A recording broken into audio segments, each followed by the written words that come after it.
Hello! Hello, minions. Welcome back.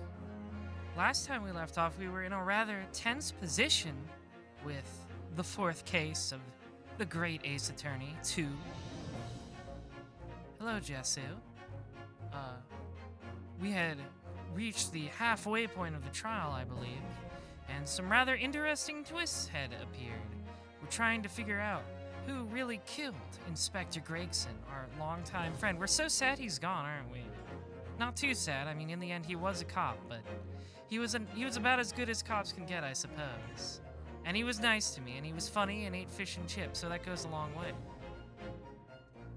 Barrick Von Zieks has been accused of killing him, and I just don't think that's the case, so we gotta defend him successfully. Hello, Linkwolf. Before we begin, I would like to thank Gigashake, Onero Nati, Leo505, and Lady Draws a Lot for following a few days ago. I forget if I thanked them. I forget if that was during a stream. I legitimately don't remember. So if you got thanked twice, consider yourself lucky that I don't have time to remember details like that. I'm a very busy princess, you understand. Lots of things on my mind.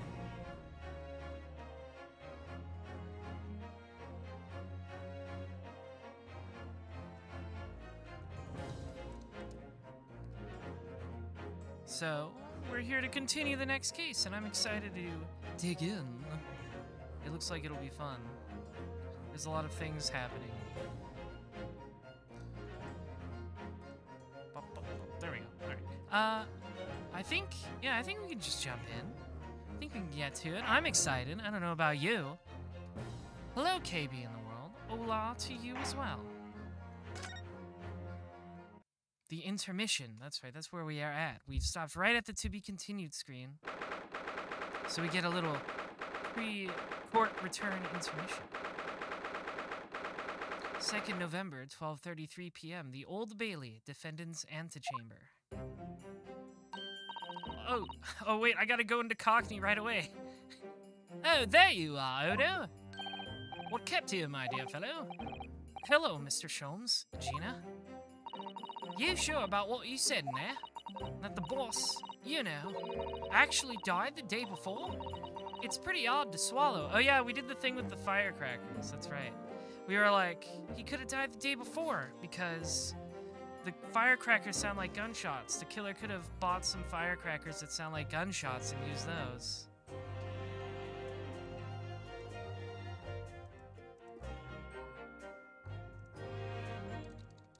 That's where we're at in this case right now.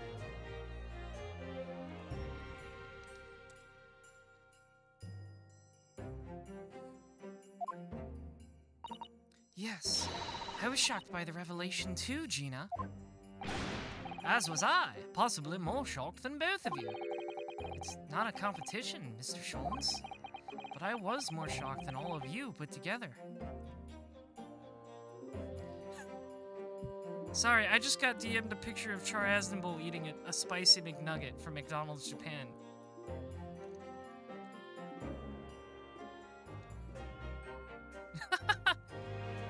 Hang on, I have to show everybody this. McDonald's Japan has just dropped a picture of Char Aznavour eating a McNugget. I think this is very important. Hang on. Hang on. This is the most important thing I've seen all day. Look at this. No, don't go away.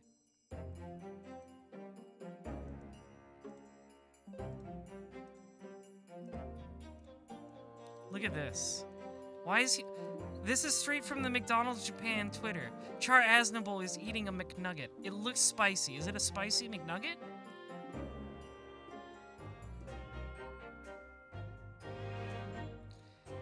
Hang on, apparently I have to auto-translate this tweet.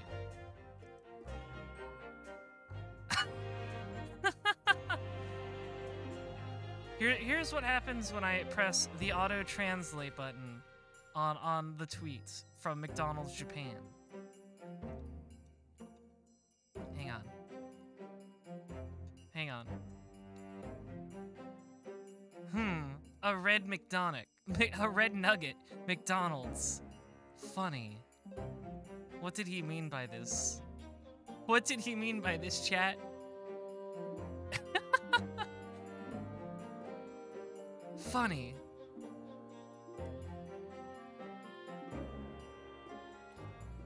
Is it spicy? Is it a spicy McNugget? Is that why it's red? Like, obviously the gimmick is it's red because it's char-aznable, but does it taste different? I need to know. I need to know if it's like spicy or something. Is it 3 times faster than the average McNugget? Are they gonna have green mass production McNuggets? I don't think green McNuggets would be very appetizing. I think it would be funny though, is having green McNuggets, and then in every box there's a chance you can get the rare 3 times faster red McNugget. A red nugget, McDonald's. Funny. What did he mean by this? Anyways, thank you for indulging me in that.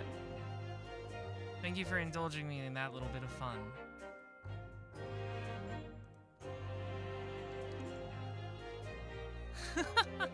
Oh right, there is a video game going on, right? This is the autopsy report in question, is it? Yes, it's strange that there's no time of death noted. I suppose there's a simple explanation, or perhaps it was a deliberate omission. Oh boy, more coroners that are corrupt. Didn't we already deal with this? Oh dear, if it was deliberate, it puts me in mind of the last case we worked on. Dr. Scythe. I know. Anyway, it seems that on the day before Lord Von Zeeks discovered his body, Inspector Gregson was investigating the Red-Headed League, so perhaps something happened with them. Come to think of it. You had trouble with those League of Men too, didn't you, Mr. Sholmes? You were taken in by their trick. No. Naturally, I wasn't taken in, as you put it. My sleuth-hound interest was merely piqued slightly by the rare scent of weekly 4-pound income. And that scent masked the underlying sense of deception, I suppose. The 2 criminals in question are the pair we saw being arrested yesterday, aren't they? In Mr. Sholmes' suite, I mean. That's right, Suze. And it was me what took 'em in. Thanks to a tip-off by a good law-abiding citizen. Indeed, yours truly. So it's going to be that pair in the witness stand next, is it? Something doesn't quite make sense to me, though. The day before Inspector Gregson was found, you hadn't had trouble with the Red-Headed League yet, had you? Why would the inspector have been investigating them? Well, the likely explanation would be that Gregson's own sleuth-hound interest was piqued by the rare scent of a weekly 4-pound income. Don't tar him with the same brush as you, Sholmes. Yes, well, then there's the whole issue of Inspector Gregson being investigated by Lord Von Zeeks for some reason. Some reason he, like, refuses to tell us. I'm sorry, I'm still thinking about char-aznable McNugget. The Reaper, the Red-Headed League, Inspector Gregson, Lord Von Zeeks, and Kazuma. That's right, he's the prosecutor, Kazuma is. He's got his memories back, and he's our rival for this case. I feel as though he knew we'd arrive at this point somehow. Gosh, I think you're right. Was he really trying to achieve here today? All the answers will soon be revealed. Observe the time, my dear fellow. This recess will be over very shortly. Yes, you're right. Alright, Ryunosuke, get your game face back on. Kazuma was determined that he should be the one to prosecute this trial, and he was determined that I should take the defense. Just what is it that he's hoping to make me see, I wonder? I get the feeling we're a long way from the end of this trial yet. Ba-ba-da-da. Are you ready then, Mr. Zato? Yes. Get your game face on, Ryunosuke. We gotta get back in there. You can't let yourself be bullied by Kazuma, even though I know you want to. The Old Bailey courtroom. Why does he stand like that? Seems kind of fruity, Baron Von Zeeks. Seems kind of fruity to stand like that. In the name of Her Majesty the Queen, I hereby declare this court to be in session again. We resume the closed court hearing of Barak von Zeeks, here present, who stands accused of murder. Now then, Prosecutor Asogi. My lord. Have you summoned the witnesses requested? Yes, the two members of the Red-Headed League who planned and carried out the deception. They arrived not long ago from the local prison by police carriage. Very good. So we don't... This is a closed court. This is a closed case. There's no jury.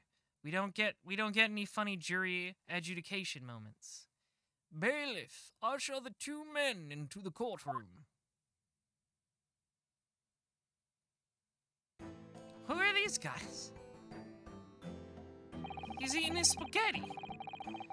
These two men are currently being held by the police on suspicion of attempted extortion. You may omit your occupations, but state your names now for the court.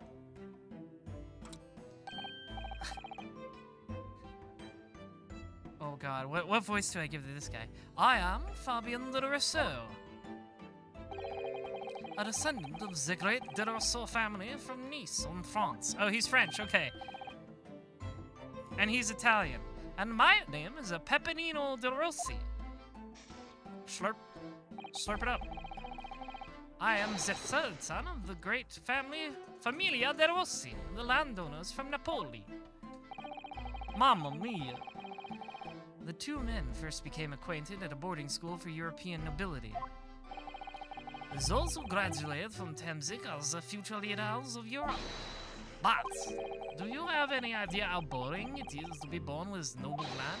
Alors, I make it my mission to get the better of the world by employing the little grey cells of my brain. That is all I am trying to do, huh? More French people. This one isn't even that hot. So, that's the only reason for this whole grand deception you've been carrying out? Oui, you could say that. Not bad, eh? He has the grand ideals, but the petty plans. This strange combination is the charm of hilarious brothers. Hilarious. I don't get it. See, couple? Listen to me, Pepino. I have two things to say to you. Eh, Che? Are you about to tell me one of your grandi anecdotes? Viva! Firstly, I want you to stop calling me this couple. And secondly, we are not the hilarious brothers. This is serious business. Che bello, there it is. The couple's a trump a card, the furrowed brow. It is deep, oh, couple, the furrow and the meaning of your words? The court has been led to believe that under the banner of the Red-Headed League, you have conspired to swindle money from unsuspecting members of the public. Is this true? Oui, c'est ça. And what exactly was the nature of this deception by which you plan to defraud? I like how they're just totally admitting to it. Yeah, we do it for fun. Alors, I will explain. No, capo. Leave it out to me. It's fucking Mario and Luigi over here.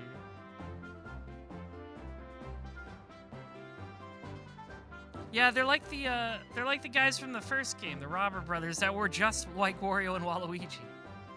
As you see, we both have the vivid red hair, no? At school, we were teased for this without pity. The capo here, he was many times beyond the schoolhouse crying like the Trevi Fountain. Yes, those dogs! One day the world will respect us redheads. Every night he would bury his head in his pillow and weep for his... C'est bien, Pepino, enough. I will explain the rest. The first step was the newspaper advertisement. About 1 week before the plan was put into operation, we listed the same notice in every paper on London.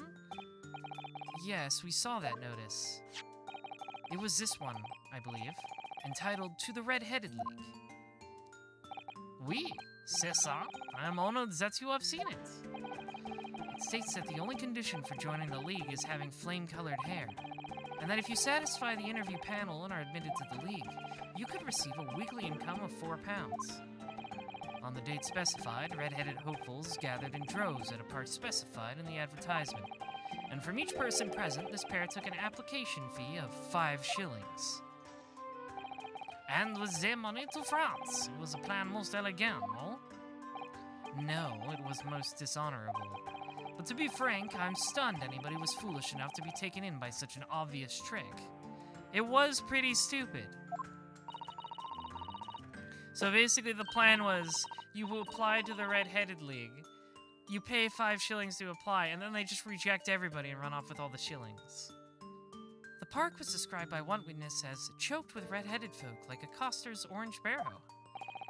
And the day on which all these men gathered to apply was the day before the victim was discovered. Yeah, this barely even counts as a pyramid scheme. This is just a regular grift. Crucially, these 2 men spoke face to face with every single person present that day.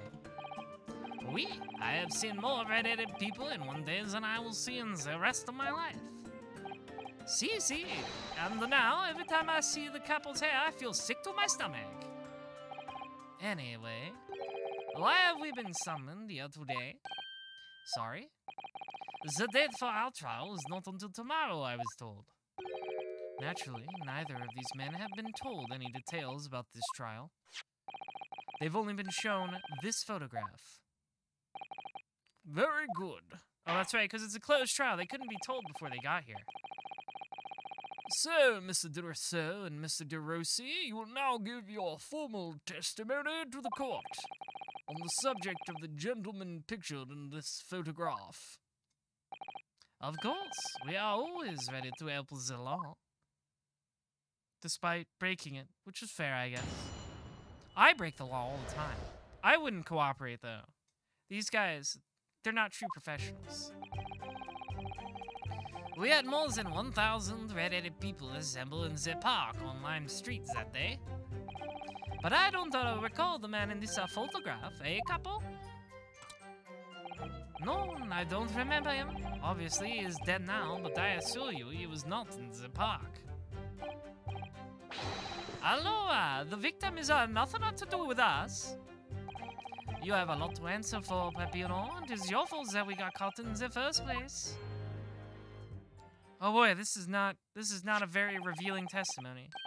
You've given sworn testimony that this man in the photograph was not present. Can you be certain? Oui, I am quite certain. We did not interview this man. Nobody looking like this came to the park. This I cannot promise. It must be noted that you have been arrested for a grand deception, however. Accordingly, this court has little confidence in your assurances. Oofa! With this attitude, we get nowhere. He's really so good now. This confidential document was obtained directly from Scotland Yard. It records an entry from the inspector's private diary dated the day before the incident. It reads, Lime Street, Red-Headed League, undercover. Ah, I have the answer. Maybe there was another similar event in the park on the day in question, eh? That is ridiculous. There's no question that Inspector Gregson was investigating the Red-Headed League. What do you need help with, Jesse? Which means it's quite possible that's when he was killed. Why are you begging for help? I'm just curious. I won't help you. That's not in my nature. I just want to know why you're asking for help. Very well. The defense may proceed with the cross-examination now. Oh, the last message just made you laugh? That's fine. Ah, yes, my lord.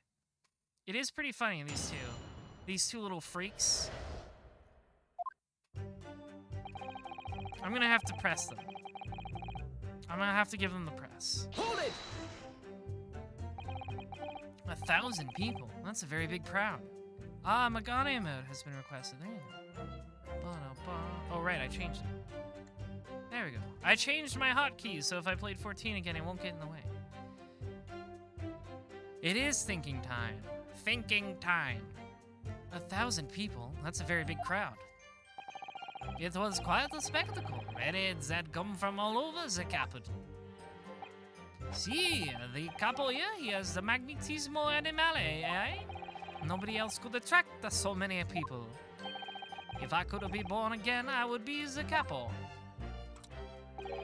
All those people wanted was the money, Papillon, was the £4 per week. Are you suggesting that you spoke personally with all 1,000 applicants? Oui, that we did. Because every one of them paid us 5 shillings. We take out their names and we take out their money. We take out their addresses as well. Then I tell them we take out some days to let them know by a poste finito. Maybe 2 minuti a person. We start early in the morning and we stop late in the night. So, you earned 5,000 shillings in one day? That's a small fortune. Who would have thought there was 1,000 such gullible redheads in London to start with? One of whom was a great detective with chemically altered hair.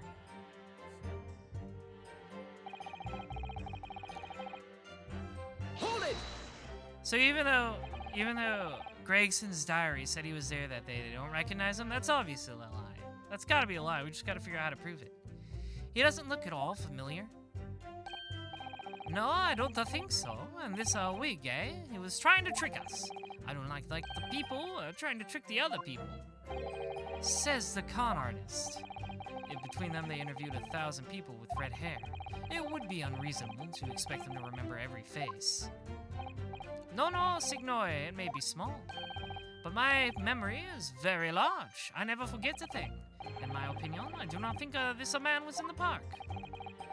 But he's not going to give the court a definite, it seems. Yes, they're being very vague on purpose. Eh, couple? You don't see a man like this, huh?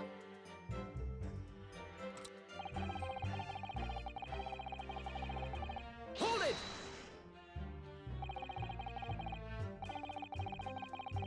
But according to what you've said, you spoke with 1,000 or more people that day.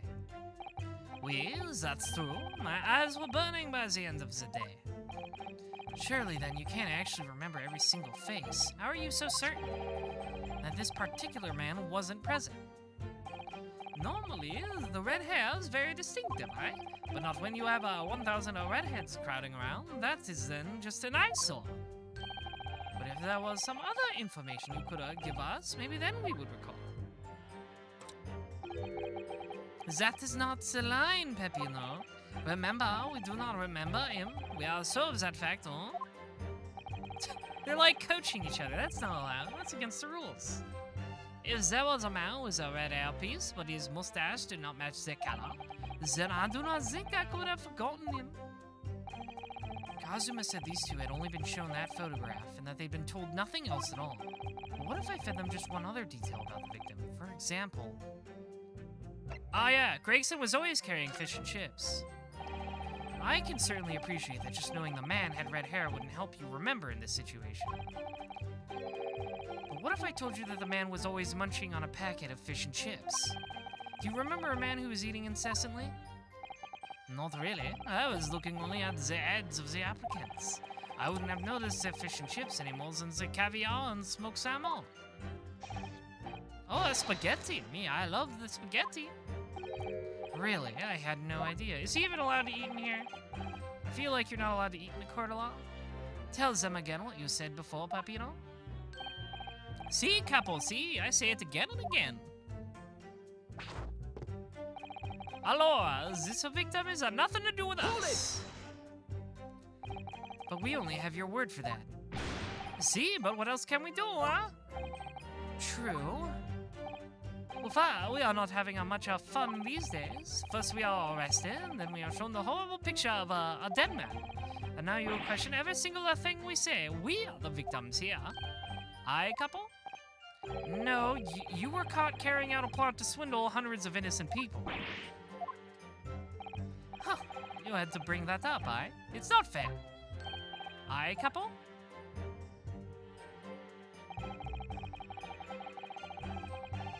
Hold it! This might reveal something. If we can put them against each other, maybe they'll crack. What do you mean by that? Cavolo, you promised not to say, aye, capo? After we had taken all the monies that day, we should have left the country. That was my plan. I left the purchasing of the tickets for the ferry to Dunkirk to my companion here. And what he bought them for the wrong day. Oops. See, but it's an easy mistake to make, huh? The 1st, the 31st. Bah, I have no sympathy for you.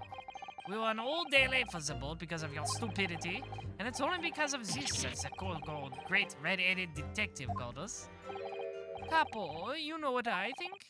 This is the work of God. Is a holy punishment, Peppino, for the last time.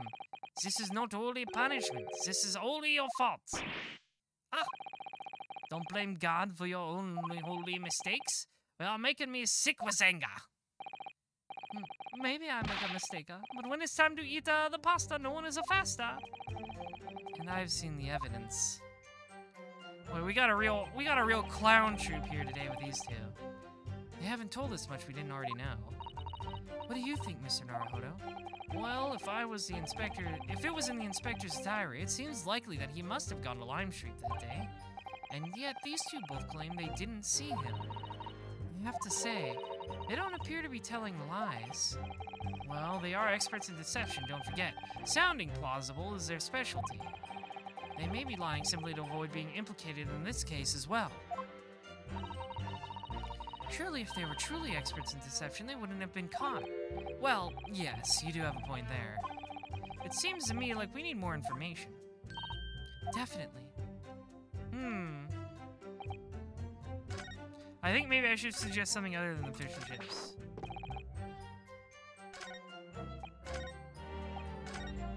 It was this one, I think. Hold it!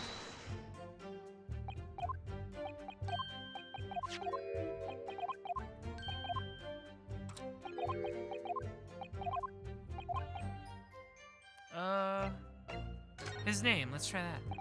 I can certainly appreciate that just knowing the man had red hair wouldn't help you remember in this situation. What if I told you that the man's name was Gregson? The man in the photograph is a Monsieur Gregson? Yes. Names, they are boring. I did not listen to any of them. Oh. It was not a real interview, huh? It was just for a show. Why would I remember the names? That's right. This changes nothing. The man in the photograph was not there, as we have already said. I see. It seems there's a little bit gain from pursuing this point further. Tell them again what you said before, Peppino.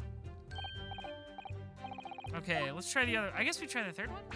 Maybe this is just totally worthless, but it's the only thing I have right now.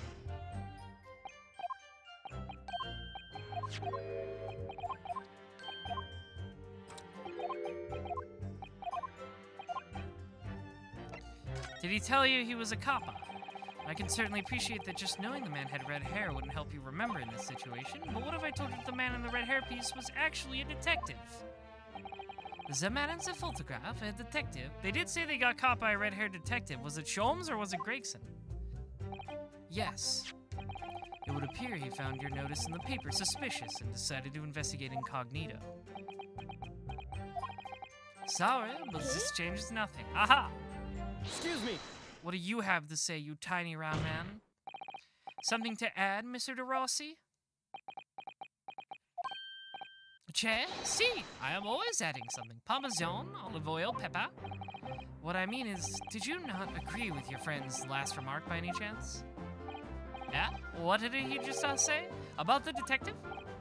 Yes, that. Keep your mouth shut, Peppino. You have said enough already. But why, Capo? What is the problem?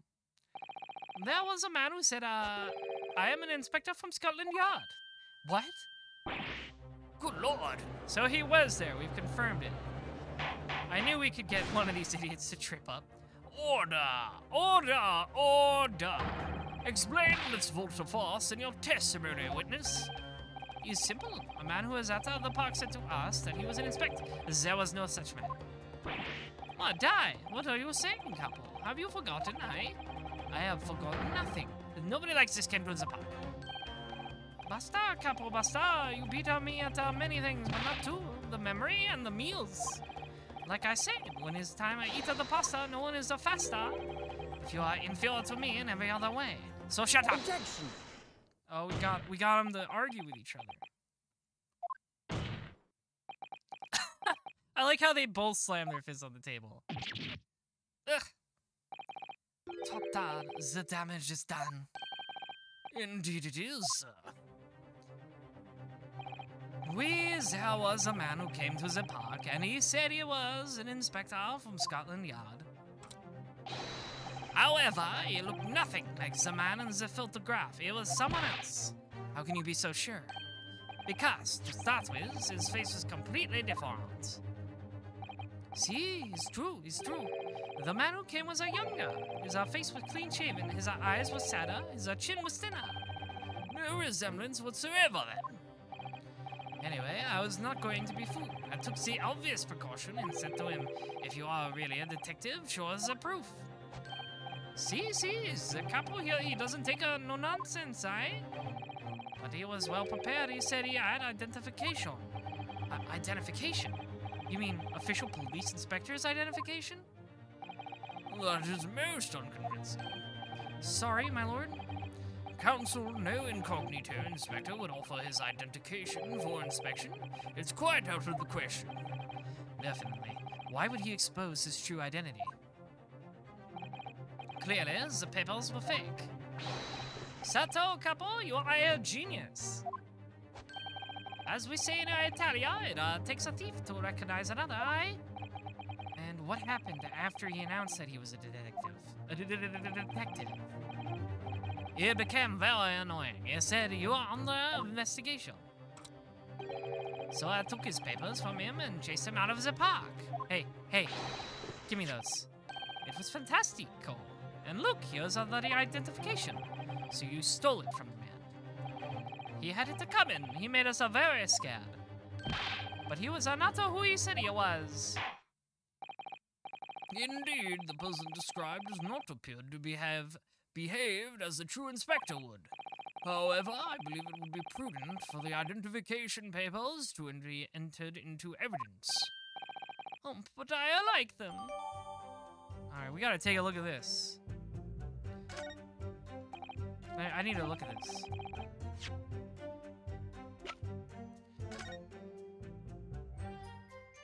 Let's open this up. Who are we gonna see in here? Well, I suppose we should see what this inspector's identification looks like inside. Oh, there's no picture or anything? Boo.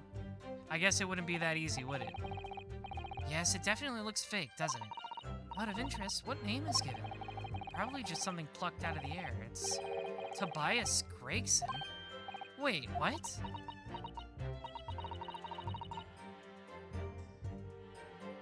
This Scotland Yard insignia. Looks genuine to me, but how? And the department and identification number details are all correct as well. Since when have you known those? Do you mean to say, I know it seems incredible, but yes, I think this is a genuine identification book issued by Scotland Yard. But that's unbelievable. This is the real thing after all? Really? Well, this is a twist, isn't it?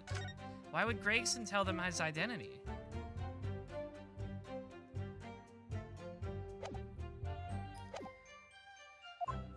Well, at least now we can chase this line of inquiry, eh?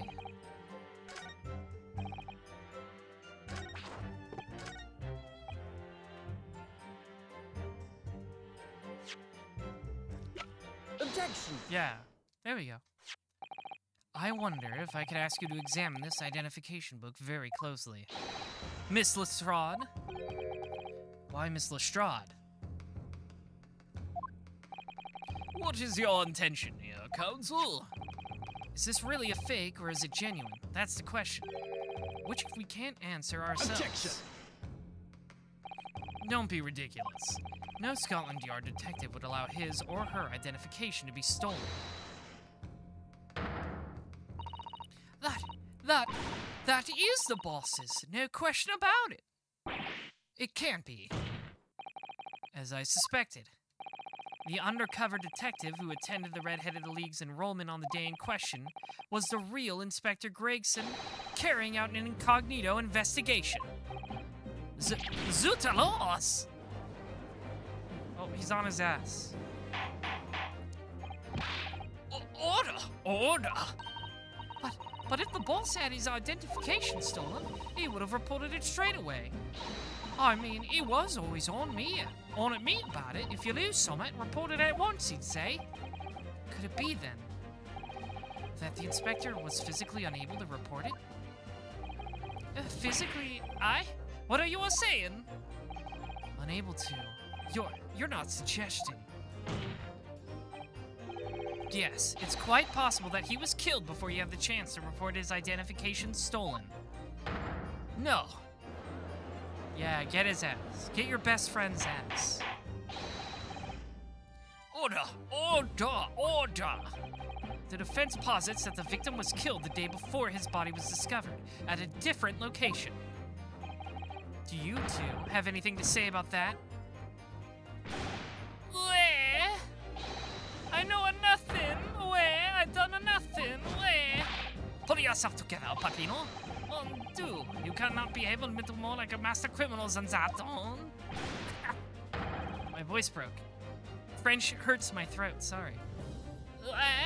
Now I wish I had returned to Italia.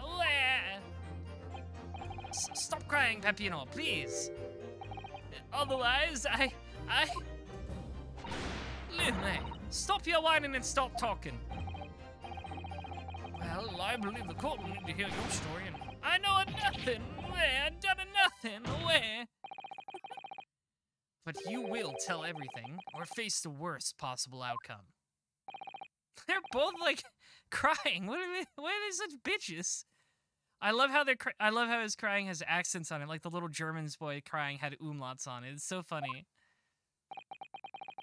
You'll dry your eyes and testify again about these identification papers and the precise circumstances under which you came by them. For crying out loud. They're still crying. Oh my god. The truth is, we took him prisoner and kept him for the night at the secret hideout. Even though I didn't think he was a real detective, I was too scared to let him go that day, just in case. We took the man's identification from him and shut him in the room next to ours. There might have been a little tussle, but we did him no harm, and the next morning we let him go. He spent the night in a nice room. It was nothing like prison, really. Why are they still crying? This is outrageous. You imprisoned the man? But no, see, no. It was not like a prison. He was very comfortable and calm and happy. Aye, couple? It was never part of my plan. I swear it. So, you think it was my fault, eh? Just because I got the date of the ferry wrong, but by one a little a day. I do not think it was your fault, Peppino. I know it. No. Por favor, Capo. It is not fair. You shall have plenty of time for squabbling back at the prison, gentlemen. Do you think they explored each other's bodies? Oof, I don't believe this. How could he have been a real detective? Counsel for the defense, proceed with cross-examination. So on the day before the incident, Gregson spent the night confined in this Paris hideout. They're such crybabies. I don't get it.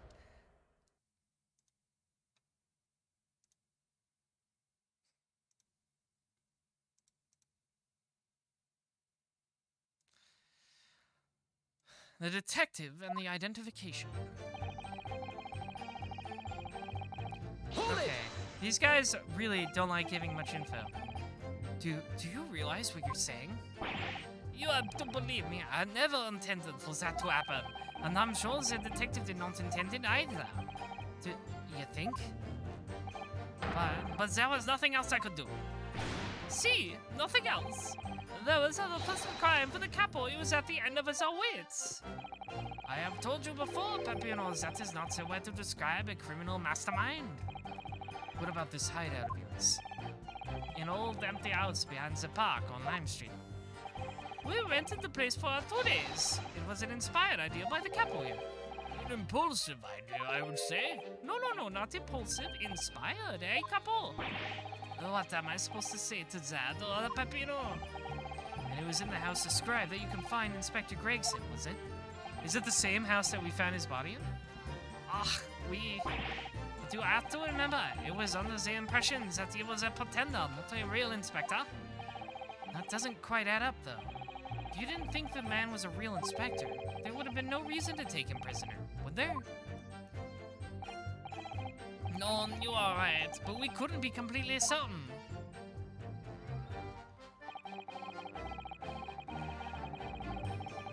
Hold it!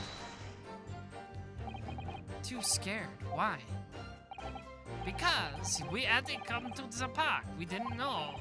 There was a chance that he had seen through my plan. And if that was the case, he would have gone straight to the police station to blow the whistle on us. Even if he was just feigning to be an inspector, he was up to no good, huh? Without a doubt. I think most people would agree that it's you two who are up to no good. Yeah, French derogatory. Well, see, you may be alright, Capo? The point is, we were not able to escape from England immediately. That is why we had no choice but to make the man prisoner. What I don't understand is why the inspector felt the need to show you his identification in the first place. See, I ask myself the same question. We were all writing down the names and addresses of all the people who we took 5 shillings from that day. I have forgotten what name he said, but the address, it startled me. CC, address, Scotland Yard, Homicide Division, he said. What? He probably didn't like your face, Peppino. Anyway, I was not rude, I just politely asked him why he said that. And that's when he started to say he was an inspector. Not long afterwards, he took out his identification. What was Inspector Gregson playing at? I don't think these two are the killers. I think there's a lot more going on here. Well, the court would tell the court what happened next. There used to be a whole ass coin called a farthing. I think, wasn't it a farthing with like a TH? You took him back to your hideout, say? See, we did. Hold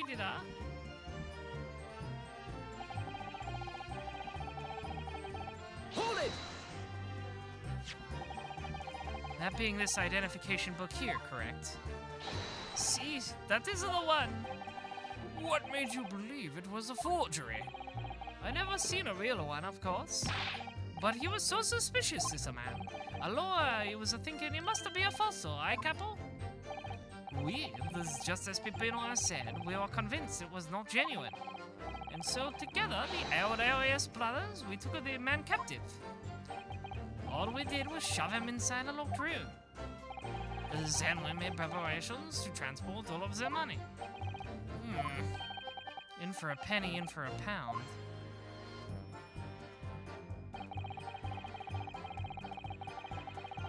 Hold it! What do you mean by a little tussle exactly?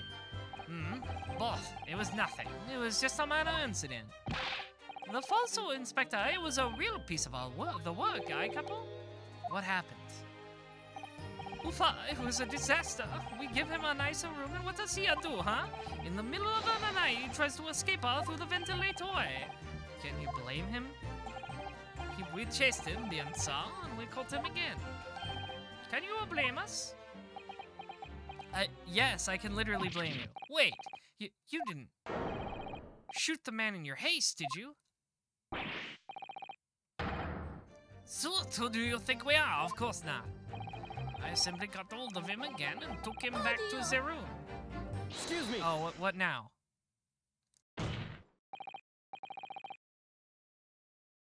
How will the funny Italian out his French partner now? Mr. De Rossi, is something wrong? Me? Something Mr. De Rousseau said just seemed to make you, it seemed to make you act even more strangely than usual. What was that all about? Cavolo, at times like that, you don't want to have the capo after you, believe me. And I speak from a personal experience. Personal experience? That is enough, Peppino. There's no need to say more. The truth is, the night before we put the Red-Headed League plan into action, I was scared. It was not fair to the capo, but I tried to run away. It's a shame you didn't manage it. But the capo here, he came after me like the turbine, huh? And he dragged me back to the house, kicking and screaming. I still have other bruises to prove it, aye, capo? Bruises, you say? You wanna see, You wanna see my fantastical bruises? No, I don't, actually, I really don't. That's enough now, Pt.11. No one wants to look at any part of you. This I agree with. What to do, huh? I'll show you or I don't. I'll show you or I don't. You do. Now. Hello, if everybody wants to see, then I'll do it.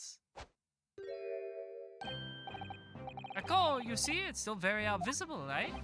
That red ring around your neck? You got that when you were dragged back to the house?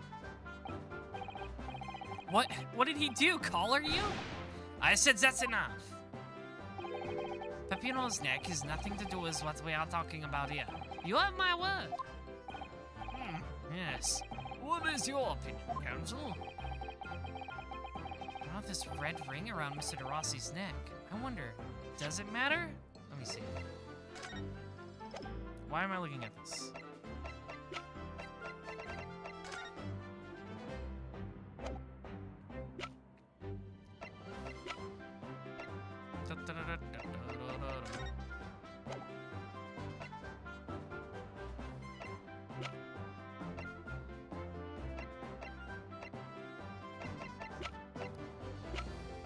I was trying to see if Lestrade, if he had the same thing on him. It's kind of hard to tell, though. Like, this could just be a shadow.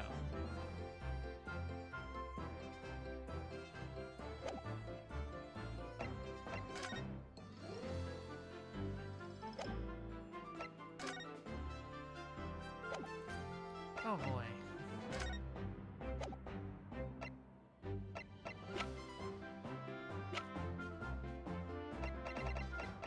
I mean, it's obviously significant. Mr. DeRossi, I'm going to have to ask you to amend your testimony with details about that mark on your neck. Aye, couple, you see? Everyone is interested in what I say, huh? Ugh. Very well, you amend your testimony as requested, Mr. DeRossi. See, if you really want to know. He tried to escape, but the capo put the collar on him and dragged him back, like what he did to me, see? Hold it!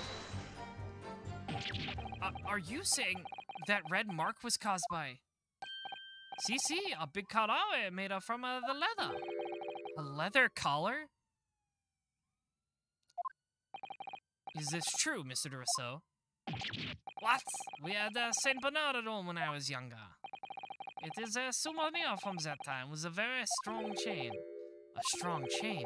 And you put that around your friend's neck? Yo, they're into some freak shit, huh? I'm sorry, I was so angry that he was leaving me alone.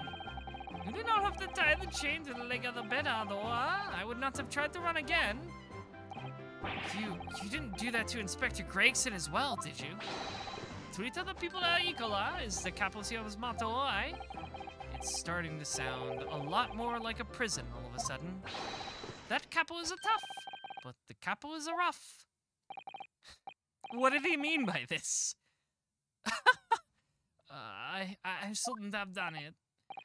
So the following morning, when you released the inspector, he had the red ring around his neck, just like me. Peppino, s'il vous plaît, leave it now. Now you know, huh?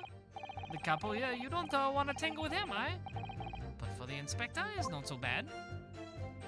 What do they fucking mean by this? Hold it! You took away the man's freedom. However comfortable you make it sound, you were still holding him prisoner. If you say that, then I say this. There's something that takes away our freedom too, the lack of our money. So we are the prisoners as well, huh? All of us. Huh? No money, no freedom, this is the truth. It makes me mad, and it makes me sad. What can we do? Well, if you feel so disenfranchised, take money to court. And it will cost you, of course. Oof, there you have it. You see, that is why we need the Red-Headed League, to fight for the justice. perhaps he has a point. No, Mr. Naruhodo. Revolution now. All we did was to give the man a comfortable place to sleep for the night. And you say it was a prison, huh? Huh? Perhaps he has a point again. No again, Mr. Naruhodo. You should have heard him snoring. But if anybody was disturbed, it was us. Not much to go on, really. Their testimony does make me wonder, you know.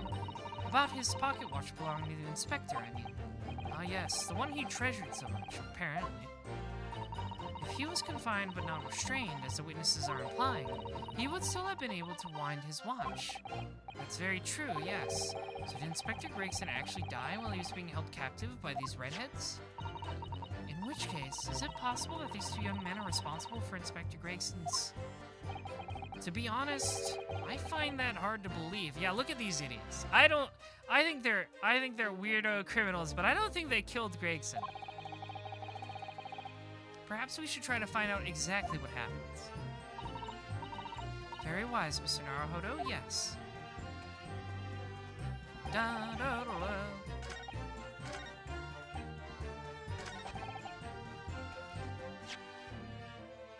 Let's see here.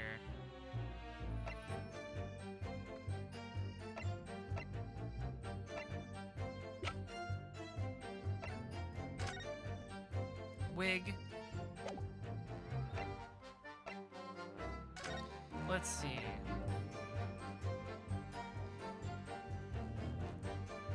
Okay, there's nothing about, like, a red mark on his neck in the autopsy report. Victim was shot in the chest at close range. I thought that would be noted there, but I guess not.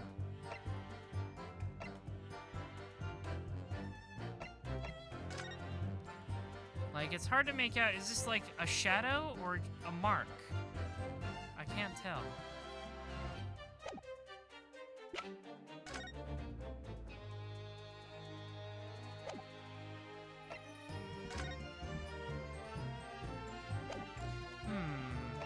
guess I'll try it. Objection! Alright, let's go.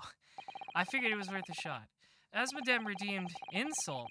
Speaking of being collared, is that what you want, Asmodem? You want to be collared? You're such a freak. You're always redeeming insults. You're saying you want to be collared? I don't even think you're worth it. I wouldn't even keep you on a collar. I'd just kick you out of the house. Leave you in the backyard. It's where you belong. So, the day before his body was discovered, Inspector Gregson was taken prisoner while working incognito. No, it was not like that. It was only a prison. It was an invitation to stay. It was only. However you describe it, there's one glaring inconsistency that remains. Oh, right, the inconsistency is that Gregson didn't have a mark on his neck. That makes sense. They're saying they put the collar on him, but they actually didn't. What inconsistency is this, Counsel? I would ask the court to look closely at this photograph of the victim. We're not trying to prove that they actually did do that. We're trying to prove that there's something weird about what they're saying. I would ask the court to look closely at this photograph of the victim, Inspector Gregson. You will see that there is no red ring visible around his neck. But that makes no sense. It was me who took the collar off the man in the morning. And I saw the red bruises on his neck just like I have.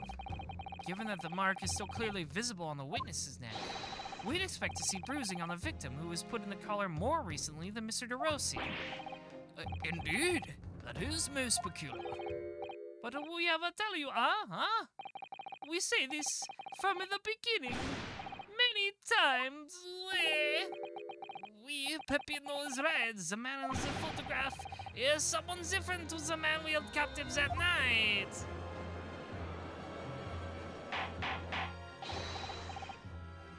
So let me get this straight. Someone else somehow got Gregson's papers, and that guy was the one they took captive. Weird. Order! Order! Order! It would appear then that on the day before the incident, the man who visited the park on Lime Street posing as an incognito inspector was not Inspector Gregson at all. Objection! If If that's true, however, how do you explain the inspector's identification? This is a genuine identification book. It's issued by Scotland Yard. It's inconceivable that someone would have stolen such an important item from the inspector. The prosecution made that assertion itself. And we also know that the inspector had made a note about the Red-Headed League in his diary for that day, which surely means we can't divorce the two events completely. The inconsistency noted by the defense is most troubling. Will the real Inspector Gregson, whom these two red-headed gentlemen encountered, the fact that no bruising can be seen around his neck defies explanation. But equally, if they actually encountered an imposter, sus, how did that person come to be in possession of the real inspector's identification? Does the defense have some plausible explanation, counsel? The whole thing defies explanation. It is for precisely these occasions that we keep meticulous notes in the court record, Mr. Naruhodo, because those are the facts, and the facts cannot lie. No, the facts can't lie. Even when they point to something so incredible, it's almost unbelievable. Well, my lord, the true identity of the person who turned up in the park for the Red-Headed League's enrollment is revealed by information in the court record, I believe. Good gracious! Very tantalizing, Mr. Naruhodo. So, why don't you help us all to see whatever truth it is that you've apparently seen? Who exactly was this inspector that appeared before Mr. Rousseau and Mr. Rossi?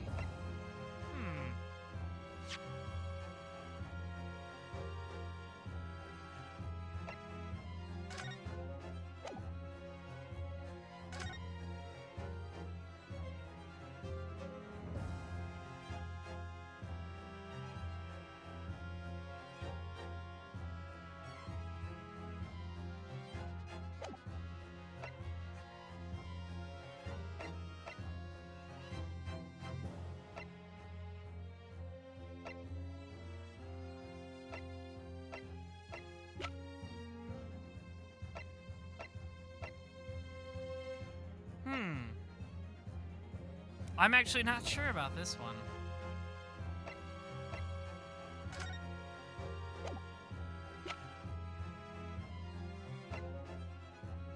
Yeah, let's look at people. We know Sholmes was investigating the Red-Headed League.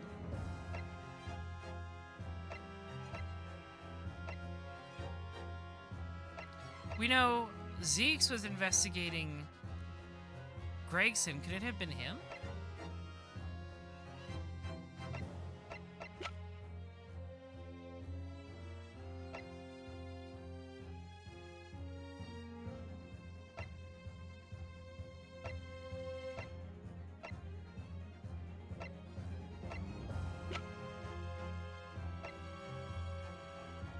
Those are the only... There's not many people... Could it have been Vigil? He disappeared yesterday. Is that how these two cases connect? He was pretending to be Gregson for some reason?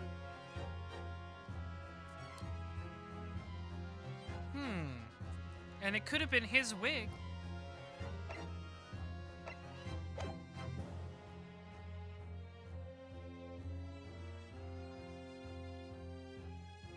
It's worth a try. Though it seems incredible, I admit, the undeniable facts point to only one thing. Since no bruising can be seen on the victim's neck, the person who these two red-headed men took prisoner that day cannot have been Inspector Gregson. In other words, your whole argument made up to now has been a waste of time. On the contrary, I haven't finished. What? There's no bruising on the victim's neck, so the question immediately posed next is, who exactly was this man on the park on Lime Street found to be carrying Inspector Gregson's identification? See, that's alright. We tell the same story every time. Whoever this man was, the couple dragged him from a pillar to a post with the dog collar. Too Peppino, I was not so harsh as you say, huh? So who was that falso inspector? Who was he? Clearly, the defense has an idea about that. About the true identity of the man these two imprisoned that night. I must ask the counsel for the defense to elaborate post haste. Who did the witnesses encounter in the park posing as Inspector Gregson? Been taking a look at this. Wait, he does have a mark on his neck. I remember he talked about this before. Take that! He, like, mentioned it for some reason. It was so long ago, but I remember now. Goodness me, isn't that? One of the witnesses who was in the stand this very courtroom earlier today. A nameless man whose only occupation appears to be peddling hearsay to passers-by. Objection! What on earth will a street seller be doing with a police inspector's identification papers? Witnesses, is this the man or not? What has happened to his lip? Huh? See, this a man is not for the Red-Headed League, aye? He's a-looking for the Twisted Lip League, no? Perhaps rather than making such a rash claim next time, you should bite your lip instead. It seems improbable, yes, but one undeniable fact remains. During his testimony earlier, I noted something around the man's neck. A red ring of bruising. Eh? What? The defense demands that Mr. Gossip be brought back to the stand. Order! Order! Bailiff! Bring the aforementioned witness back into the courtroom. Immediately! Yeah, I just remember, I saw his picture, now I remember. Yeah, he has the thing on his neck. He was always doing like that pose where he shows it off. Well, I never. An undeniable ring of bruising indeed. And identical to that of the witness beside him. Now what's going on here, eh? I've always had this, me. It's a birthmark, innit? Birthmark, you say?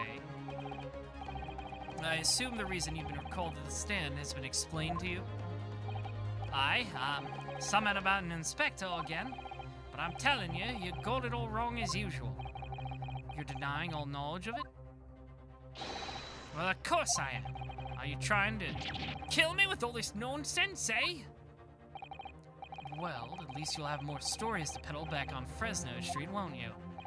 Now, we're going to need you to testify again. And you, Mr. de Rousseau and Mr. de Rossi, I'm sure you'll cooperate, won't you?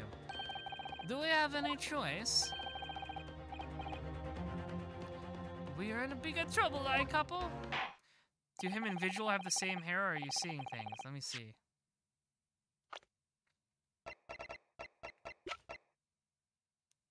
Kind of? It's kind of similar, like they got the little curls on the end. It could be meaningful. I don't know what the fuck happened to his lip.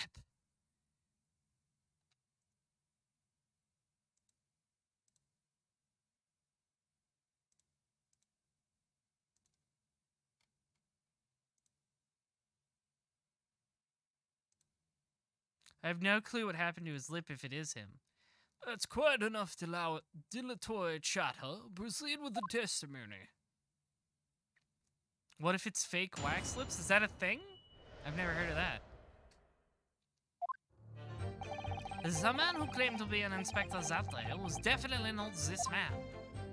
I'll keep it in mind though, because they're saying that he doesn't look like this. He's right, see? You think we would forget these grand lips, huh? I'll never leave Fresno Street, alright? I'm no interested in any red-headed league. And I'm all alone in the world, me?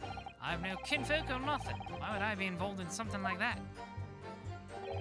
Just look at me, eh? Does it look like I could carry off a disguise with a face like this? It would certainly appear that we have the wrong man. What have I been telling you, huh? There was no need for this pointless testimony. That's right. I'm just a simple peddler, remember? Fresno Street's all I know. How would I have come by a police inspector's identification book, eh? Well, yes, that's hard to explain, but... A brief cross-examination, I think, counsel. Very brief. Isn't there anyone in this courtroom who thinks I might be onto something? I stand steadfastly at your side as always, Mr. Naruhodo. Kazuma is suspiciously quiet.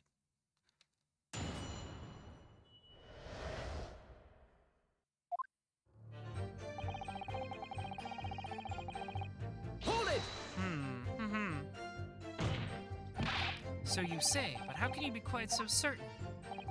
There is no need to put your hands on the desk, monsieur. There surely is. The reason is obvious, no? Because I have never before seen lips like this. Nevertheless, that's a clear red mark around Mr. Gossip's neck. And it looks very much like like that left behind on the neck of your colleague by your prized collar. Mon Dieu, with yours, it is like trying to wring my neck. It does look very much like on my neck, though, eh? No, this is a birthmark, lad. The biggest lips in London and a neck to die for. Aye, they broke the mold when they made me.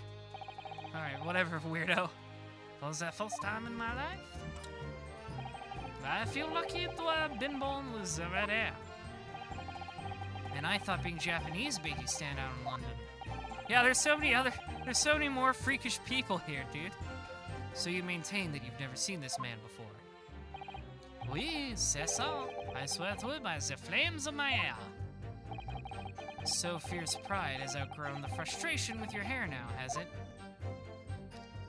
Redheads are always like this. Is right, see? Hold it!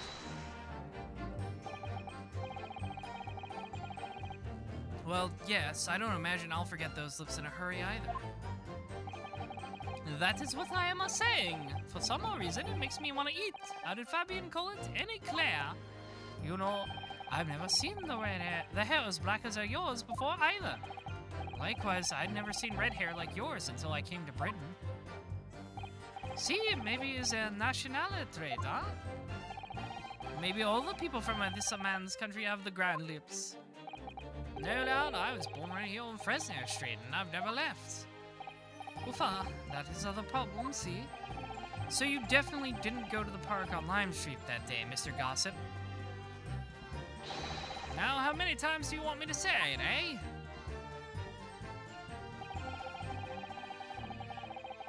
Hold it! How do we prove he's, like, wearing a disguise right now? So, you'd heard of the Red-Headed League, had you? You don't get a name like Gossip for nothing, eh? It's my business to know what's going off in town. I sold a tasty tidbit to a few redheads that came past me. Just between us, I even got a sandwich to cough up for it. Well, he does have a very red nose, if that counts. Who knows? The nose knows. But as you can see, my own hairs don't got a hint of red in it. In any case, Fresno Street's my patch. You won't catch me sidling off to some other part of town. No, sir, not likely. Excuse me. Hey, what do you got to say, you freak? Mr. de Rousseau. Ugh. Ah, oui? Can I help you? Did Mr. Gossip's word just now lead you to remember something relevant, perhaps? It was the other day when I was looking for a place near the park. A small house or something. To be the headquarters of your Red-Headed League, yes. I visited an housing agent on Lime Street and there I saw him. This man was paying money to the agent. What? Mr. Gossip with a housing agent? Okay, so now we've got him, right? He's totally the guy who bought the house that Gregson was found in. Oui, he had some kind of contract in his hand and they were clearly discussing terms. But no, you're mistaken, chum. I've never left Fresno Street, me, like I said before. You've mistaken me for someone else, someone with the same face. No, the couple is right. I remember it too. He was paying the man with other banknotes. With notes. Like I said, that wasn't me. I was curious why this man with the dirty clothes had so much money. So I looked at the name on the papers. And what name was written? Mr. Gossip? No, this man, he lies. He tells you that he has no name. But in fact, his name is Hugh Boone, huh? Is better than Mr. Gossip, I think, see? Ah, that was the name of the apartment Gregson was found in. That was the name of its owner. No! Ladies and gentlemen, we got him. By accident. I'm a peddler of tidbits of information, like I said, on Fresno Street, and that's that. I don't much like folk for talking about my personal life, says the rumor monger. Indeed. and it is not the intention of the court to invade the privacy of witnesses. Very well, I shall respect your wishes, sir. The aforementioned name shall be redacted from all court records of this trial, assuming no objections. Yes, objection right now. I'm sorry, my lord, but the defense does object. Because the name just mentioned has a very deep significance to this case. Good gracious, do you similarly object, Prosecutor Sogi? As it happens, my lord, that particular name has already been mentioned during today's proceedings. Well, I never! In what capacity? Hugh Boone, the name of the leaseholder of the room. Let me put this very simply. The victim's body was discovered in your rented room. I suggest, sir, that you start talking. Well, all right. I suppose that might be the case, Ladies and gentlemen, we got him. So your real name is Hugh Boone? Well, just between us, I don't like to blow my own trumpet, but there's no finer peddler of titbits in town. Where can I get some titbits? So I happen to be able to afford a grubby little room in a falling down backstreet townhouse. You do? And once every 6 months, I go and pay the rent to the agent on Lime Street. I remember now, there were 2 vulgar redheads in there last time. If either of us is a vulgar, is not a me. Sink again, Papillon. Why didn't you bring this up before? It's like I told you already. I don't like talking about my personal life. I'm a titbit peddler as far as everyone else is concerned. No fuss. You will update your testimony to include this most surprising revelation, Mr. Boone. If I must. So the leaseholder Scotland Yard has been looking for since the body was discovered has been here under our noses all along. Alright, we definitely got something here. We're tugging on the thread. We're gonna unravel this case, minions. I rent the room where that fellow was found, it's true. For what difference it makes. So, you live in that room presumably, do you? No, I don't live there. What do you think? There's no bed, is there? Just a desk. Then, why would you want to rent it? Well, I don't think I should have to say, really. Then how about the notice board in there? Which was covered from top to bottom in confidential documents only the police should have access to. No, that board's not mine. The inspector must have brought it all along. It's not only the other bits and bobs that belong to me, the desk and the chair are there. People don't generally carry enormous notice boards around with them. The real question is, why was Inspector Gregson killed there in your room? Well, obviously, I have not the faintest idea. I mean, it's causing me no end of bother, to be honest. It seems to me that Mr. Boone, would rather as little is known about his room as possible for some reason. But I'm starting to think there's credence to the theory that this guy is visual, because we found this in the desk in the room. It was a photo of the wife. Yes, it does come across that way, and more importantly, knowing that the scene of the crime is actually his room completely changes things. In particular, there's one part of his testimony that's really bothering me now. That's how I'm finally going to undo this man. Yeah, let's undo his ass. Wrong, I've got your wife. Sir, we have your wife. Objection! You're not alone in the world.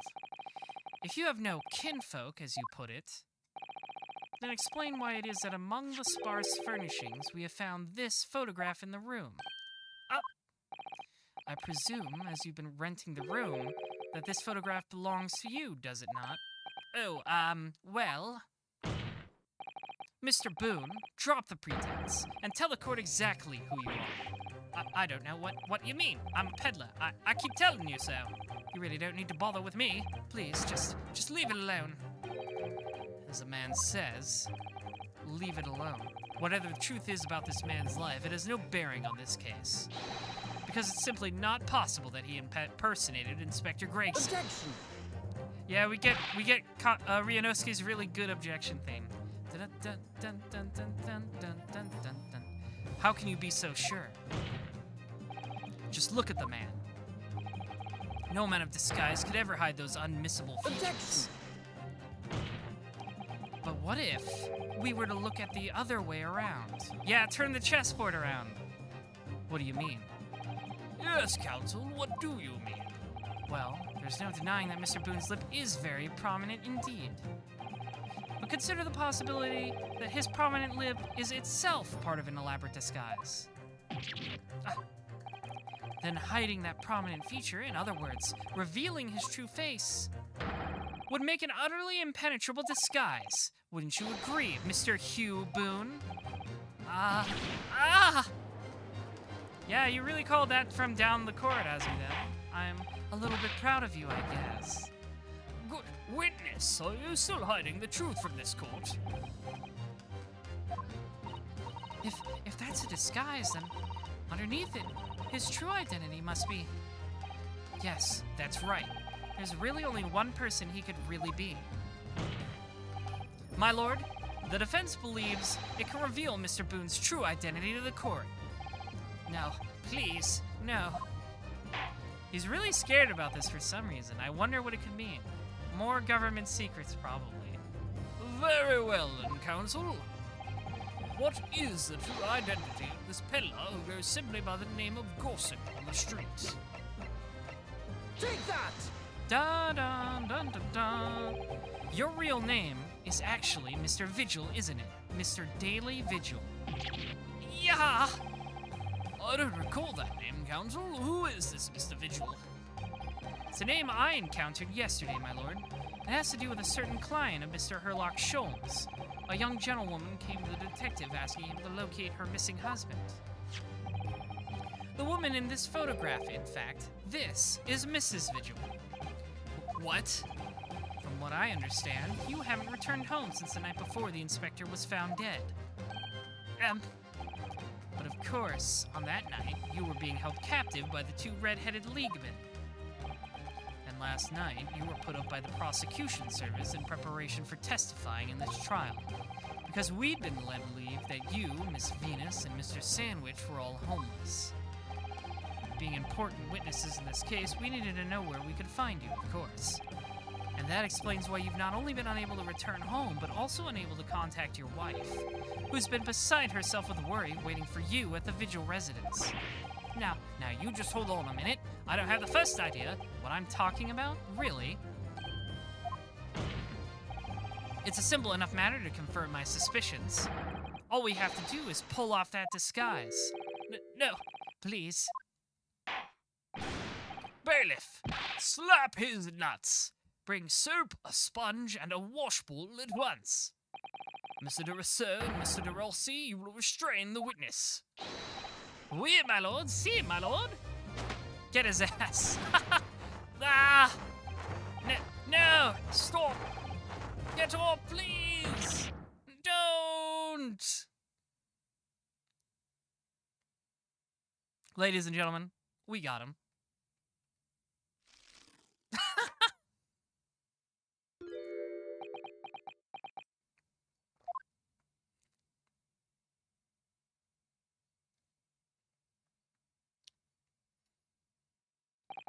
Well, we are now seeing your true features, I presume. Whoa, where did he get an entirely different outfit? Lift your head, sir, so the court can see your face.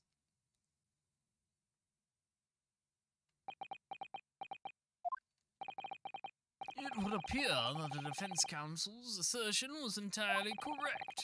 This has all been a very elaborate deception. So, witness, tell the court, have you seen this man before? I don't believe it, but... See, there is no question. This is the inspector we saw in the park. Extraordinary. I love how De Rossi is standing on a box.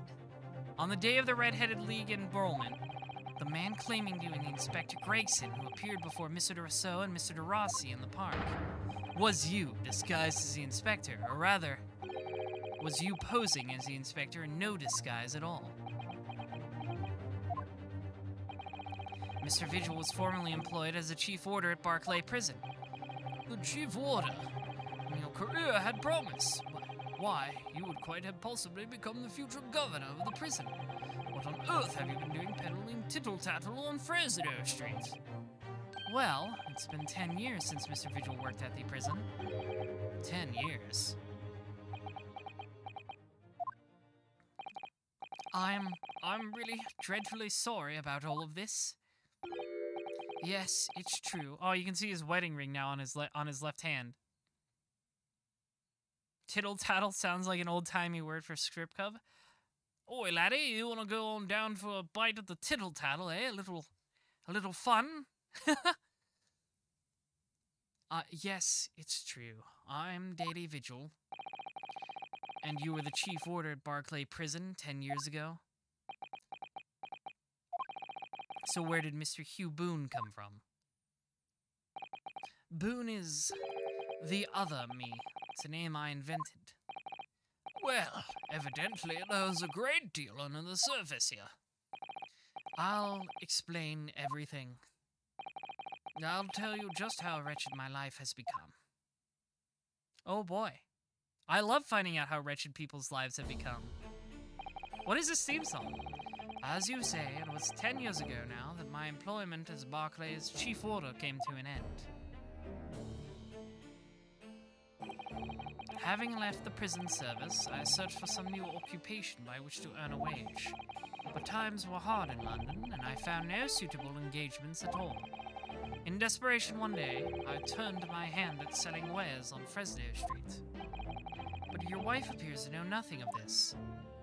She still maintains that you are the chief warder at Barclay Prison.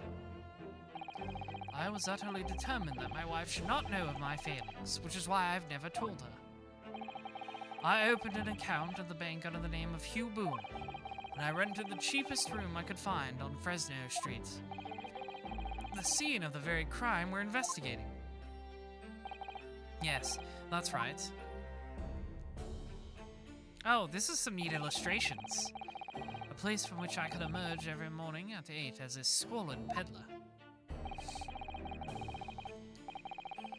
There were illustrations like this in the first game, too. I'm glad they came back. They look cool. And transform myself back every evening at 5 into a well-dressed man about town before returning home. That quickly became my daily routine. I was puzzled by the lack of furniture in the room, but that explains it. But why on earth didn't you just tell us this in the first place? I have a wife, sir, and 2 sons, and without wishing to sound self-conceited, they regard me with some pride. I couldn't bring myself to disappoint them. So instead, you decided to conceal your occupation from them? Yes. But it's been like 10 years. You couldn't find any other job in that time?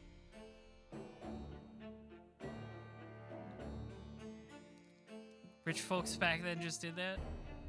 You know what? I did read a piece by Orson Welles once about how he pretended to be a vagrant so he would get arrested and thrown into one of those like prisons just for vagrant people to report on the experience. So I guess that is a thing that rich people did, because Orson Welles was fairly well off.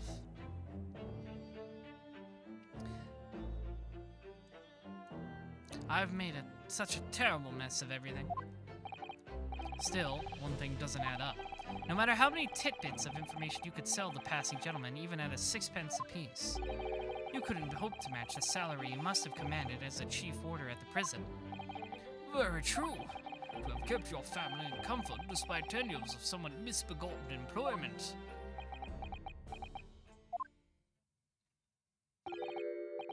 That was all thanks to Inspector Gregson. What? Inspector Gregson? What on earth? It was some years after I'd invented Boone and begun my other life as a street seller. He, the inspector that is, recognized me one day. Do you mean to say the victim was an acquaintance of yours? So maybe this guy isn't the murderer. If he was indebted to Gregson, why would he murder him?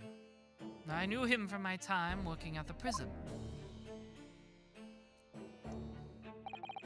When he saw what I'd become, he was deeply troubled for me and my family.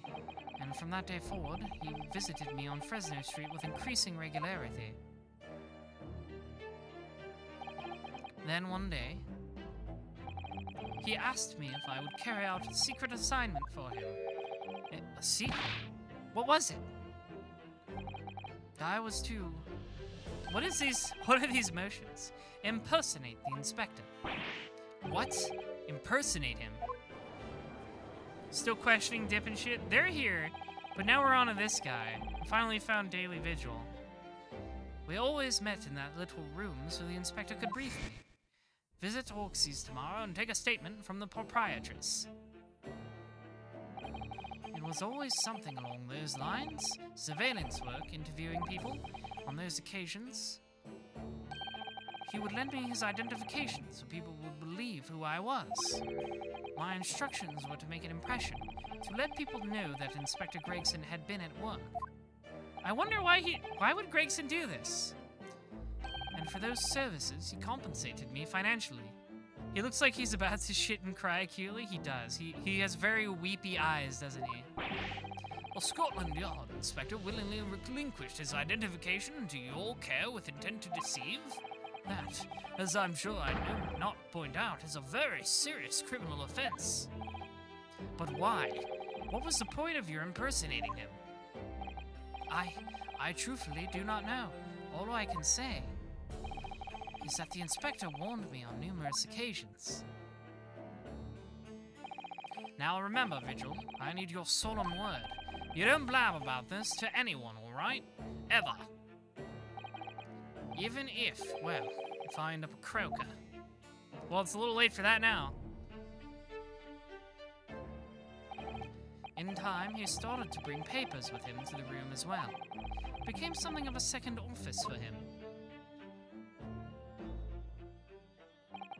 So, in fact, the person who declared himself to be Inspector Gregson at the park on Lime Street was really... Yes, it was me, acting on the inspector's orders. As usual, I removed my boon disguise and then went as instructed to the park, armed with the inspector's identification book. It never occurred to me that the bruise on my neck might give me away. Well, that was something. I have no idea where this is going now. I don't know what Gregson was doing he would need this sort of alibi for. He could have been up to some, like, bad stuff, I guess, but... Like, I don't doubt that possibility. I just wonder what. I need to know the details. Well, it would seem this confession completely destroys the defense's case. Explain yourself, Prosecutor Asogi. My learned friend's assertion was as follows. The victim was killed at another location on the day before his corpse was discovered, at the hands of these two red-headed league men when they imprisoned the inspector. Ow! But no, that can't be. Why does he He's so limp-wristed. After all, it wasn't the inspector who went to the park that day, it was me. Oh goodness. Finally, we have clarity. We had nothing to do with the murder of the inspector. And merci, Monsieur de la Defense, for proving it. What? Poor Ryunosuke. This has taken like 50 turns he couldn't possibly have expected. Order! Order! Order!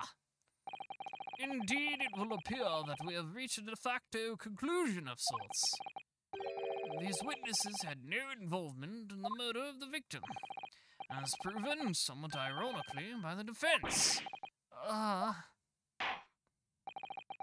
hereby call an end to the cross-examination. Hold it! Wait, what? Kazuma? What do you want? Whoa. Pardon me, my lord, but with your permission, I would like to pose one further question to the witness. Kazuma? What question, Counsel? Like, Kazuma is totally... He, like, totally has the truth at least mostly figured out. He's like, alright, I guess I have to throw Ryunosuke a bone.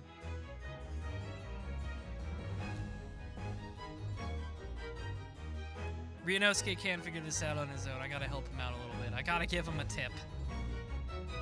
This is his cum music. It's pretty good. What question, Counsel? It concerns the events of 10 years ago. I believe you would have been present at a very significant execution that was carried out at the time.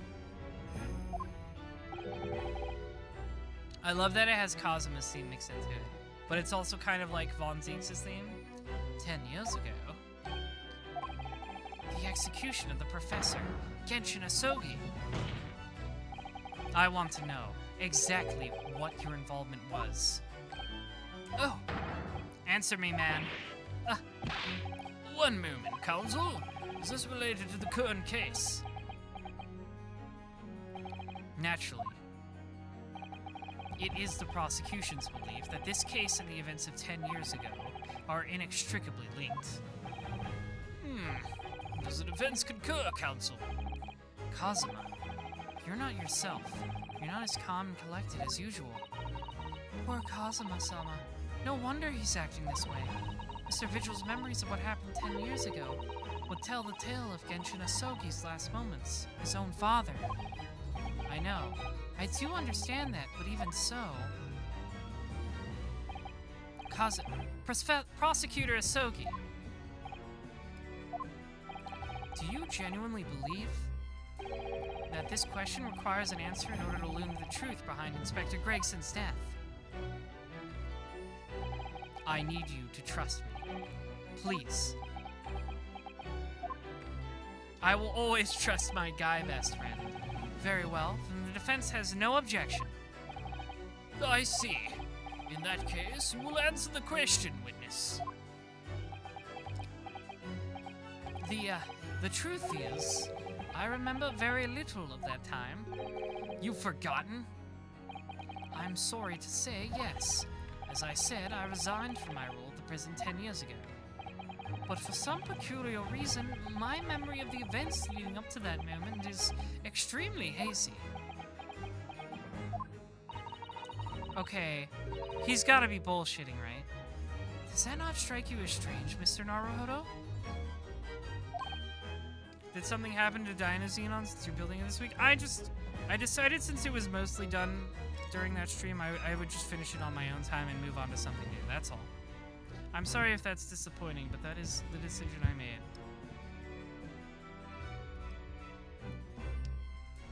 Sorry? Well, 10 years ago is a long time, but to have forgotten the reason why he left such an important job.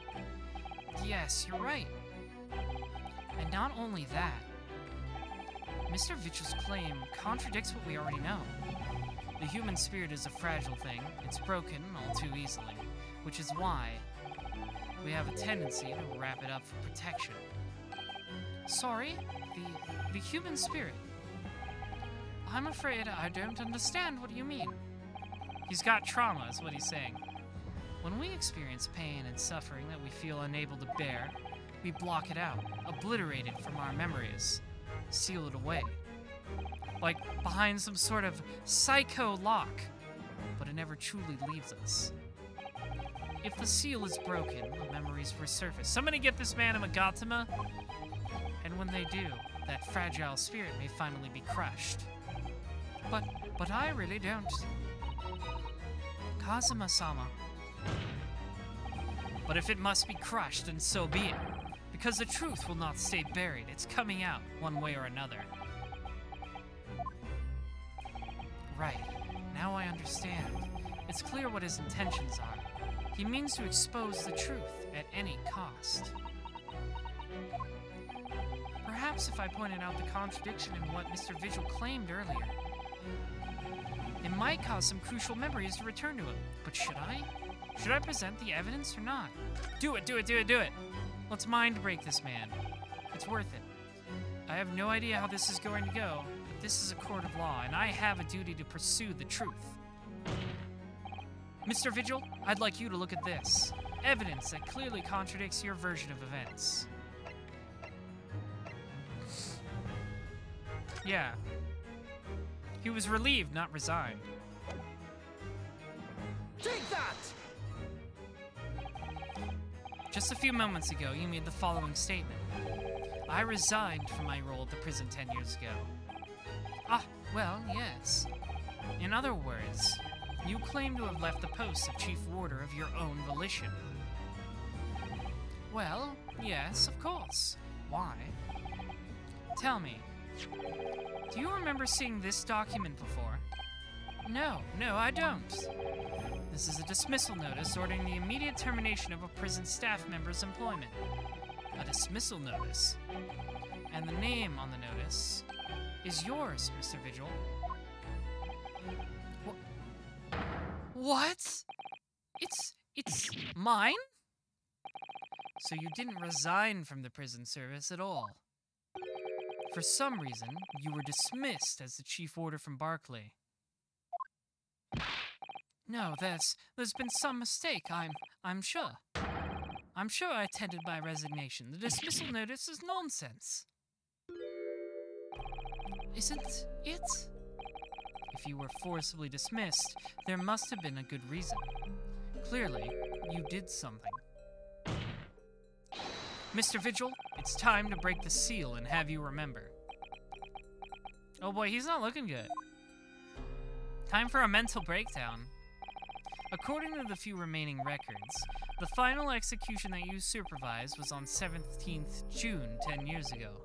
And on that day, something very serious took place at Barclay Prison. The 17th of June. Was that... Tactics Ogre Reborn linked on PSN? Yo? Like, is that like a port? Like a HD or something? That would be sick. I've always wanted to try Tactics Ogre. The professor's execution. Professor. As you were the chief warder at the time, it stands to reason that you would have been present throughout the proceedings. It does sound familiar. And yet, that execution never took place. Yeah, because he got out of his grave. Okay, I will take a look at this picture.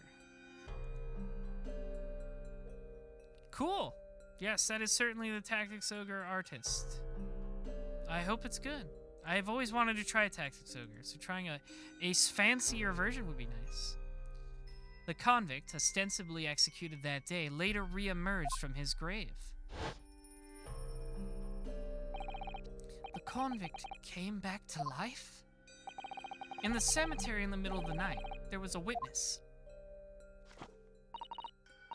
However, the witness claims that a moment after he saw the convict clambering out of his grave. Was it Vigil who shot him?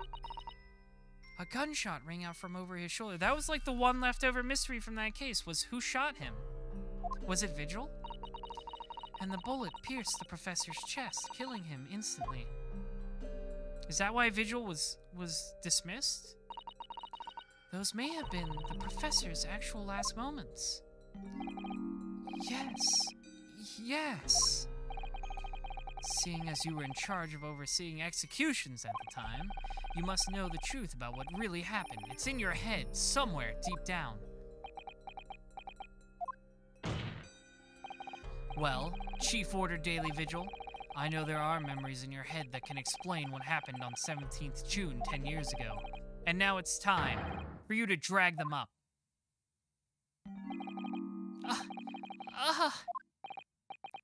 Mr. Vigil?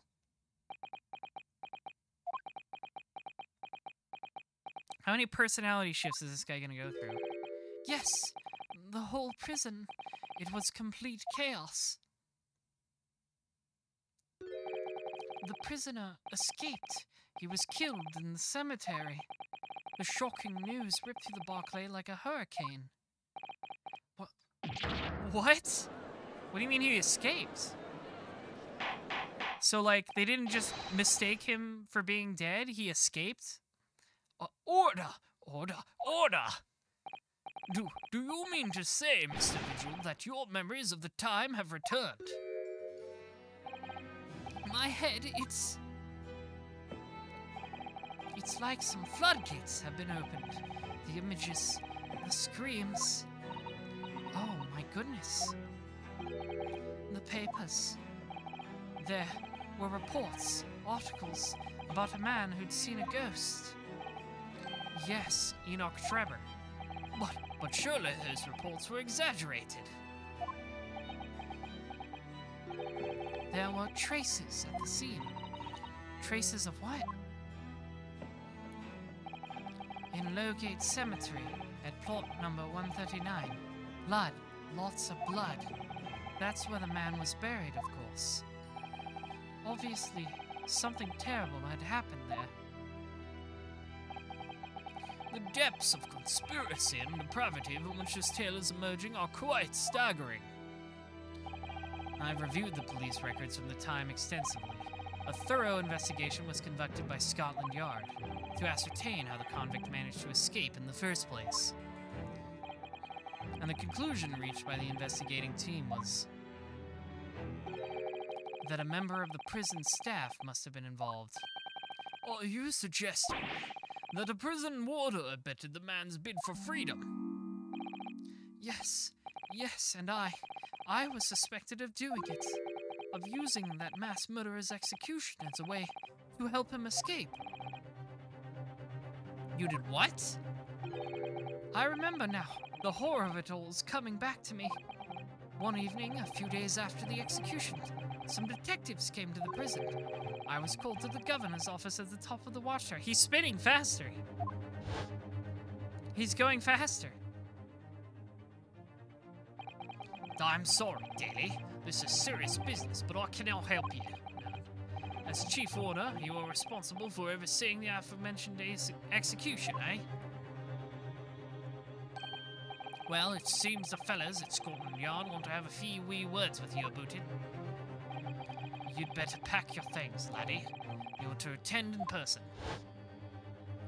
Oh god, he's going faster. As soon as he told me that, my mind just went completely blank. And the next thing I knew, the professor, the most hated killer in our country's history. And I let him escape. I'm finished. My life. Is over. Oh yeah, there he goes.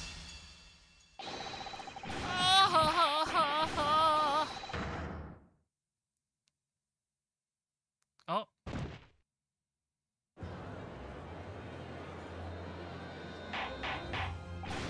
Well, down he goes. Order! Bailiff, fetch a doctor at once. Court is adjourned for today with immediate effect. Well? So, with Yeah. Mr. Vigil's collapse, proceedings came to an abrupt end for the day. Once again overshadowed by the legacy of that notorious killer, appearing like a cursed ghost ship on a foggy ocean. Lord Van Zeeks, Mr. Vigil, Cosima, and Gregson. All of them bound by invisible chains anchored to the same wreckage in the murky depths of the past. But the miraculous light that had been trying to cut through the gloom and shine on those tragic events was playing on the edges of the truth at last. Well, this is complicated. This all got very complicated very fast. I figured the professor case would be involved somehow, though.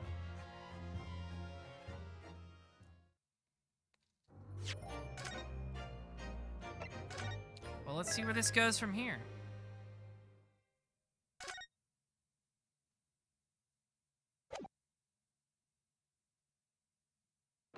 The next day. Or no, this is the same day. 2nd November, 3:38 p.m. at Sholmes' suite. I still can't quite believe what just happened. I know. I inquired with the bailiff after the court session was adjourned, and it seems Mr. Vigil was taken to hospital to recover. Right. 10 years ago now, Mr. Vigil attempted to commit suicide by jumping out of the window of the prison governor's office. But ever since then, he's completely blocked the memory of those events from his mind. Nobody knew his secret. Not his family, not even the man himself. But I forced it out into the open. Yeah, what is this redhead stuff all about? What is this relation? There's like so many facets to this case. Was it wrong of me to do that? Did I overstep the mark, I wonder? Listen, there's nothing wrong with unearthing a man's trauma. Runo! Oh, Iris. You were miles away. Anyway, I've brewed a fresh pot of soothing tea for you. Oh, thank you. You and Susie have had an exhausting day so far, haven't you? Oh. Thank you, Iris. How thoughtful of you. Do you happen to know where Mr. Sholmes is? When we came out of the courtroom back into the defendant's antechamber, he disappeared. Oh, no, I don't know. He just suddenly sprang to his heel and left. All he said was, I must leave. I wonder if he's pursuing the mystery of Inspector Gregson's death. Well, you know that Hurley's always saying, don't you? There are mysteries in this world that should perhaps never be solved. For the construction of a solution comes only at the expense of the destruction of something else. What do you mean? He knows very well that when you open someone else's old wounds, you often open your own, too. But he just can't take his own advice and leave well alone. Solving mysteries is too important to him. That's so true. So true, Oomphy. But that's what I like about Hurley, after all. I suppose that's a lot of great detective in some ways. So then, let's have tea, and then I'll give you a hand. Oh, do you have time, Iris? Yes, I've finished this month's manuscript at last, with barely a day to spare before the deadline. Oh, I'm so looking forward to it. A brand new story to the road in the adventure of Sherlock Holmes. You know, I always hide Hurley's violin in the days before I have a deadline. You do? Poor Mr. Sholmes. I'm sure that's very wise, Iris. How sensible of you. Now then, my dear fellows, let's make a plan of action before we continue our investigation.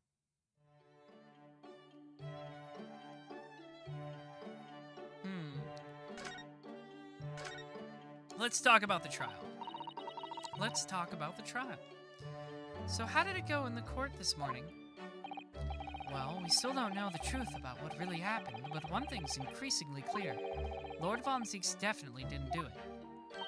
Oh, goody! Yes, that's right. We managed to uncover several new facts as well. Oh, really? And there was another development, too. Kazuma. Yes, it's quite clear now that Kazuma-sama is not himself. The way he's acting, it's almost as if he's possessed. I know. I mean, at the end of the proceedings earlier, he was like a bloodhound the way he was chasing down Mr. Vigil's forgotten past. I mean, I don't know if you can really blame him for that one. He's not so normally mercilessly persistent.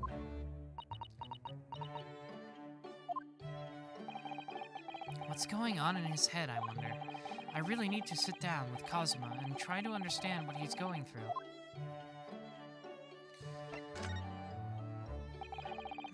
If Gregson was really murdered the day before his body was discovered, then Lord Von Zieks has to be innocent, you see? What? The day before? Well, that should be easy enough to work out, just by examining the corpse, surely. Yes, you would expect so, but curiously, no time of death was included in the autopsy report. That is curious. There are still unanswered questions about Lord Von Zieks, though, aren't there? Ah, do you mean... I mean, what was he doing there on Fresno Street that day in the first place? Well, according to the man's testimony, he said he was investigating Inspector Gregson, didn't he? And it turns out that little room was actually the inspector's secret office. Ooh, that sounds like it has all the makings of a wonderfully devilish plot. Delightfully devilish. But then, why was the notice board in there covered in all these particular papers? Papers about cases with a link to the Reaper. I'm starting to get a bad feeling about all this. Oh dear, that sounds more like something horribly devilish. Yeah, not delightfully devilish. We must start by looking into Inspector Gregson's movements of late. Let's talk about the Greggy's movements. I never imagined I might have to be investigating the Inspector's movements. Well, according to the entry in his diary, he was carrying out an incognito investigation of the Red-Headed League the day before his death. Oh, you mean he was doing the same as Hurley? Well, Mr. Sholmes was trying to apply, whereas the inspector was supposed to be investigating. I do wish it had been the other way around. Anyway, as it turns out, the inspector who went to investigate the Red-Headed League that day wasn't actually Gregson at all. It was Mr. Vigil, in possession of Gregson's identification. You know what that sounds like to me? Establishing an alibi. Oh my, yes, you're absolutely right, Iris. But why would Gregson need an alibi? Yeah, the days he hired Vigil, it was like he needed people to know he was elsewhere. Like, he specifically told Vigil to make an impression. I wonder what Gregson was up to that he felt like he would need to deceive people into thinking he was elsewhere. It would appear that the inspector had something to do that he wished to keep a secret. I don't believe it. I always thought he was just a harmless lover of fish and chips. But perhaps you were seasoned with something a little more potent than salt and vinegar. I think perhaps we should try to move away from food analogies. Yeah, what is this? Jason? Are you Jason now? Well, anyway, if Lord Von Zieks felt the need to investigate Gregson... Yes, I agree. We must try to find out what he knows. I guess we have to go talk to Von Zieks. Maybe he'll actually help us out now that we've mounted a strong defense. Vigil, you say? Isn't that the name of the lady who came to visit Hurley yesterday? That's right, to ask Mr. Sholmes if he would help her to find her missing husband. Only Mr. Sholmes completely passed the buck to us. Actually, didn't you say that Mr. Vigil had been taken to the hospital? Do you know which one? Ah, it's St. Sinners. How convenient. We don't have to make it a new background for a new hospital. I'm starting to wonder if all the other hospitals in London have closed down. Well, that's amazing, Runo. You found the lady's husband already. Well, I suppose I have, by accident. You know what they say, mistakes into miracles. And 10 years ago, while Mr. Vigil was the chief warder at the prison, he was responsible for overseeing the professor's incarceration. No! So when the convict escaped, he was held responsible and immediately dismissed. Sometimes I really don't want to grow up. There's more. For 10 years after that, while he was ostensibly working as a peddler, he also had another secret job. He was paid by Gregson to be his stand-in, to impersonate the inspector. To impersonate Gregsy? But why? I have absolutely no idea. Ginny was right. I'm starting to think all adults are up to no good now. Including you, Runo. I haven't paid anyone to impersonate me. That means he has ties to the professor and to Inspector Gregson, though. So, I do think we ought to pay a visit to Mr. Vigil, don't you? Back to St. Sinners, then.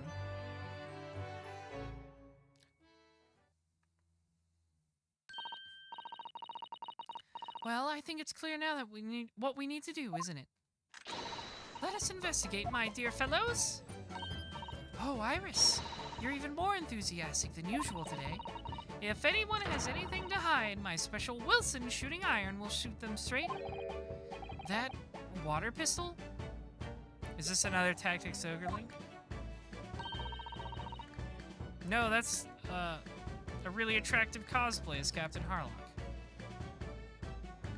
That's Onk's actor? Oh, neat.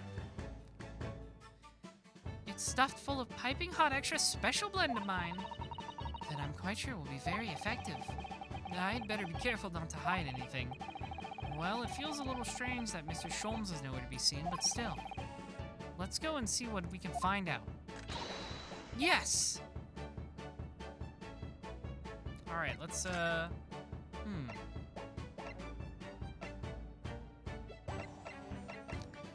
guess we'll just hit all these one at a time.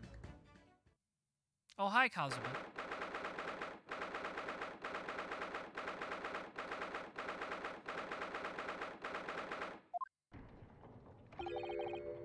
No arguments, Professor Asogi. You will continue with the trial exactly as I instructed. Is that clear? Perfectly. It's Kazuma-sama.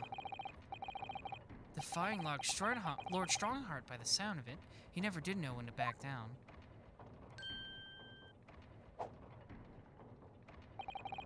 On your way now, Asogi, my lord.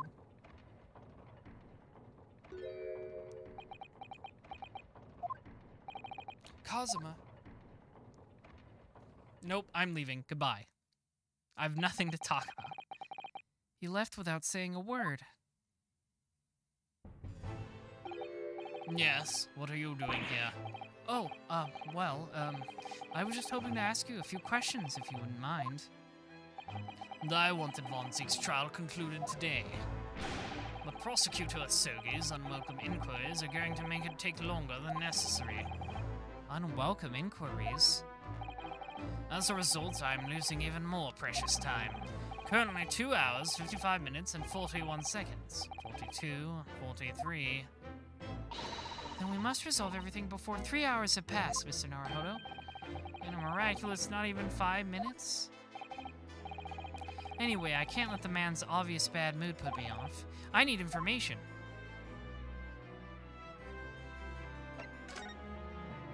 The Reaper! Does Prosecutor Asogi believe that Lord Von Zieks is the Reaper?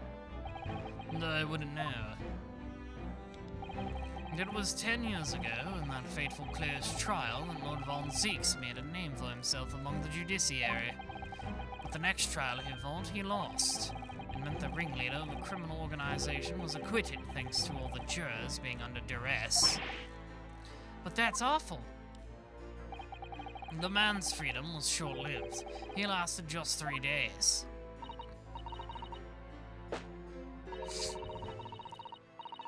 Yes, let me see. He died in a rock slide at his place of work, I believe. Correct. Then was the inauguration of the Reaper of the Bailey. And people believe Lord Von Zieks was responsible? He was brought to trial himself, but it was shown to have been an accident. So he must have had a solid alibi then. Nevertheless, the mysterious deaths continued. In total, 16 persons vanished in unusual circumstances, ostensibly at the hands of the Reaper. That's a long run of coincidences. Well, the Reaper's true identity may well be revealed by this trial. And the impact the revelation would have on the British public cannot be understated. Is that why it's a closed trial? Precisely. This guy really doesn't want juries involved in stuff. He's always talking about how they end up under duress, or acquit the wrong guy. This country hasn't seen a closed trial for 10 years. So the last one was the professor's? The trial of Genshin Asogi. Correct. Actually, we heard that originally you were going to prosecute that trial yourself, Lord Strongheart. Von Zieks entreated me to relinquish the prosecution to him, that he might avenge his brother's death. And here we are, 10 years later. With the trial of the man Von Zieks had condemned now looking to avenge his father's death in the same way. They do say that what goes around comes around. However, it would seem that the new young prosecutor is harboring some ulterior motive as well. Kazuma is. I like my organization to run smoothly in the exact manner that I prescribe. As with the giant clock in here, I won't tolerate a single cog being out of step with the others. Ah, so that's what all these gears are about in here. Super Damon Gans energy at this point in the game. There's no way this isn't a bad guy. If the young man refuses to mesh with the other parts of my great machine, then I will be forced to take steps. What do you mean? Not something with which you need to concern yourself. In any case, all your questions will be answered tomorrow.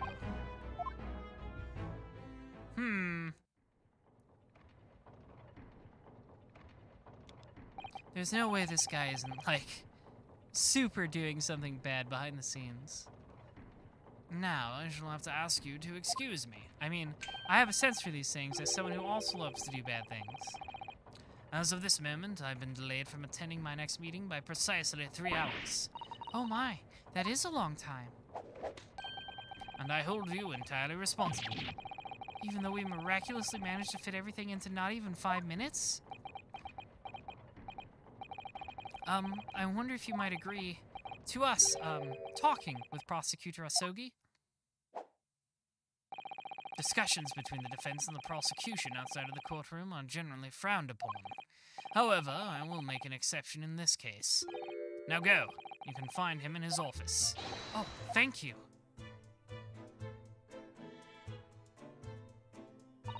Let's go to see him at once, Mr. Naruhodo. Kazuma's my best friend in the world, but I'm really not at all sure I know how to talk to him at the moment. Listen, you get right up to him, alright? You go right up to him and you say, Kazuma, your tits look heavy. How can I help you?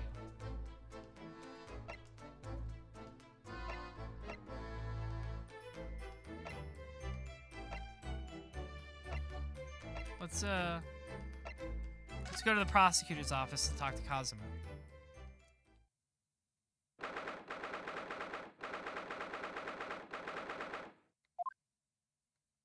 Yeah, you just gotta do a brother check-in.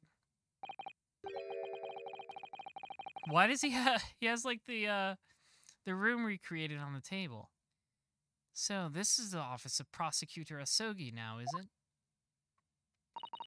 Kazuma-sama is doing so well for himself. Even though he's always forced to kneel on the floor Japanese style in that dark... Why are there actual bats in this room? Von Zeeks, what is your fucking problem? It's his habit to sit Seiza style whenever he's working. Well, it looks like our journey here was wasted. The prosecutor appears to be out. Perhaps we should discuss things with another prosecutor we know first? Yeah, okay, we'll go talk to Von Zeeks, I guess. They literally just said, go talk to Von Zeeks first.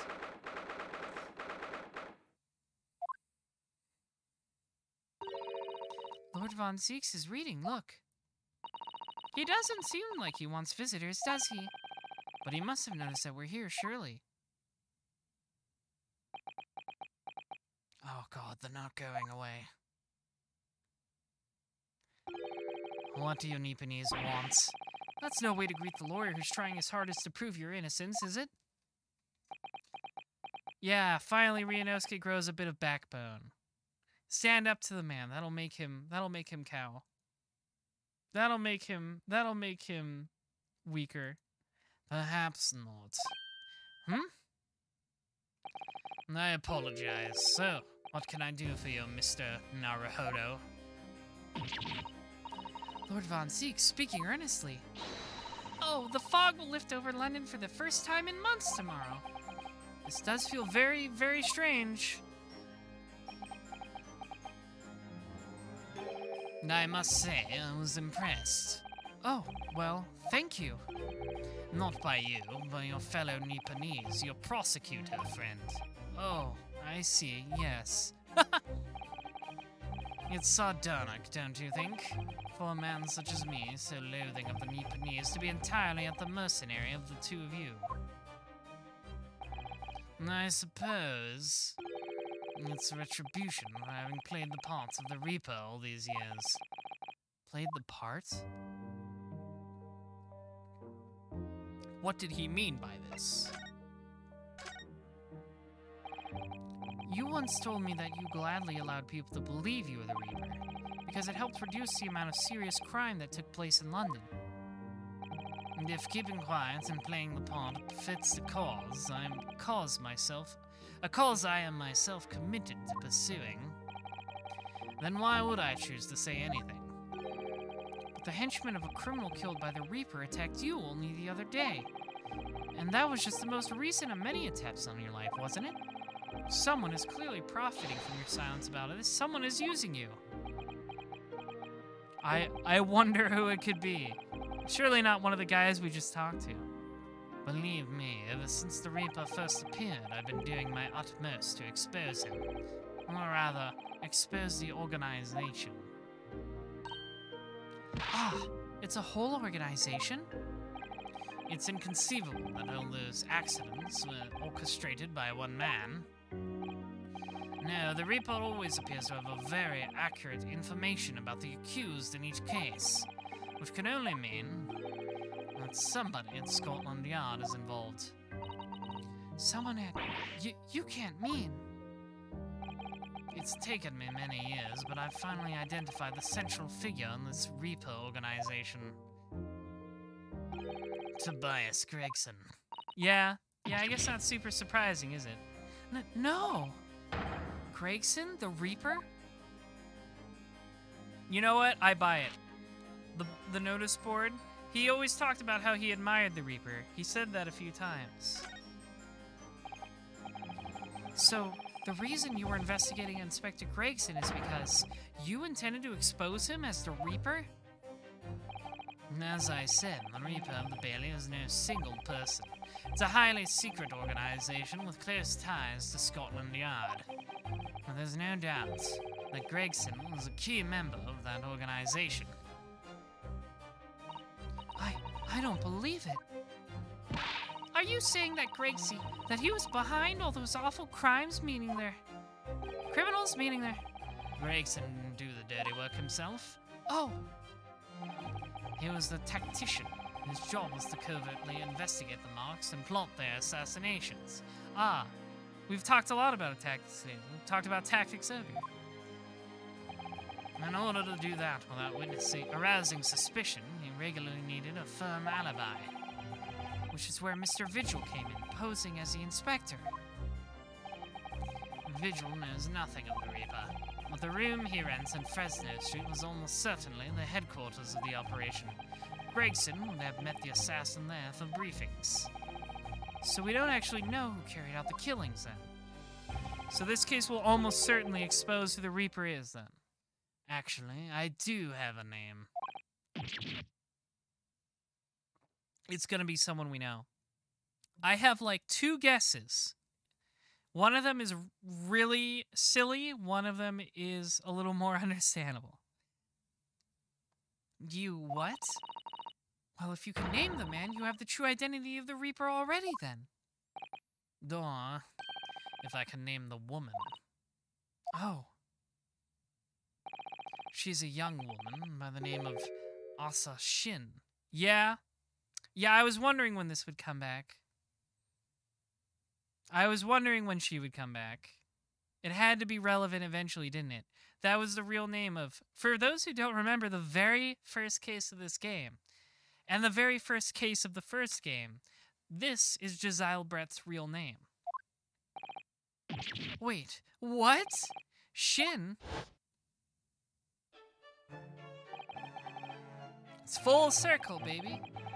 Miss Asa Shin, the true name of a terrifying killer I know only too well. So this now begs the question, why did she kill Wilson? Right? Now we know must have been some more conspiratorial reason for it.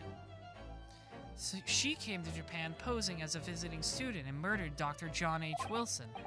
Then, just when it seemed that diplomatic protection would help her escape Japan and conviction, the mysterious woman was herself murdered in a small summer beach hut. And that woman was actually the Reaper of the Bailey? That would explain why there haven't been any killings yet. I wonder if she was in Japan. I wonder if she was planning to get, Soseki. Mr. Naruhodo, This perhaps isn't the place to discuss. No, of course not. We can't mention it here. The fact that she killed Dr. John H. Wilson. Yeah, Iris's dad. Because Iris doesn't know, and it's very likely that the man was her father. Asa Shin. I should let father know at once. Yes, I agree. Well, can we at least try to find a way to tell Von Zieks about Asa Shin? Yeah, these games are super interconnected. I think it's really interesting. Like, you could see the third Ace Attorney game, all the cases were pretty much interconnected. And I thought that was really neat when it did that. And this game, it's like every case from both games is interconnected. And that's really impressive how well it's pulling it off. I think it's great. I love when mysteries do stuff like this. Kazuma, isn't it? Kazuma Sergei. You say he's a friend of yours. My best friend. He's the whole reason I got to come to Britain. It was all on his merits. I have nothing but respect for him. Yes, I understand that the very best students are selected for such opportunities. I had a fine demonstration of how sharp he is in the proceedings earlier today. He missed nothing. In fact, his flawless performance very much reminded me of his father. Genshin Asoki, the professor. It's true that the aristocracy of the time was the root of numerous grave societal problems. They were abusing their power, playing with the common man as pawns in politics and economics and war. They still do that, I'm pretty sure. I mean, we're only not so long out from another very big war. In many ways, Asogi was carving out a canker from society that we British couldn't deal with ourselves. Ah, I see. Well, that's precisely why it makes no sense. Clint von Zieks was a noble and upstanding man. He wasn't corrupt. As far as you know. Why did that damned Nipponese have to go and take my brother's life? In spite of having once saved mine. He saved your life? How did that happen?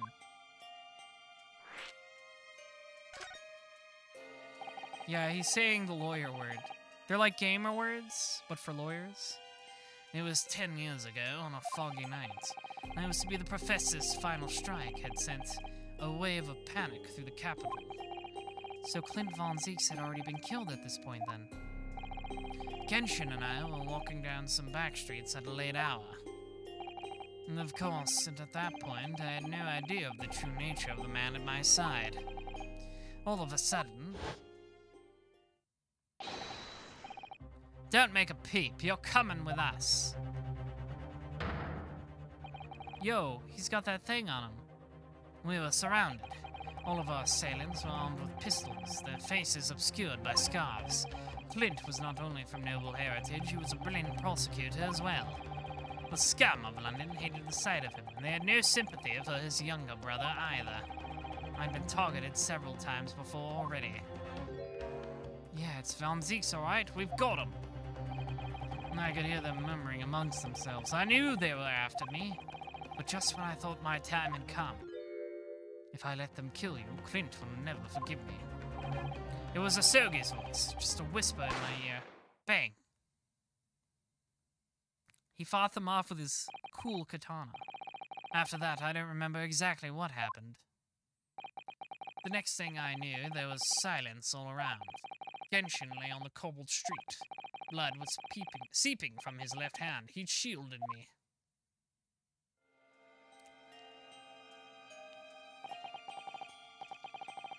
Makes me wonder if Genshin was really the guy who did all those murders. 2 days later, they arrested him on suspicion of being London's most notorious mass murderer ever, the Professor.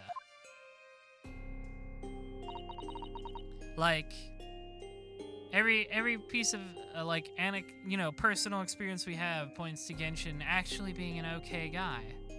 So it makes me wonder if he was framed, especially knowing what we do now about Gregson, and that he was the one who was crucial in arresting Genshin. Now that we know Gregson was a key part of the Reaper organization, he might not have been so trustworthy on his previous record. How awful for you. All that once, I lost the brother I revered and the foreign friend I held in such high regard. I'm so sorry, Lord Von Zieks.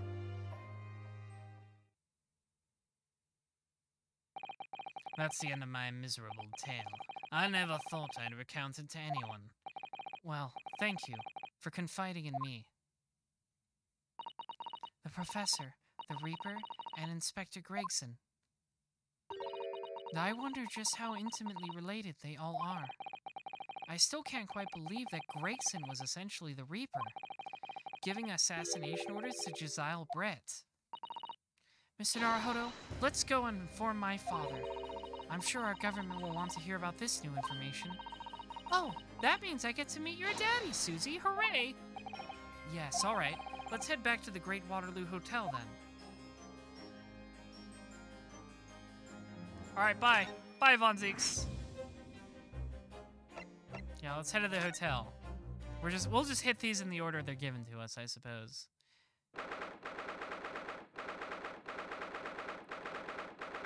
We're learning a lot of new things. I thought it yesterday, and I think it again today. This place is so princely. It's a wild guess, but I have a feeling you'll think the same tomorrow, too. My tea has a finer fragrance than whatever they're serving in the tea room here, though, wouldn't you say? Ah, look who we have here. This is an unexpected pleasure. Yo, he's still dripped up. Ah, Father. Ooh, is this your daddy, Susie? How lovely. What a charming young lady. And you are? Oh boy, she's gonna introduce herself as Iris Wilson. He's got that look in his face. Ah, really? So you're the author of The Adventures of Sherlock Sholmes, are you? That's me, Iris Wilson, at your service, sir. Susie's been such a wonderful friend to me over the last year, you know? Well, Miss Wilson, I must say I read your work regularly and with much interest. Iris actually lives with Mr. Sholmes, you know, Father.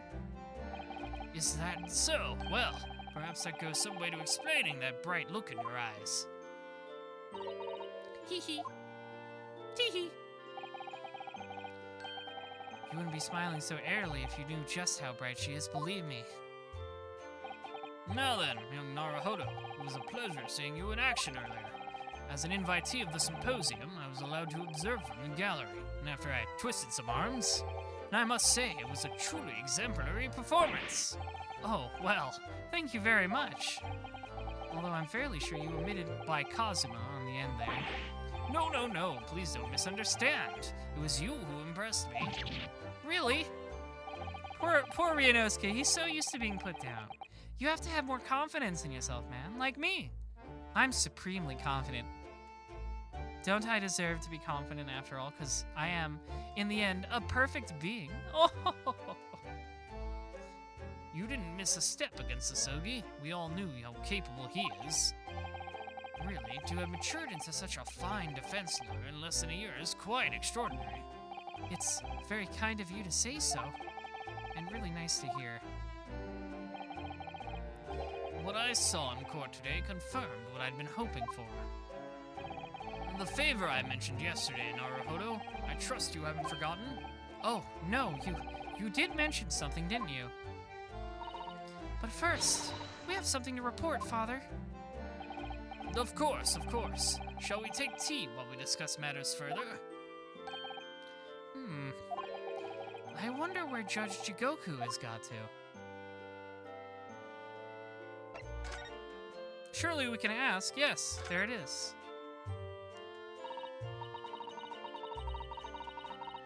Father, do you know about the so-called Reaper of the Bailey? I've heard rumors. Some members of the judiciary explained it all to me yesterday. Of course, when I was a visiting student here in London, the Reaper was yet to emerge. Right, he didn't appear until after that case when the visiting students had already returned home.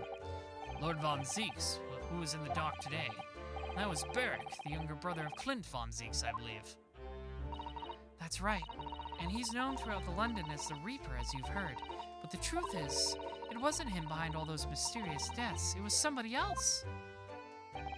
I see. So what you're saying is there's been a professional killer at work here. Exactly. Someone by the name of Asa Shin, in fact. I beg your pardon. Did you say Asa Shin? You mean that Josiah Brett woman who was responsible for killing my great friend? Oh no, a friend of yours was killed? Oh boy, here it comes. Professor Mikotoba, I think perhaps we should discuss this right now. Because the friend the professor is talking about is Dr. John H. Wilson. Oh boy, this one is so close to slipping out, isn't it? We've been holding this one in for 2 games. And that's not something we want Iris to find out about. Not like this, anyway. Let's try and sidestep it. I've just remembered something. Biscuits. This hotel has the most delicious looking biscuits. That was rather out of the blue. She's doing this deliberately. I think I'll go and see if I can purchase some. I wonder, would you like to come too, Iris? Oh, yes. You just tried to leave me behind. Ah, there we go. Remove her from the scene. Get this child out of here. So that young girl. It's called Iris Wilson, is she? Yes, that's right. And she's the author of all those adventure stories starring the great detective Sholmes. But the name of the credited author isn't Iris, is it? It's Dr. John H. Wilson. Yes, I know. That's the name of her father, you see. Her father? Dr. John H. Wilson. And I was so deeply indebted to the man for all the kindness he showed me during my time in London. That's why I was keen to reciprocate and invited him to the Imperial Yume University 4 years ago. But he was murdered last year by Josiah Brett. Why?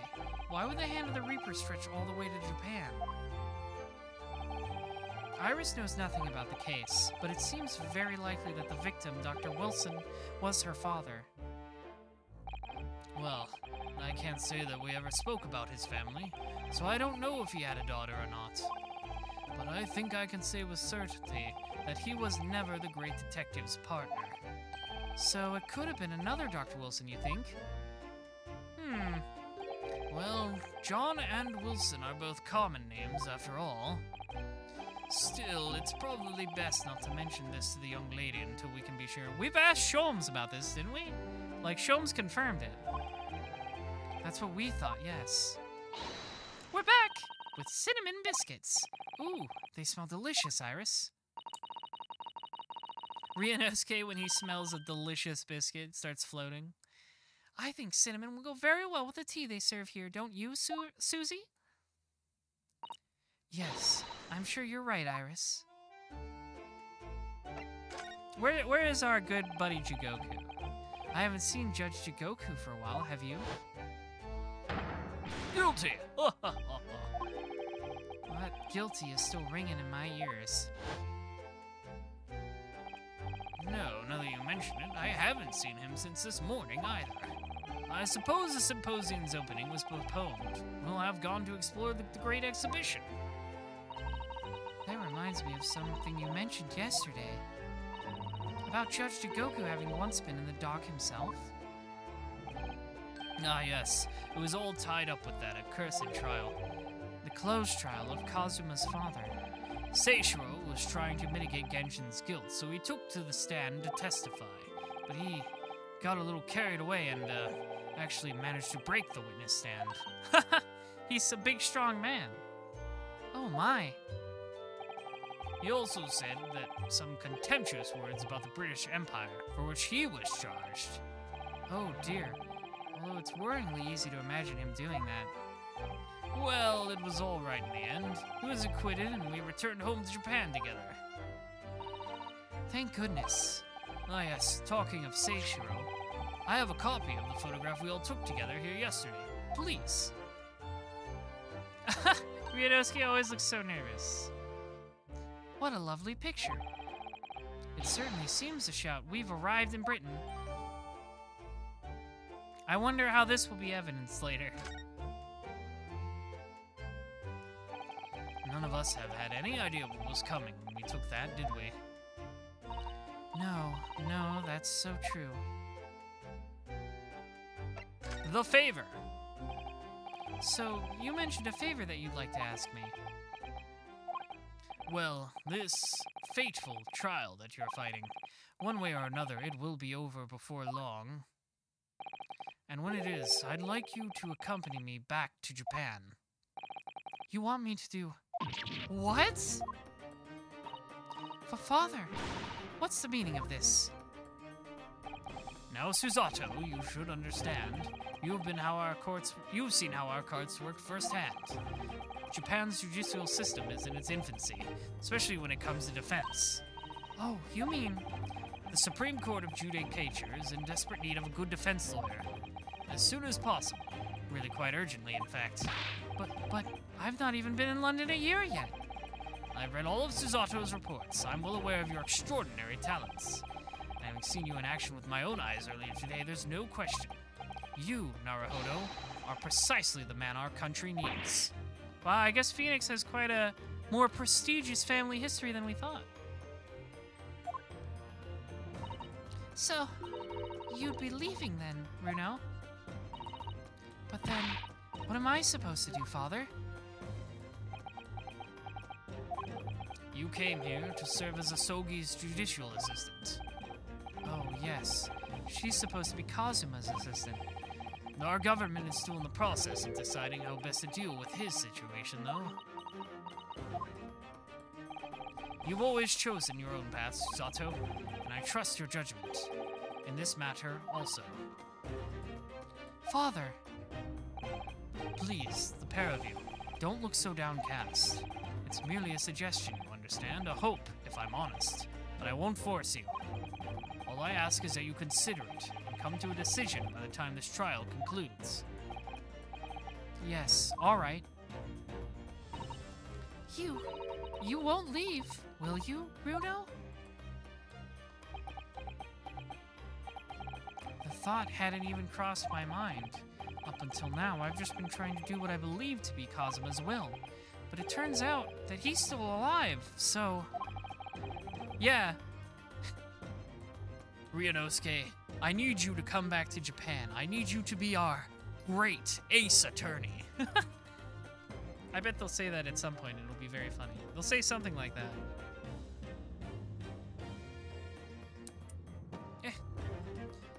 Where does that leave me? You need to find out what to do with your own life, Ryunosuke. You can't just keep hanging on Kazuma's coattails. Well, if you'll excuse me now, I need to telegram government ministers and the Japanese police with this information about Asa Shin. Of course, Father. Thank you. Up.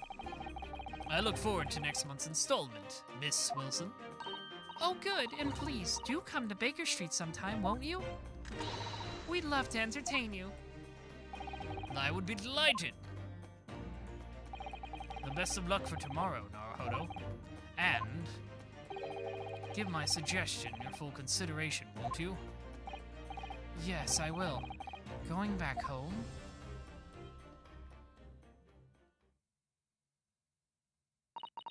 You know, Kazuma-sama has always been meant a great deal to my father. I'm sure he'd love the chance to meet with him and talk to him about all of this. Yes, no doubt. Asa Shin. Of course, it's so obvious. Oh, that's Sholmes. How could I have neglected to consider the possibility before now? Ah, Mr. Sholmes. Harley, where have you been? Why, I joined you all for tea, of course. What an extraordinary question. I didn't notice you at all. He was here the whole time? No matter, no matter. Anyway, to be more pressing concerns, Mr. Naruhodo. Oh, yes? I must dispatch a telegram to your country at once. It is a matter of much urgency. To Japan, you mean? Tell me, to whom can I trust the task? Quickly now, who? Well... My father has just now left to send a telegram to the Imperial Police Bureau of Japan himself. I see. Well, he looked reliable enough for a bearded fellow. What? Why are you prejudiced against what father, against bearded people? I don't think what father sports could be considered a beard, Mr. Sholmes. There's not a moment to lose. Kindly ask your trusty unshaven father to see this ascent. I will, but what is it? No questions at this time, if you please, Mr. Zotto. All we can do is pray. That for once, my deduction is awry. Oh boy, he seems serious for once. Doesn't that imply that your deductions are normally correct, Sholmes? Which isn't exactly now, then. You may be surprised to learn that I am a very busy man. I suddenly have no time to hide beneath setteas and eavesdrop on other people's conversations. Which is definitely not what I was doing a minute ago. So that's what joining us for tea meant. I leave the sending of this in your hands, Miss my dear fellows. There, Noom, he's away. Wait a minute, Mr. Sholmes. He just sort of ran off, didn't he? Had quite a pace. And left the unpaid bill for his tea behind, too. Well, he's not making that £4 a week anymore as a redhead, so he's gotta dump the bill on us. I must catch up with Father at the telegraph office at once. And I'll run and call us a cab. Straight away. Noom. And there was me thinking everyone would be clamoring to pay Mr. Sholmes' bill. Alright.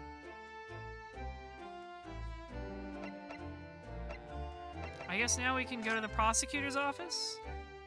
See if Asogi is there.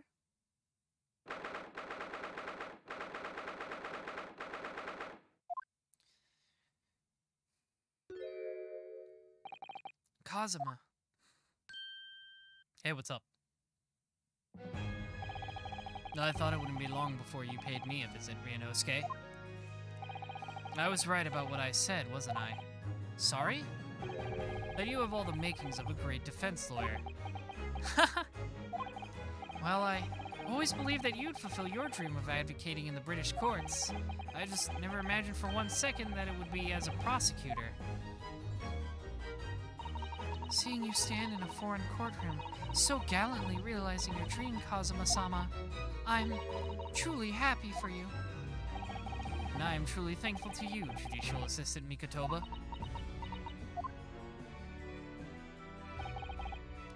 Ryunosuke, I always thought it would be fun for you and I to shake up the British legal system a little together. This isn't quite how I envisioned it, but I suppose it's just another twist of fate. I've learned a lot of things during my time in London. About how Susato-san's father was himself visiting a student here once, along with Judge Jigoku. And about what happened with your father. Then you'll have no difficulty understanding why I had no choice, why I had to find a way to get Britain as a visiting student myself.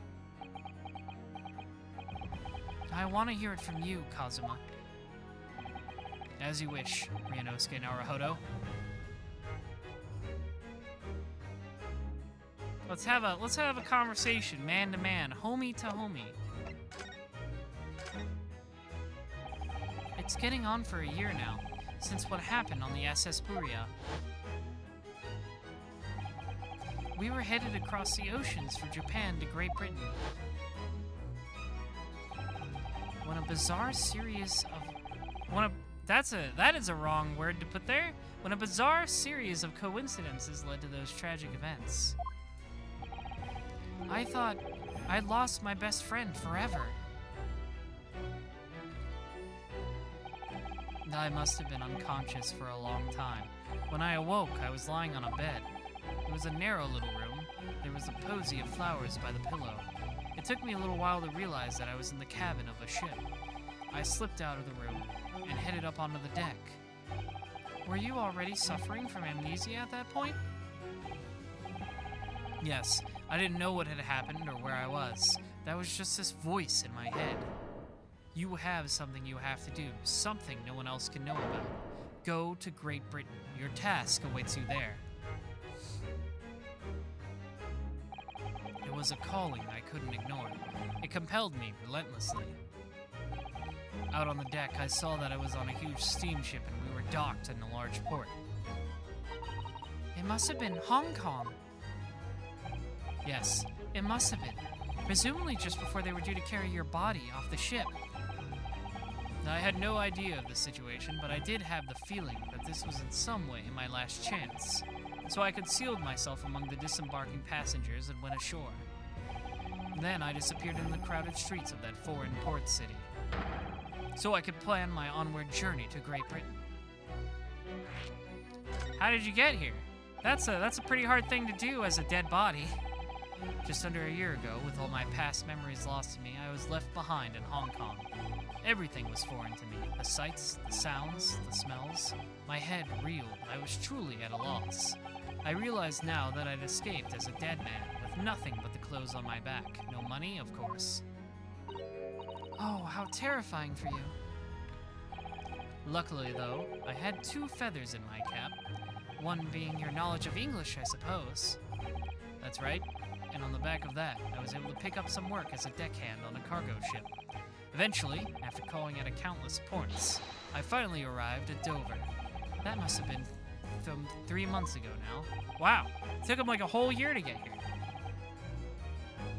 Your formidable tenacity of purpose showing itself again. I mean, the man had lost his memory and had literally nothing to his name.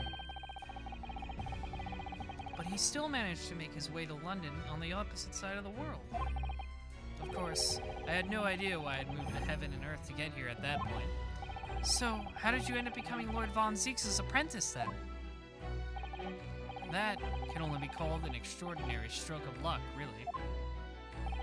You see, I was stopped at the border because I had no papers. They took me straight to Scotland Yard. And by sheer coincidence, Lord Strongheart was there to attend a meeting. That's when the second feather in my cap came into play. Would that have been your knowledge of the law? Yes, exactly. Lord Strongheart was curious about an Easterner with intimate knowledge of British law.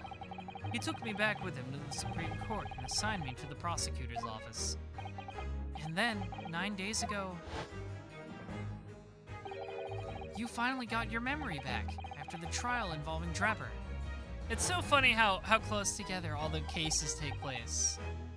Like, they're just like 1 week after the next. Yes, I did.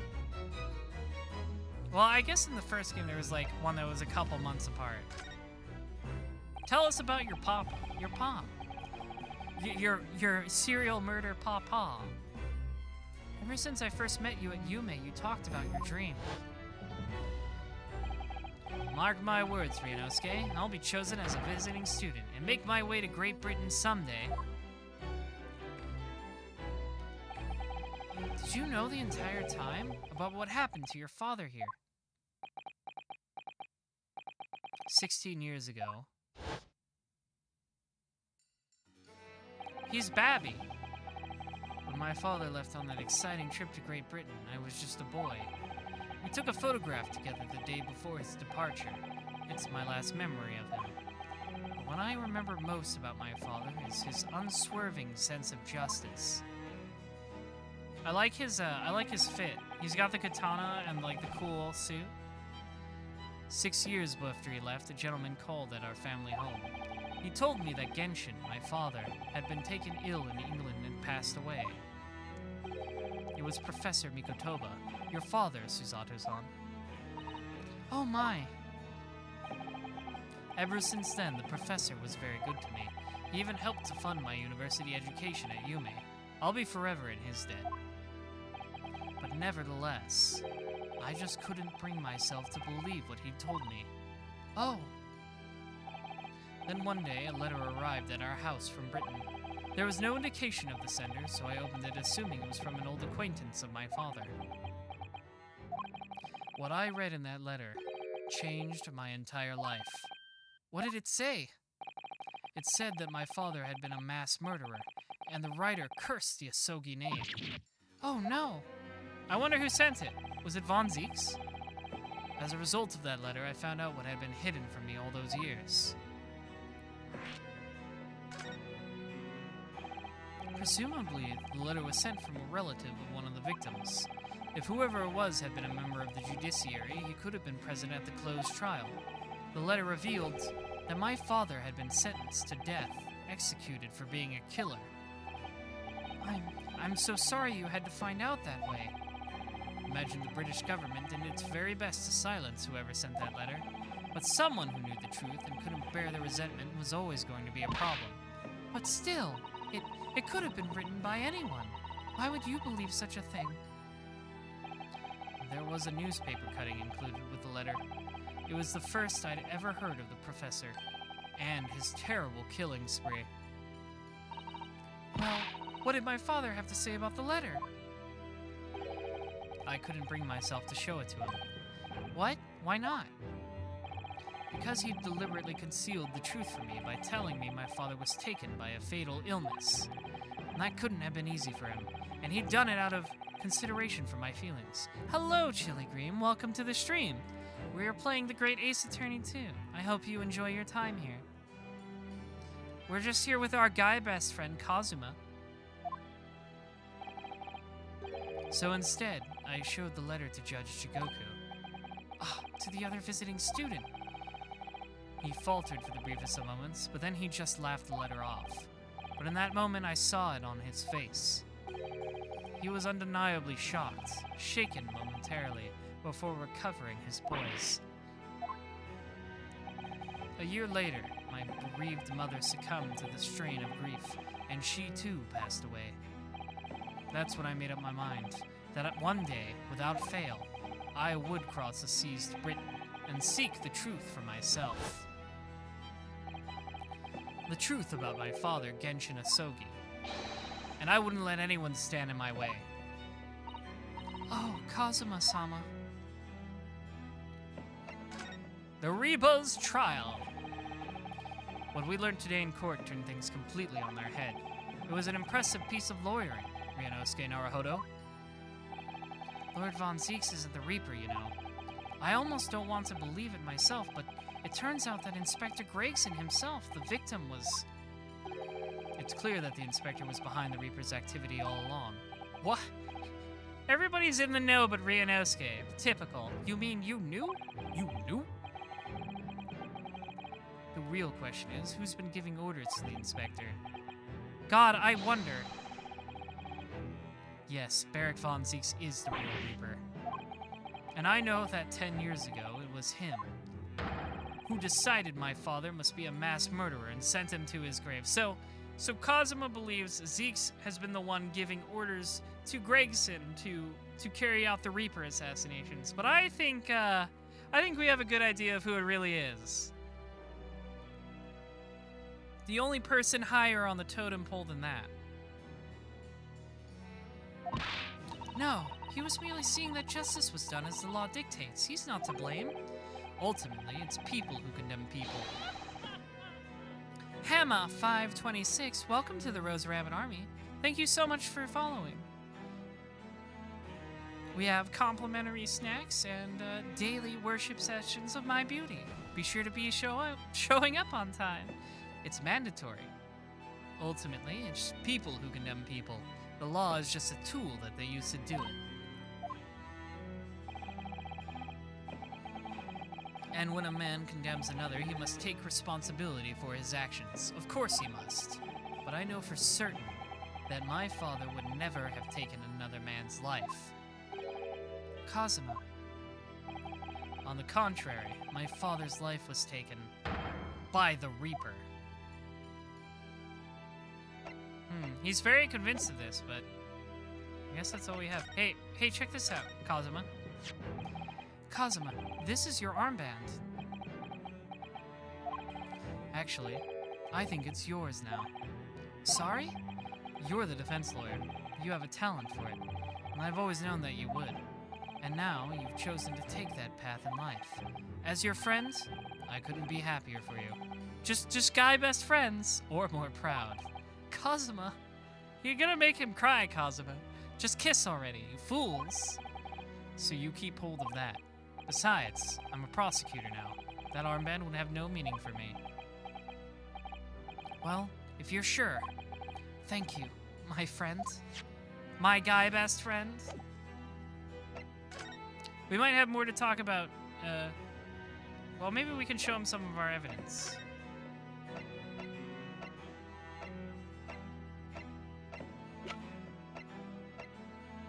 Maybe you can take a look at this.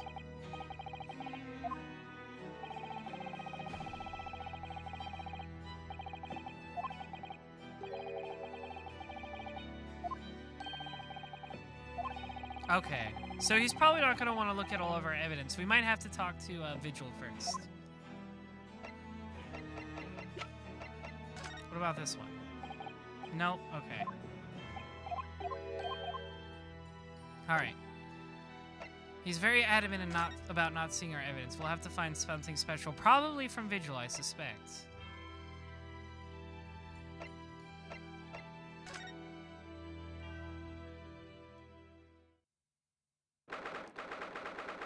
Second November, St. Sinner's Hospital, Ward 3. This is the ward where Mr. Vigil was brought, apparently. To be frank, I'm a little worried about seeing him again. Ah, the lawyer. Hello again.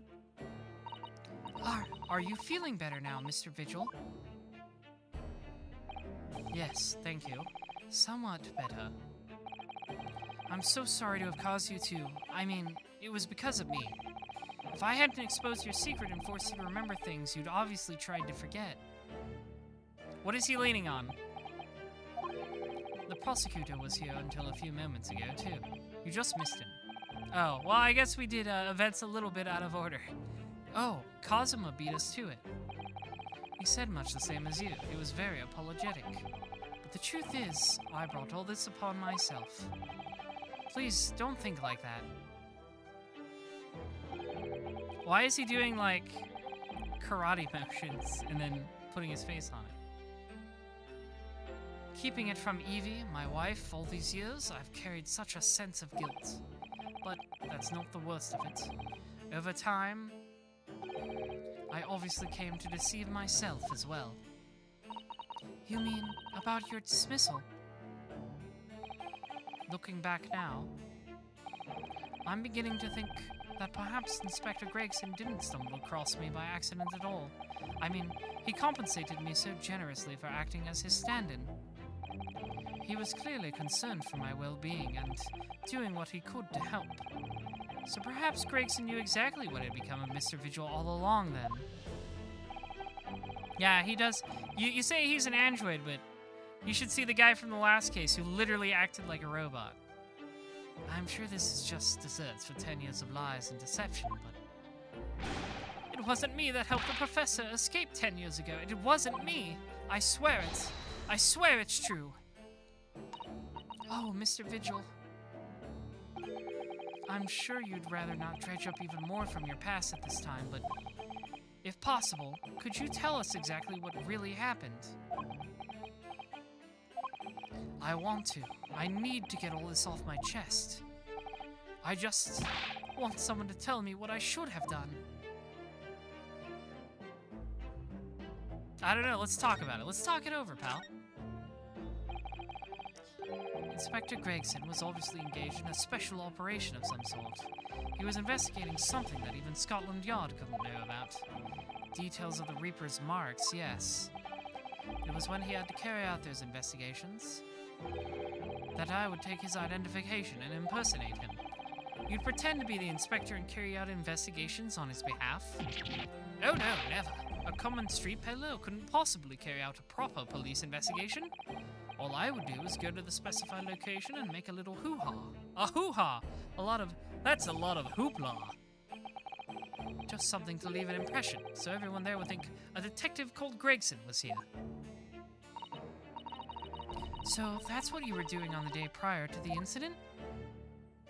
Yes, he asked me to make an appearance at the park on Lime Street for the Red-Headed League event. So as usual, I flashed the inspector's identification around and was very vocal about my presence. But then you were taken prisoner by those red-headed fraudsters. Yes. So, how would you always make a point of showing Gregson's identifications and generally being loud?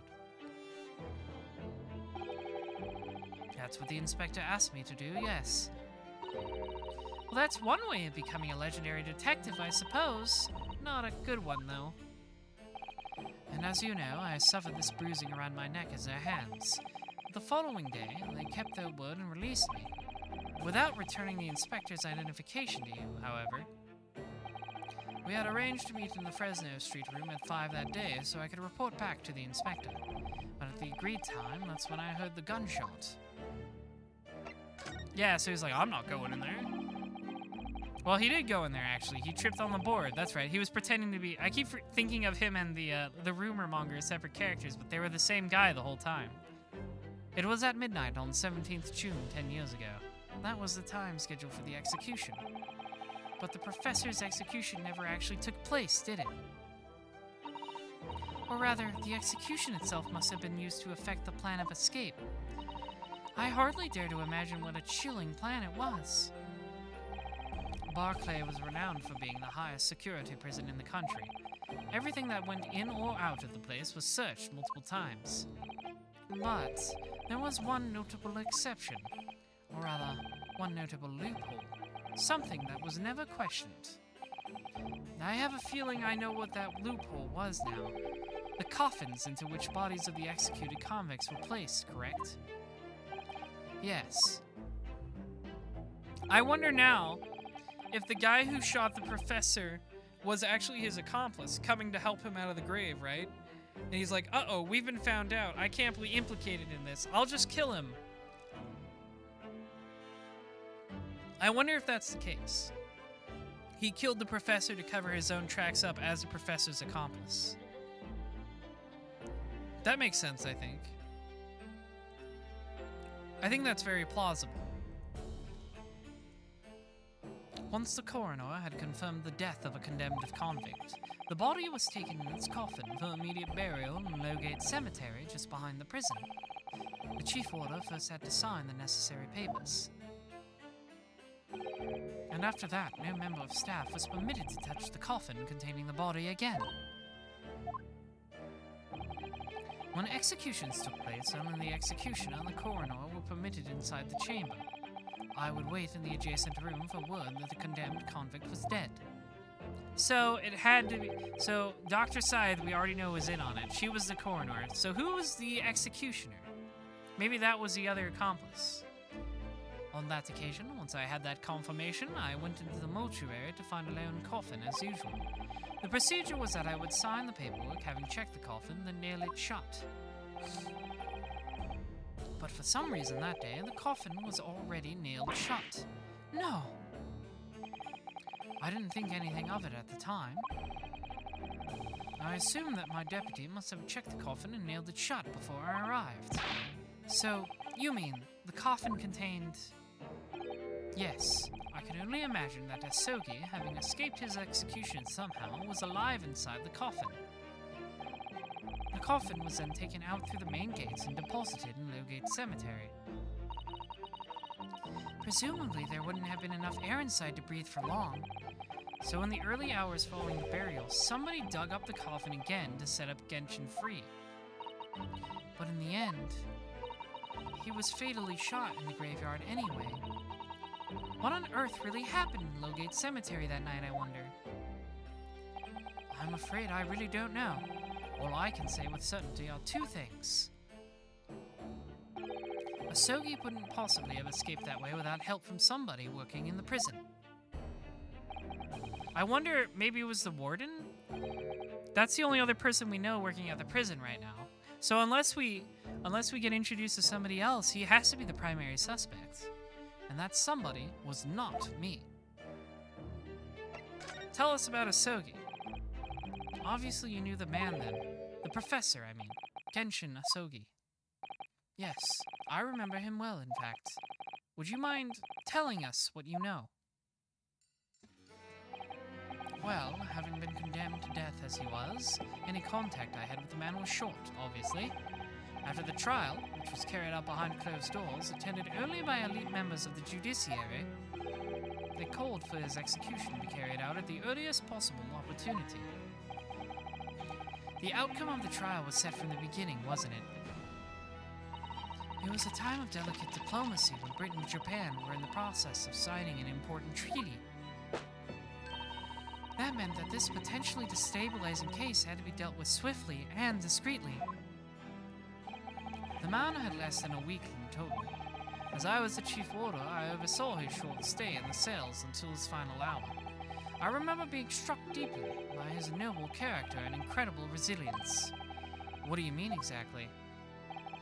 He was a killer of many men, but he was always quiet and polite. He was a gentleman, a man of intellect. In fact, I couldn't bring myself to believe what he'd done, so I asked him one day. Those 5 members of the aristocracy whose lives were taken, were you really responsible?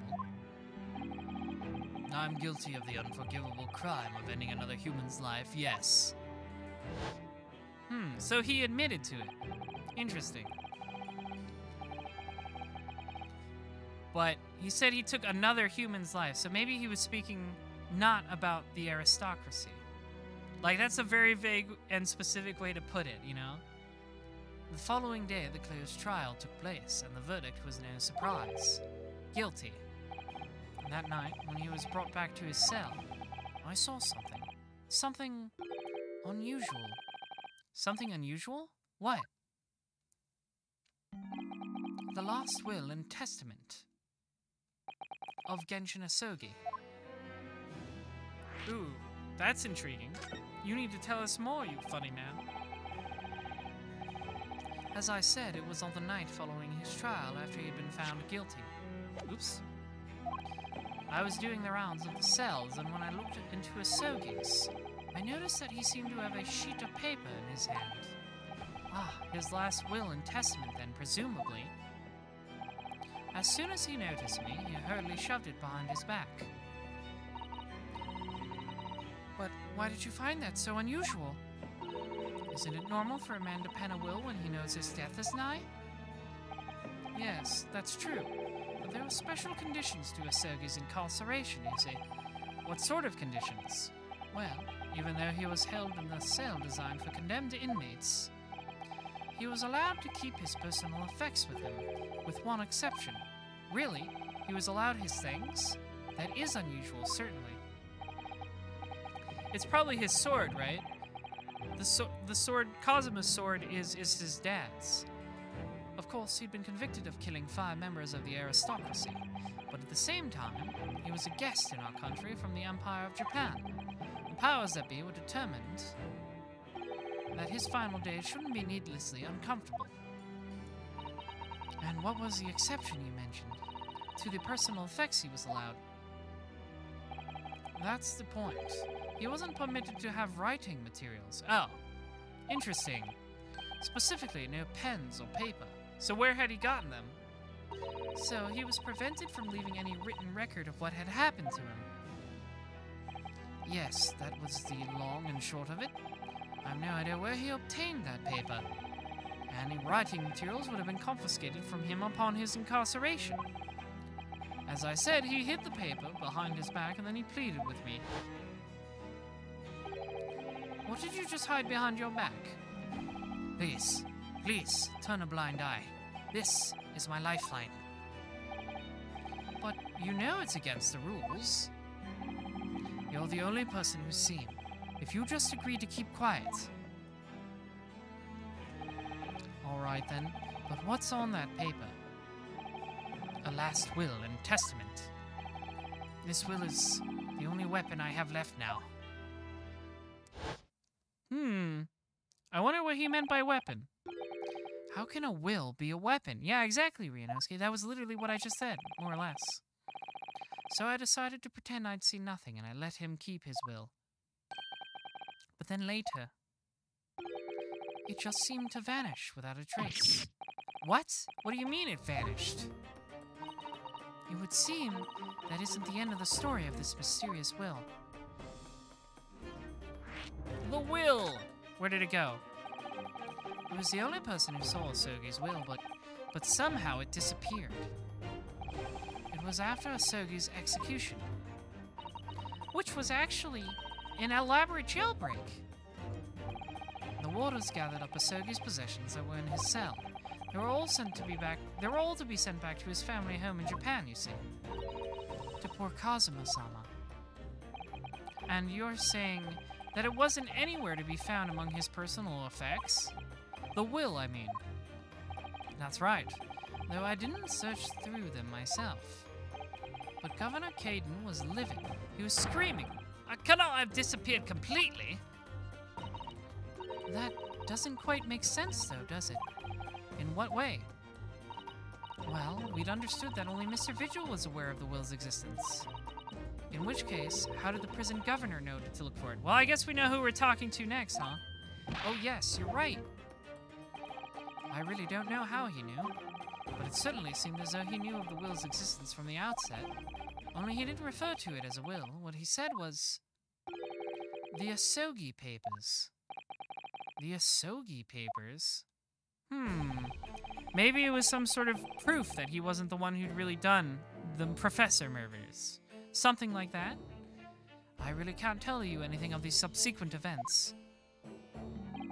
Because, well, of what happened. Your dismissal. So now it's starting to look like Caden maybe framed Vigil. Innocent bystander, thank you for the resub. 19 months, very impressive. Am I winning? Well, we defeated the first court segment, and it looks like we're almost done with this one investigation part. We're learning more about what happened the night the professor, Genshin Asogi, was put to death. I'd forgotten all this until today. I don't suppose it's relevant to the case, though. Well, anyway, thank you very much for sharing it with us, Mr. Vigil. We're very grateful.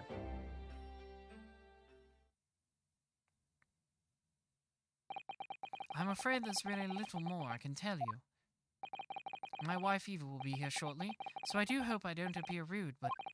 No, not at all. Thank you again.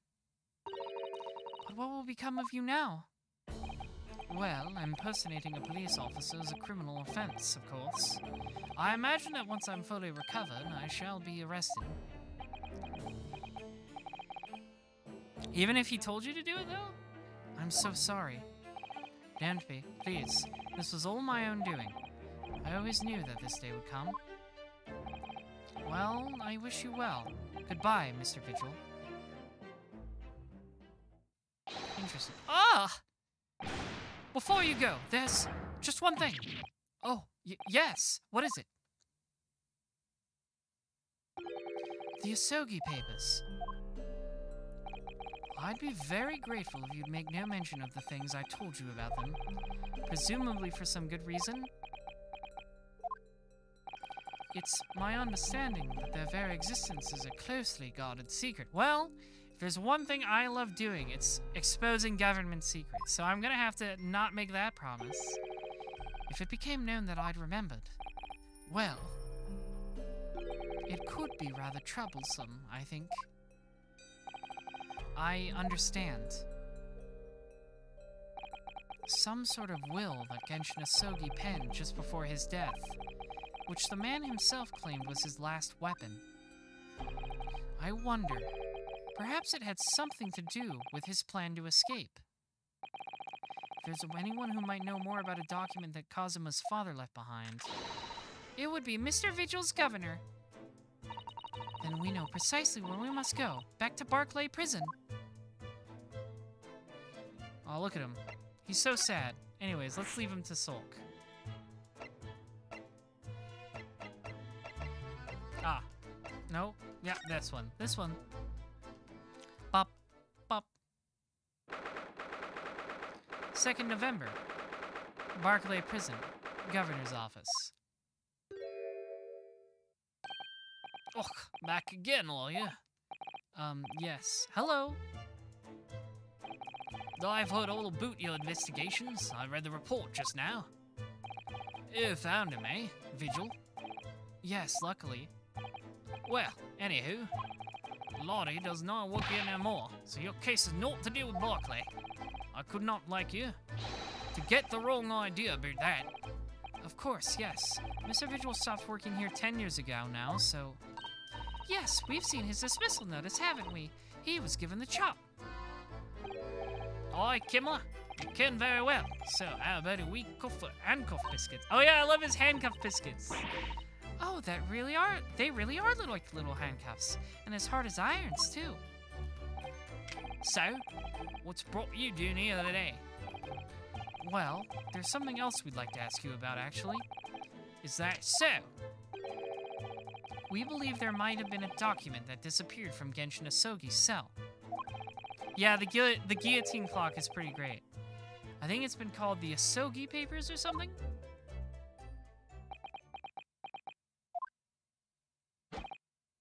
Did I not say?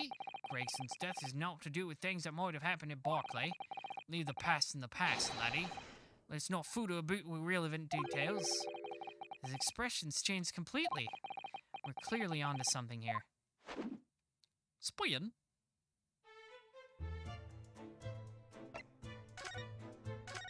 You're gonna tell me what you know one way or another, Kaiden. That murdered botched execution and the whole miserable escape. They are Barclay's darkest hour, aye? Shocking embarrassment. Because the convict had a collaborator on the prison staff, you mean?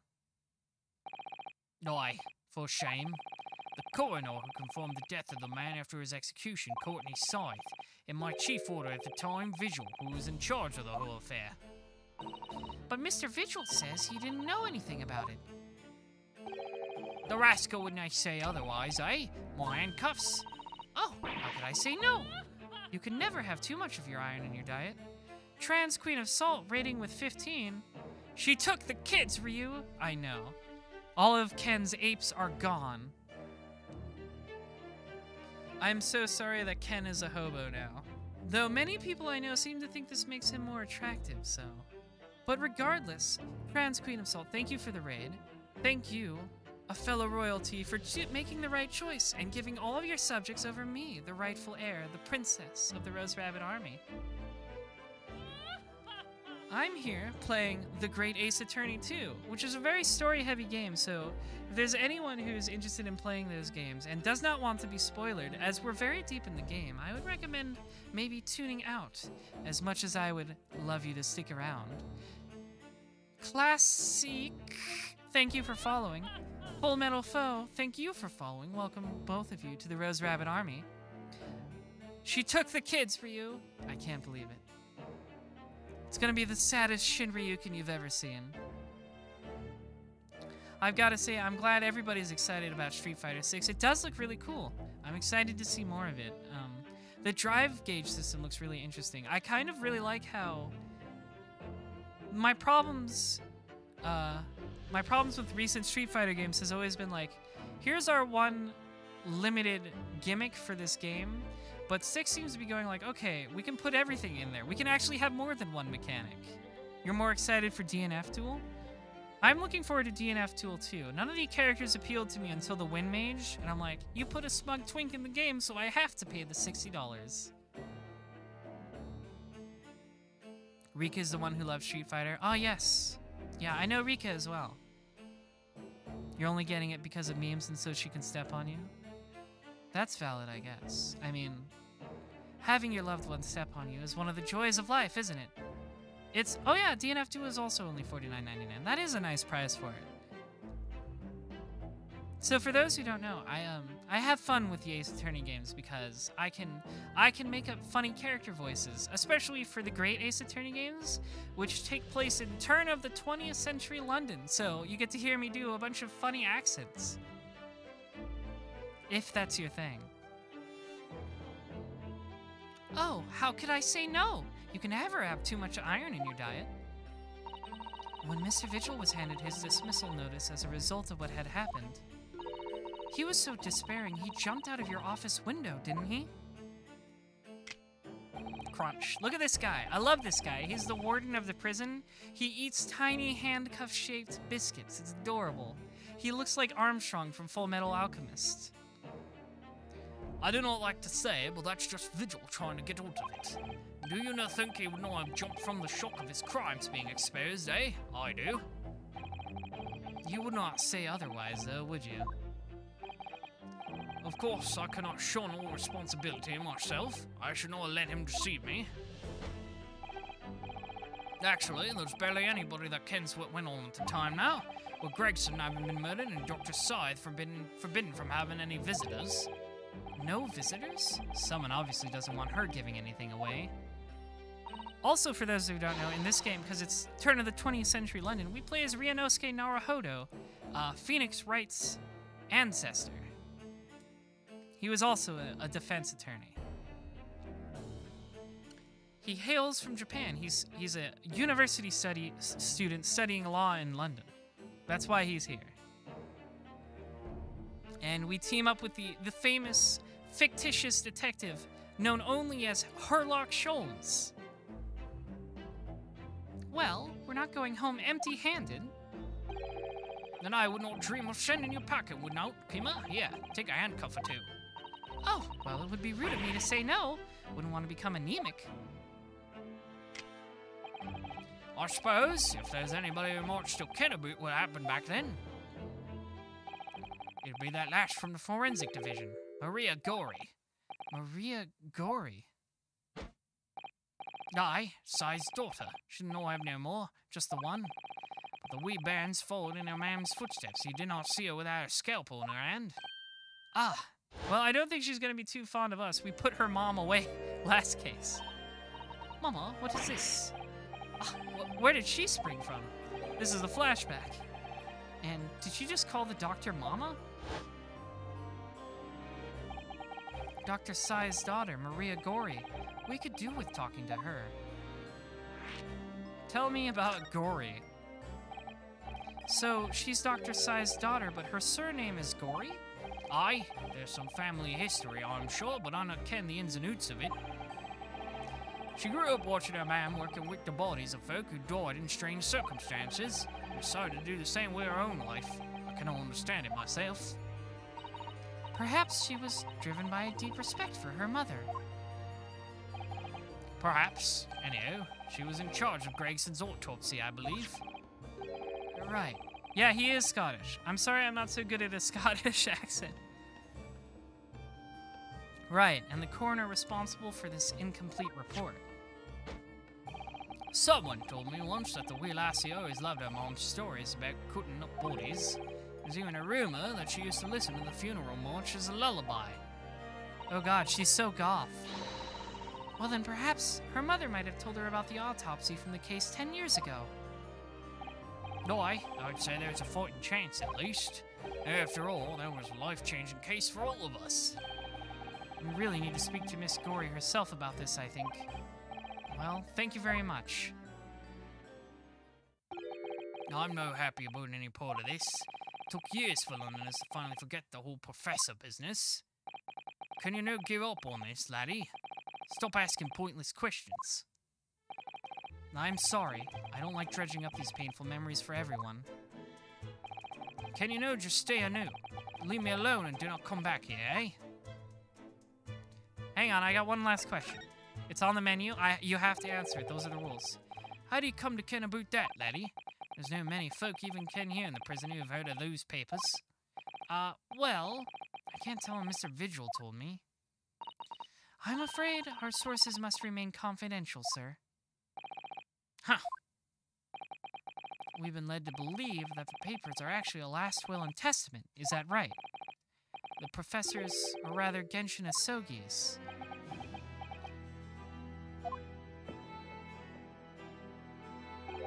Aye, that's right. You're well informed, Jimmy. Oh, is that the end of the silent treatment? Also, why are you calling me Jimmy? But then after the convict's execution, it mysteriously vanished from his cell, didn't it? Heavens, now, you're off half-cough there. I think you did not quite get your facts straight. It was there in the cell, exactly where it should have been. Really? That doesn't line up with what Vigil told us, and I honestly think Vigil is more trustworthy than this guy. Not what we heard elsewhere. Let me just have a wee bit hulk around in here. I'm sure I can find it. Oh, aye, here you are. See? The last will and testament of Genshin Asogi, written with a calligraphy brush. Of course, I cannot read a word of those Japanese scribbles, but I mind it says he leaves all his worldly possessions to his son back in his homeland. It's very specific knowledge you have despite not being able to read it. Yes, that's correct. That's the gist of it. So these are the Asogi papers. Aye, of course they are. Papers written by Asogi, no doubt about it. There's no mystery here, laddie. That's your lot. This is so obviously fake. After all the storm after that sliced of an execution, we sent that man's possessions back to his clan in Japan, and that was the end of it. I think we ought to make a record of this, Mr. Naruhodo, just in case. Oh yeah, I'm gonna have to examine this. This is, like, obviously forged. One thing afore you go on your way, Miss Naruhodo. Oh, yes? Those papers are not to do with Gregson's death. I'd prefer it if you did not make no mention of them outside of this office. Or rather, I would not just prefer it, consider it an order from the highest levels of our government. I understand. I'm gonna do it anyways. I, Genshin Asogi, hereby request that upon my death, any and all material possessions and wealth belonging to me in London be delivered to my son, Kazuma Asogi, in the Empire of Japan.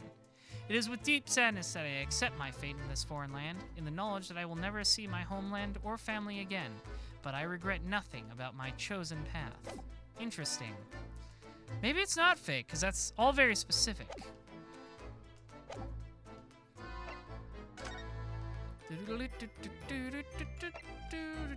Maybe we should go show this to Kazuma for sure.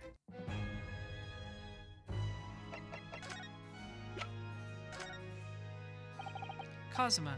Oh, no, he doesn't want to see it, huh? Interesting.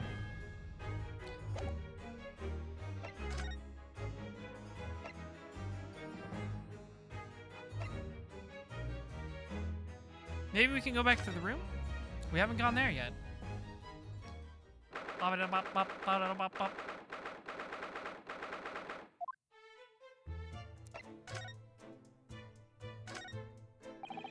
There are details of cases stretching back over 10 years on this notice board.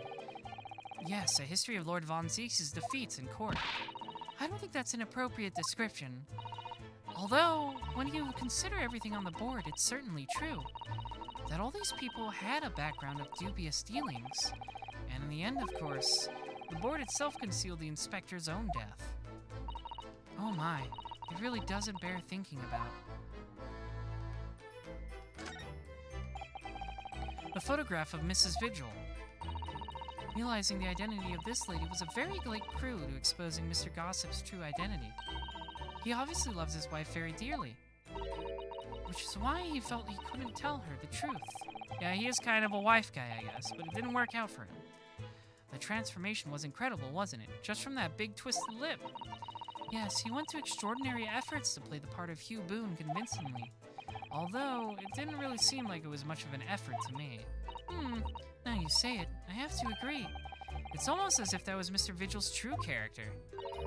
People really are very hard to fathom at times. Who is really the mask? Excuse me.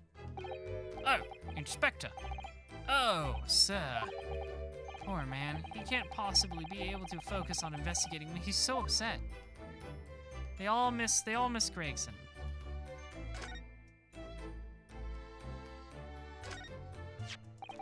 This revolver, just who does it belong to?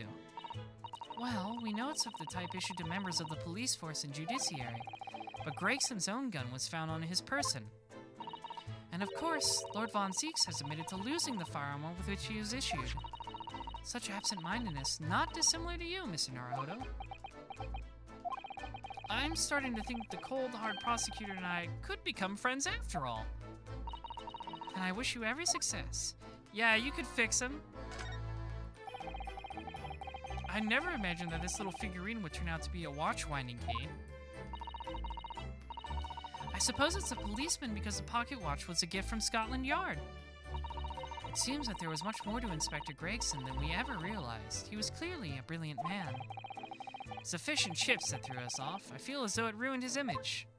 I really don't think we should blame one of Britain's staple cuisines. Oi, a fish and chipper? But think about it. Imagine if it was Mr. Sholmes. How would you feel if instead of that old briar pipe that's always in his hands, Mr. Sholmes had a bag of chips? Rather disappointed, if I'm honest. Exactly.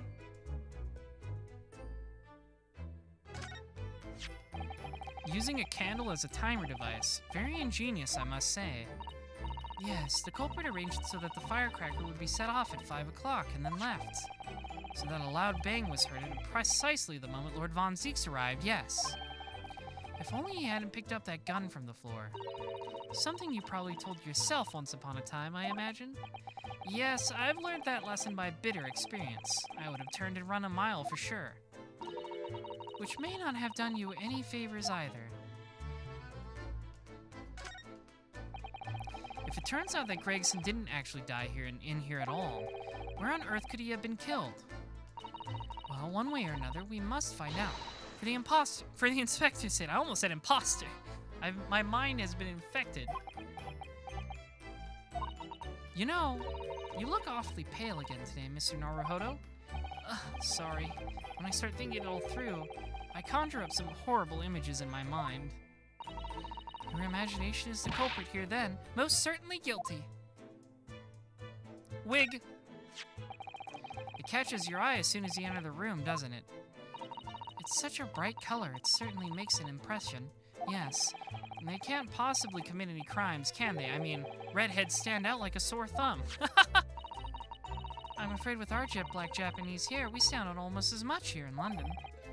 I suppose that's true. You mustn't think of committing any crimes, Mr. Naruhodo. I wasn't. Is there anything else to examine?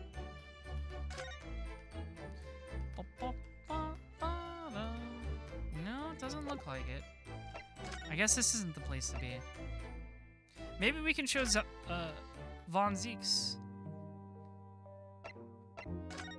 the will. No, he doesn't seem to care about it.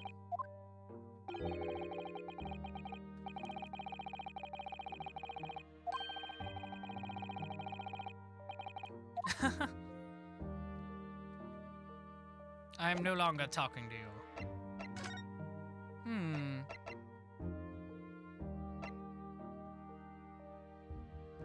Maybe we can show the will to Mikotoba. No, that's right. He went to send a telegram. He's not here.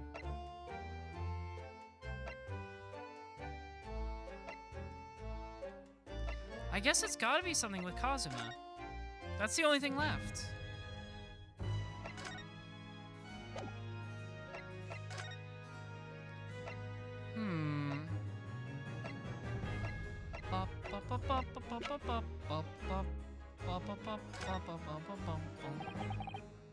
The Reaper. At last, I get to take my revenge. Ah, okay. So we showed him something of Von Zeke's. Kazuma, Lord Von Zeke's isn't responsible for your father's death, and he's not the Reaper. Oh yeah, that's right. We have to go talk to... Gotta go talk to the girl. He's a defendant and deserving of a fair trial. You mean, like the one my father had? It's a close trial now, too. The conditions are exactly as they were 10 years ago. And even if it ruffles some feathers, I have a plan to show that man for what he really is. Kazuma.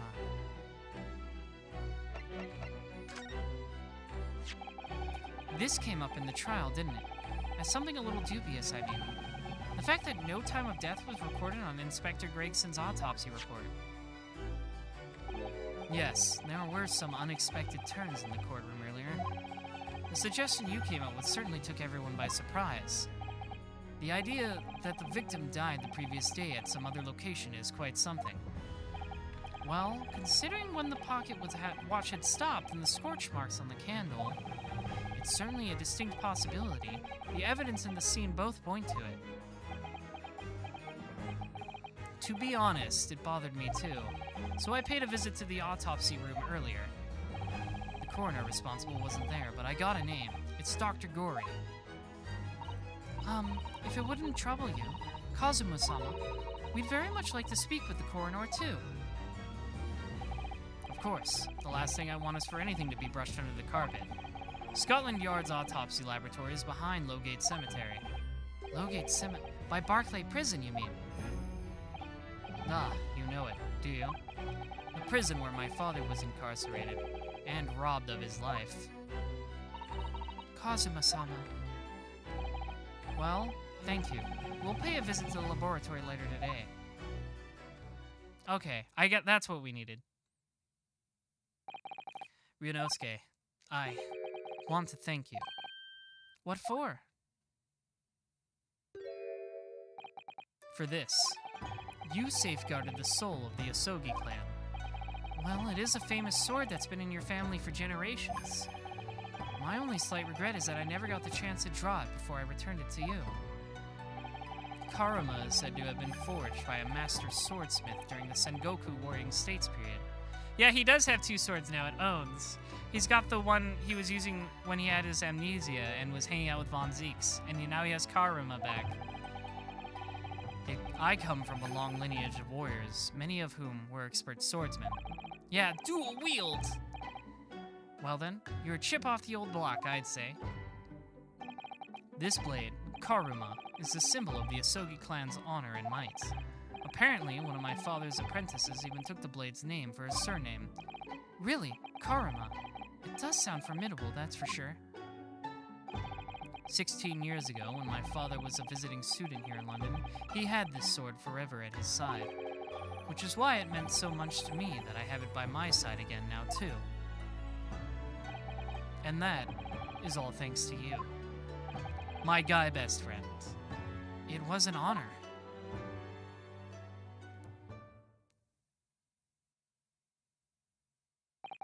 Now, I have preparations to make for tomorrow. Perhaps I've said a little too much. Kazuma, you've changed. No, Ryunosuke, I haven't changed at all. It's you who's changed. You're the one who changed me, Kazuma. Ooh. I can completely understand your resentment of Lord Von Zeeks given what happened. But the fact is, those events in this case are, well, unrelated. Is that what you want to say? How can you be so sure? What do you mean? Never mind. What that man is the Reaper, and it's for that reason that the inspector was killed. I'm going to prove as much in court tomorrow, by whatever means necessary. I can't let you do that, Kazuma. I know you'll do what you have to as a lawyer, but I'm sure I don't need to tell you that I won't be taking any prisoners in the courtroom. I would expect nothing less. Until tomorrow, then, in the Old Bailey. I know, Ryunosuke has to choose between Kazuma and Von Zeeks. It's such a hard decision. Okay, now we can go to the lab.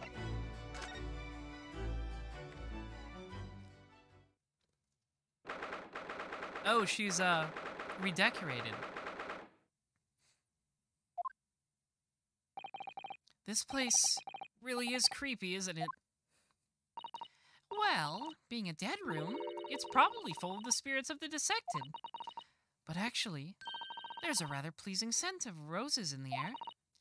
Well, being a dead room, the coroner probably needs a bold scent like that to mask the odor of death. Iris, do you think we could change the subject?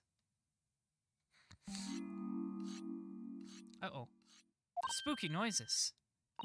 What was that? She's sharpening the blade.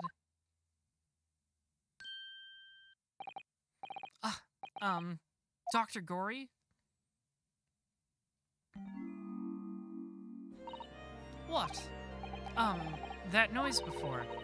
I was sharpening my tools. I'd be dead meat if I didn't keep a perfectly keen edge on them. Right. When following the collagen fibers in the dermis, an expertly sharpened scalpel cuts like cheese. Would you like a demonstration? Oh, yes, please. I'd love to see. Then, I think you'll do nicely. Huh? No. No, I wouldn't do nicely at all. She is pretty quirky. I mean, maybe some other time. Tisk. Was that a tut? Well, I came here to ask questions, so... Wow, sniffly. Tell me about the time of death that you didn't write down for some very suspicious reason. We have actually met before. I'm a lawyer, if you remember. You're not dead yet? What? Some almost said I wasn't to cut you open. She's so strict about things like that. Well, good. Dr. Size has some scruples, at least. Oh, dear. It looks like she's not interested in talking to us, for the time being, anyway. For the time being? You mean, until we die? I hope that's a way off.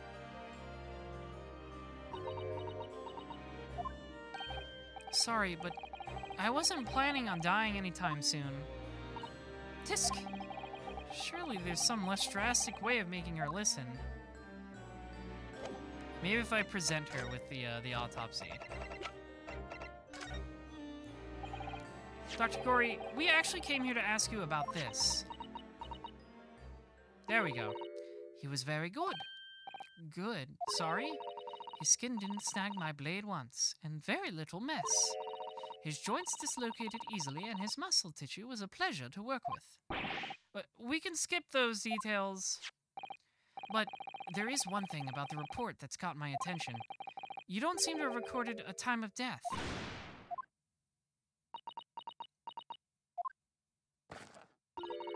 Ah, we get to see her face now. She was always wearing that bird mask. That's not my fault. Oh, that made me jump. Then please, tell us what happens. She do be kinda quirky, though. I know you goth girl lovers are out here. I'm one of you, don't worry. So, why doesn't this autopsy report include the victim's time of death, then? It's really the most crucial detail. I was told not to write it. What? By whom? Male Strongheart, the Lord Chief Justice. He came here. Lord Strongheart came? He came. He said that from the witness statements about the gunshot and the other evidence, it was obvious. Oh, wow.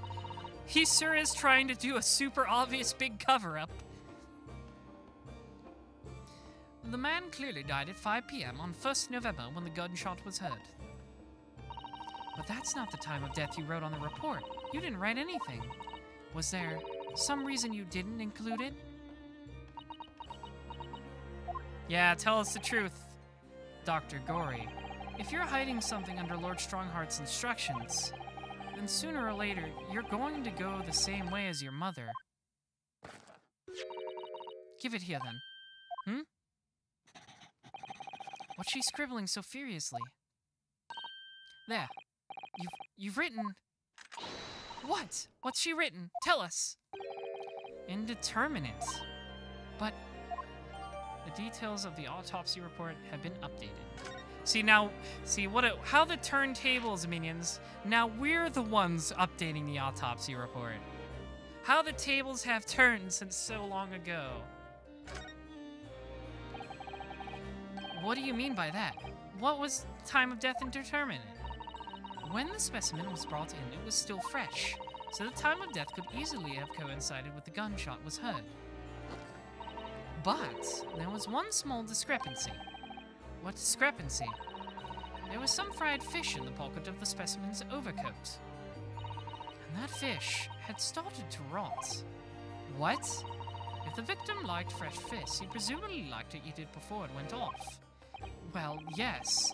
What are you really trying to say? It's possible that someone tried to manipulate the apparent time of death.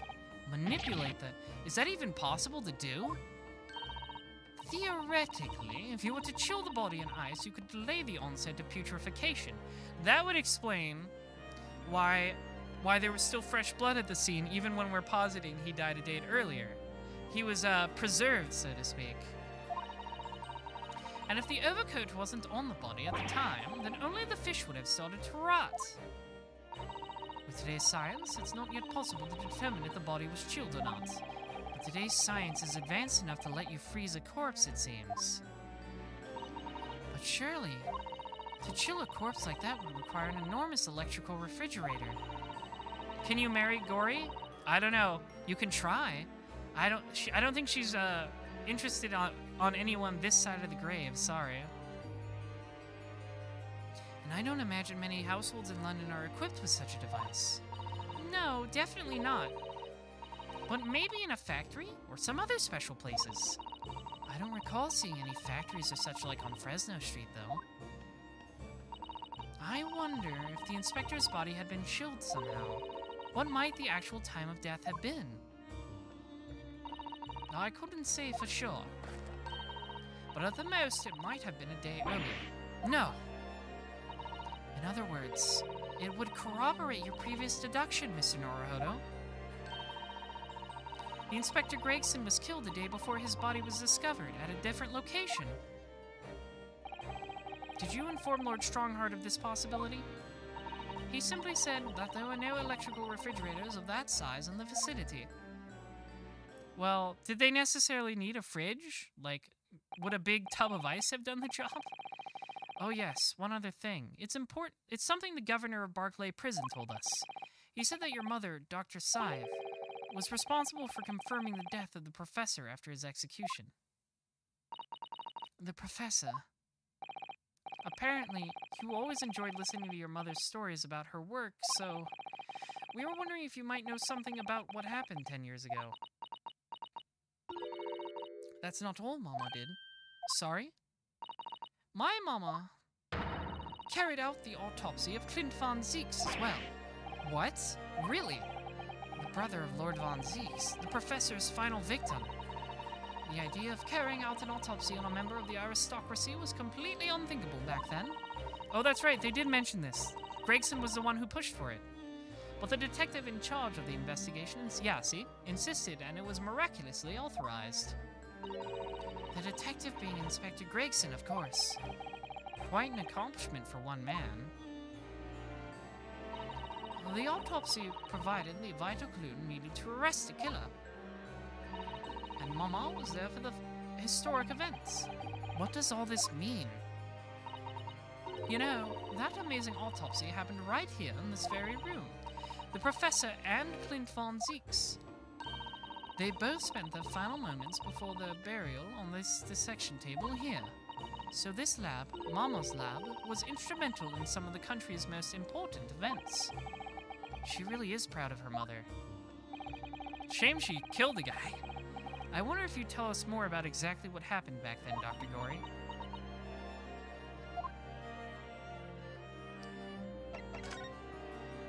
Oh boy, we got more. The professor's execution was Mama's first big case. She had to be in attendance at Barclay's prison's execution chamber and sign the certificate to confirm the convict's death. Mama's the best coroner in the world, you know. I was so proud of her. But the execution didn't actually take place. No, and worse still, Mama actually helped with the jailbreak. So she... Yeah, we already knew this, kind of. Yeah, bones are pretty tough. I can imagine the necessity for a cleaver in the era before electrical saws. I didn't want to know. Oh dear, you found out recently, you mean? I believed in her, in Mama, but now I wonder if I'm starting down the same path as her. You mean, because you omitted the time of death on this autopsy report. But that's because Lord Strongheart forbade you from including it. Just like Mama, I'm sure she was coerced by somebody too, probably also Strongheart. Yes, that's my feeling as well. There's no doubt that there were powerful forces at play 10 years ago. Remember that Strongheart was originally supposed to be the prosecutor for the professor's trial before giving it up to Barrick. I bet he's had a hand in this from the very beginning. The execution couldn't have been staged without a lot of people at the prison knowing about it. Obviously, the prison governor must have been in on it as well. The big man with the little handcuffs, according to what he told us, he was tricked by the chief warder. He says he knew nothing about it. Of course he said that. I'd say the same thing. Just who was behind that jailbreak all those years ago? Tell us more about Clint. You mentioned the autopsy of Clint von Zieks. It was at a time when carrying out autopsies of murder victims were very unusual. It's still not a practice that's observed in our country even now. It turned out that he was the professor's final victim, and when the autopsy was performed, Mama was present, although only as a secondary assistant. The person leading the procedure was called Dr. John H. Wilson. Ah, it all comes full circle again. That's right, my daddy. And there was one other person present, the primary assistant. He was a visiting student from the Far East. Miko Toba, huh? Wait, a visiting student? It must have been my father, Yujin Mikotoba. I had no idea Professor Mikotoba had been involved in something so important, almost like he intentionally omitted mentioning it. But the outcome of the historic autopsy was the discovery of a vital piece of evidence that led to the capture of the professor. So that's how they came to identify Genshin Asogi as infamous mass murderer. Do you happen to know anything about that piece of evidence? Can you tell us any more? Would you like to see the records for yourself? Would that be alright? What's the point of keeping records if people can't look at them? They're filed under V at the back of those cupboards, with the other records from the last decade. Thank you! She's a lot more helpful than her mom. Let's see, Von Zeeks. That's strange. What, Mr. Naruhodo? They aren't here. There's nothing under Von Zeeks. There must be. Perhaps somebody took them away? God, I wonder who. No one's allowed to take documents related to the professor case out of this room. But you're right, they are gone. Well, when was the last time somebody looked at them? Do you remember? It was... Oh yes, I remember now. It was 2 years ago. A consulting detective came one day saying that he'd like to see the records. God damn it, Sholmes. No, you don't mean... Herlock Sholmes was his name. I was gonna say it was Strongheart, but you're kidding me, it was Sholmes? Deep down, I knew that was coming. Do you think he stole the records? Oh no, surely not. Iris, that can't be right. Can it? I also thought it was Strongheart, yeah. Obviously, Sholmes has known all about this from the beginning, too, though. Like, he's been dropping hints like crazy. Iris. I don't know why we're acting all surprised and disappointed. This really doesn't seem beyond him. Runo. I hope you don't mind, but... What is it, Iris? I've just remembered something very important I have to do. I'm going to have to leave you now. Oh, this is very sudden, Iris. Well, we'll come with you then. Oh, no, there's no need. You and Runo can take your time here. Bye for now, then. Good luck. She's off. She's gonna go beat the shit out of Sholmes, probably. Wait a minute, little girl. Me? I remember now. You've been here before, haven't you? Oh, has she? Have you, Iris? Yes, 2 years ago, when that detective came. You were with him, weren't you? You were a living specimen then, too. Oh. She knows. That's the way it usually works, yes. Was I? I really don't remember. Anyway, sorry, but I must dash. Wait, Iris. I'll brew up a pot for you when you get home. She knows. What was she cooking? What's the matter with her? She's behaving really strangely all of a sudden. Well, in that case, we won't keep you any longer either. It's been quite a while since I had any visitors. This was really fun. But next time you come, I'd prefer it if you were all ready for dissection. I can't make any promises, sorry. It's a bit strange that the records of Clint Von Zeeks' autopsy have disappeared, but I think we've asked all we came to ask now. I have to examine her stuffed animals. Let's have a closer look at this. Then again, let's not. At least not while she's armed. Aw, okay. No, we can't look at the stuffed animals. Alright, let's, yeah, I think, we gotta go back here.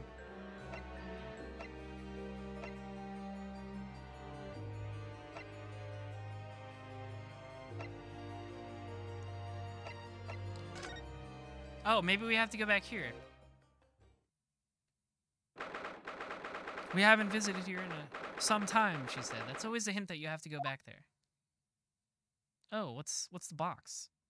The police are still busy investigating in here, then. But Gina's nowhere to be seen. Where is she? Yes, it has been blissfully quiet, hasn't it? Perhaps she's out on investigating on her own, practicing what her boss taught her. Well, I expect she'll be back for too long. Shall we wait? Actually, there's something different about this room since the last time we were here, isn't there? We could always use the time to investigate more thoroughly. It's the box. The box. What's in the box? This little trunk wasn't here before, was it? Oh, it appears to be made of metal. It must be very heavy. I wonder to whom it belongs. Let's take a gander. And there are some initials on the outside. Look, T.G. Let's ask one of the policemen if they know how it came to be here. Oi! What do you think you're doing? That's my trunk, that is. Hands off. Gina. But the initials don't match. She's Gina Lestrade, not T.G. Where were you hiding? I don't know. You leave something unattended for a few seconds, and every Tom, Dick, and Harry's got his greedy eyes on it. Just a wild guess, Gina, but... What? Spit it out, Odo. Is it fair to say that you've only owned this trunk since this morning's trial? What? What are you trying to say? Come on, this trunk goes with me everywhere, always has. Where have you been the last year? Trying not to incur your wrath. Wait, TG, Tobias Gregson. There we go.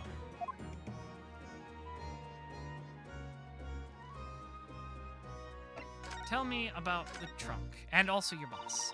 You should hear them talking at the Scotland Yard now. They should be ashamed of themselves. They're saying that it was the boss who killed all them bludgers. You mean the whole Reaper thing? Yeah. Apparently, the boss was investigating stuff that no one else at the yard knew nothing about. Stuff to do with all them criminals what got off scot-free. Yes, the ones prosecuted by Lord Von Zeeks used bribery and corruption to evade conviction. Well, then obviously, it was that bloomin' Reaper giving him the orders, wasn't it? But why would people be suspecting Inspector Grayson of being involved in the killings? There was a notebook in his office. Oh no, this doesn't sound good. It had details about all the crimes that had been pegged as a Reaper's work. It's just what we figured. Tobias was involved. What? No. Did you see it, Gina? Did you see that notebook? They wouldn't flame and let me, cause I'm just an apprentice, apparently. But it was me who found it, and it was my boss. That's right. I was pretty miffed about it, so I sneaked a peek at what it said anyway. Oh, that's our Gina. The secret notebook. So, you managed to see what was written in Gregson's secret notebook anyway, did you? Way I see it, it's my right to read what he wrote. And what had he written, Gina? Dates, times, places, names, an whole long list of them. All details about the bludgers supposed to have been done in by the Reaper. But there could be an explanation for that. Perhaps it was a record of the Inspector's investigations into the Reaper's activities. Exactly, that's what I always said. It's the first thing you'd think, right? As it happens, it was full of names I recognized anyway. While the Reaper's targets were almost exclusively known leaders of London's criminal underworld. Well, yeah, but there was one name right at the end that was a bit odd. At the end of the list, you mean? I'm pretty sure the date against it was 31st October. Oh, the day before the Inspector was found dead. So, what was the odd name? It weren't like a name I've ever seen before. It was something like, no, it's no good. I can't remember it. I don't think it was an English name, put it that way. Aw, come on. Don't keep me in suspense. Oh dear, what a pity. There was something else too. I don't know if it matters, but the same name kept coming up over and over. Shin, it was. Ah, there she is. Don't suppose it means anything, but... Yeah. The killer lady. Did you say Shin? Oh, I can't believe it took me this long. Assassin. I cannot believe it took me this long. God damn it. I was thrown off by it being revealed at the very beginning of the game. Eh? What, does it mean something? Lord Von Zeeks knew the name too. He mentioned her as well. The woman who actually did the deeds. And now, we find out her name appeared in Gregson's secret notebook. Yeah, it's not looking good for Gregson. Yeah, I was like, wait, it sounds kind of Japanese. Is that the real reveal? She was only pretending to be a racist white woman? But it was there in front of us all along. Assassin. We haven't seen you for a little while, have we, Gina? Well, of course not. I've been busy, ain't I? Investigating in that. The lads at the yard are trying to trace the boss's movements the day before it happened. The day before that would be the undercover investigation in the Red-Headed League then. Only the boss didn't go, did he? You found some cove what was pretending to be him, didn't you, Odo? Yes, it was Mr. Vigil who actually went to the park on Lime Street that day, posing as Gregson. Well, anyway, you ain't the only one turning stuff up. I got my own ways of getting results. Yeah, it's Toby! When me and Pt.11 get together, there's nothing we can't track down. Oh, little Toby. He's such a faithful friend. So, have you tracked anything down then? What do you think, eh? Of course we have. Can't tell you, though. Police business, innit? Anyway, the point is, if you lot ever need any help, you know who to turn to, right? Me and the Hellhound, yeah. Right, because he looks oh so hellish honest. Tell me about Toby the Hellhound. Gina, about your Hellhound there. Yeah, pick him up again. Chief Inspector Toby, you mean? He's the pride of the force, he is. What? In Japanese, police dog means something quite different, and not altogether nice to those involved in crime. But here in Britain, it's a wonderful compliment, it seems, for a canine at least. It should be, after all. If the great exhibition case the other day, it was Toby who managed to locate Drebber's workshop. Maybe it's time for another demonstration of what the super dog can do, eh? Do we have something the Chief Inspector could catch the scent of, I wonder? Oh,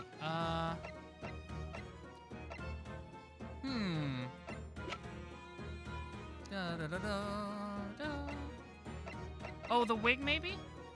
Take that! Well, Chief Inspector Toby, if you wouldn't mind having a sniff of this.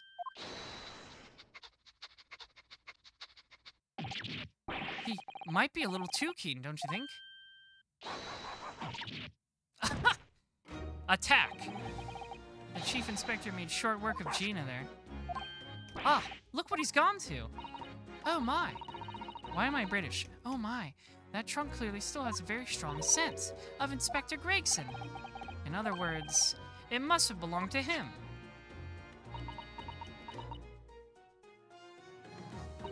Oh, all right. It's a fair culp, I suppose. And you nearly got away with it, too. You always... If it weren't for that meddling dog. You always talk so proudly of Chief Inspector Toby's nose and what it can achieve. Did it not cross your mind that he might identify something that was right next to us? Yeah, that was a bit of a bloomer, wasn't it? That's enough now then, Gina. Huh? I think it's time you told us the truth. About that trunk. The trunk. I guess it just could have been anything that belonged to Gregson. It wasn't like that. It just wasn't. What are you talking about? I know what's going through that head of yours, but that ain't what happened. Alright then, what did happen? Well, like I said before, we were trying to trace the boss's movements. So I let Toby have a whiff of the boss's overcoat. As soon as I done that, he went off like a shot. Straight to that sandwich. To a sandwich? Not to a bag of chips? Mr. Naruhodo, I believe Gina means the witness. Oh yeah, that guy. Oh, I forgot about that sandwich. Yeah, he had it hidden between them wooden boards of his. The boss's trunk. Why is everybody stealing evidence we need? Come on. You mean when they heard the sound like a gunshot and all piled in here? Exactly. He nabbed it from the scene. Goodness. Me and the chief inspector gave that sandwich a good grilling, and you know what he said? I thought it might fetch a good price, and the chap wouldn't be needed to get any more, so... But that's all I did, nothing more, nothing less. Would you Adam and Eve the cheek of it, eh? Stealing the dead boss's stuff to flog? So Miss Venus wasn't the only one to meddle with the scene of the crime, then. How could they? So anyway, that's how it happened. And it's a pretty decent trunk, so I figured I might as well make use of it. So there's something wrong with that, eh? Well, I mean, a little bit. It's important. Maybe you and Mr. Sandwich should try to find the answer to that question together. I love Gina so much. She is my daughter, Fu. I want to protect her at all costs. I think perhaps that trunk should be turned over to the police, don't you? What are you on about? I am the police. Gina, if you wouldn't mind, could we maybe examine it?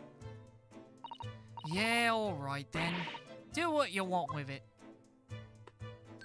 Thank you. We shall make a detailed record of our examination of the evidence. All right, let's take a look at this. Uh-oh, hang on. I want to look first. There's a little scratch on the side. Have you seen this huge gash across the side of the trunk here? It's gone right through the leather and into the metal behind. Gosh, for a metal chest like this to have been so badly damaged, whatever made that gash must have struck the side of the trunk with considerable force. Maybe a bullet? I wonder at how it happened. Can we take a look inside? Let's have a look inside. Oh, lots of stuff. What do we hear? Look, there's something inside. Oh, let's see. It appears to be a passport, authorizing him to travel overseas. Was Inspector Gregson about to go on a trip abroad then? Yeah, remember he said he was being relocated to France. Perhaps the date of departure might tell us something. That was... Oh, what is it? It was travel on 31st October, just one day before the incident. What? Really? Interesting. So maybe this is when he was supposed to go to France. Gregson went to France the day before his body was discovered? Anything else? Oh, blood. Look at this dark stain here. Do you think... Yes, I'm afraid so. I think it's blood. Ugh, I knew you were going to say that. So that presumably means that this was present at the scene when Inspector Gregson was killed. It's the most logical conclusion, yes. To think Gina's been carrying this around with her.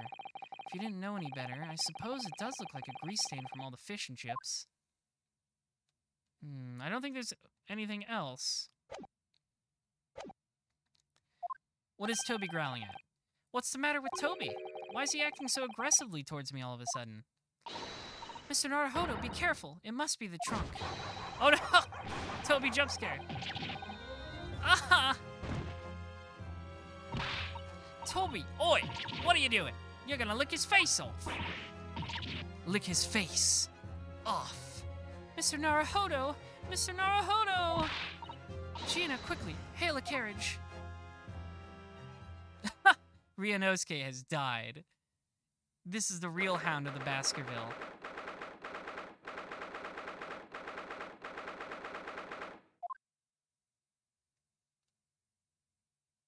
We got the bad end, yes.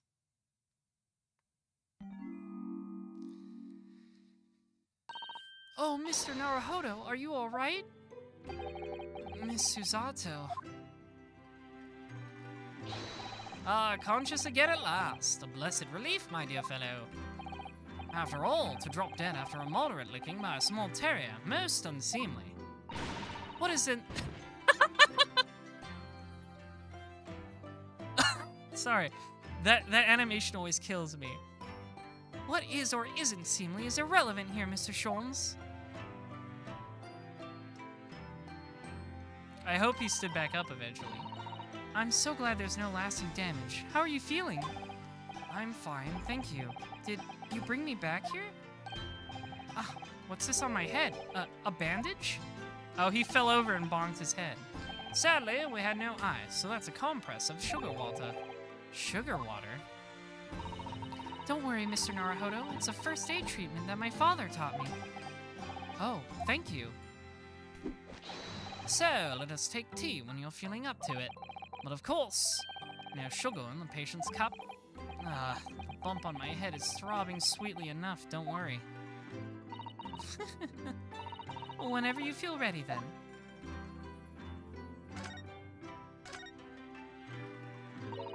Are you alright, Mr. Naruhodo? It's rather unusual to find ourselves here in the middle of our investigations.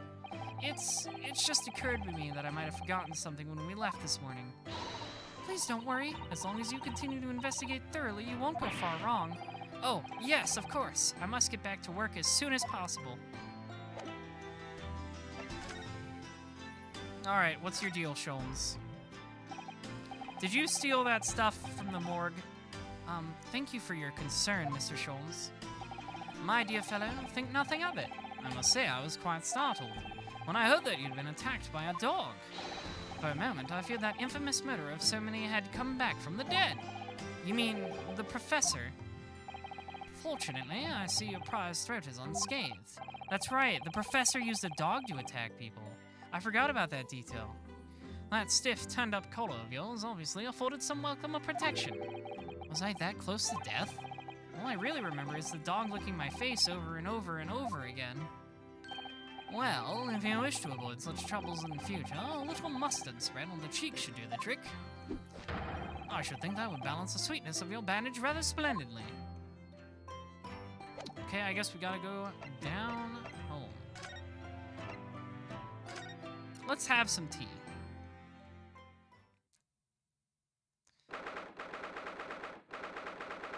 Sholmes is sweet. What?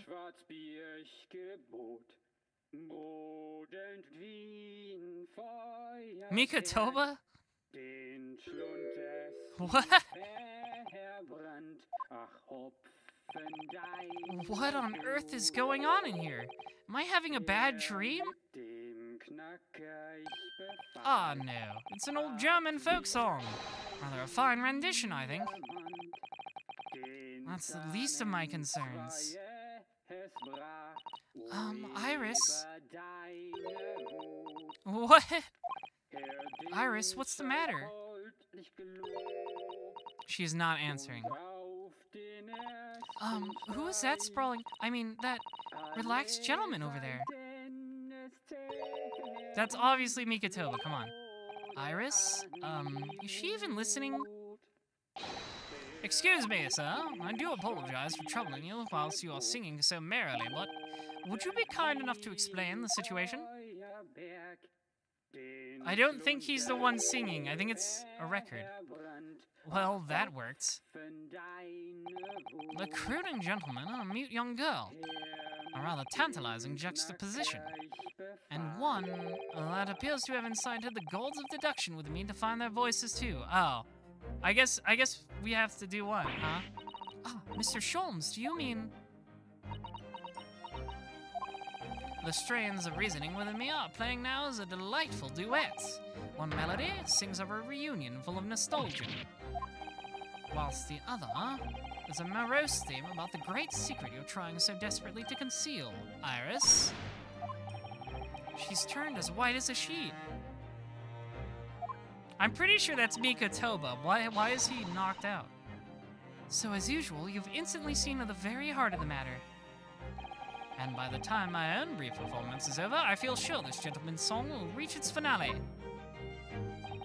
So then, to Music Land, where all is sweetness and delicacy and harmony. Pray, do enjoy Herlock Sholmes' latest Logic and Reasoning Spectacular. We're doing it again. The Great Deduction. The game is afoot. Topic 1. Man's identity.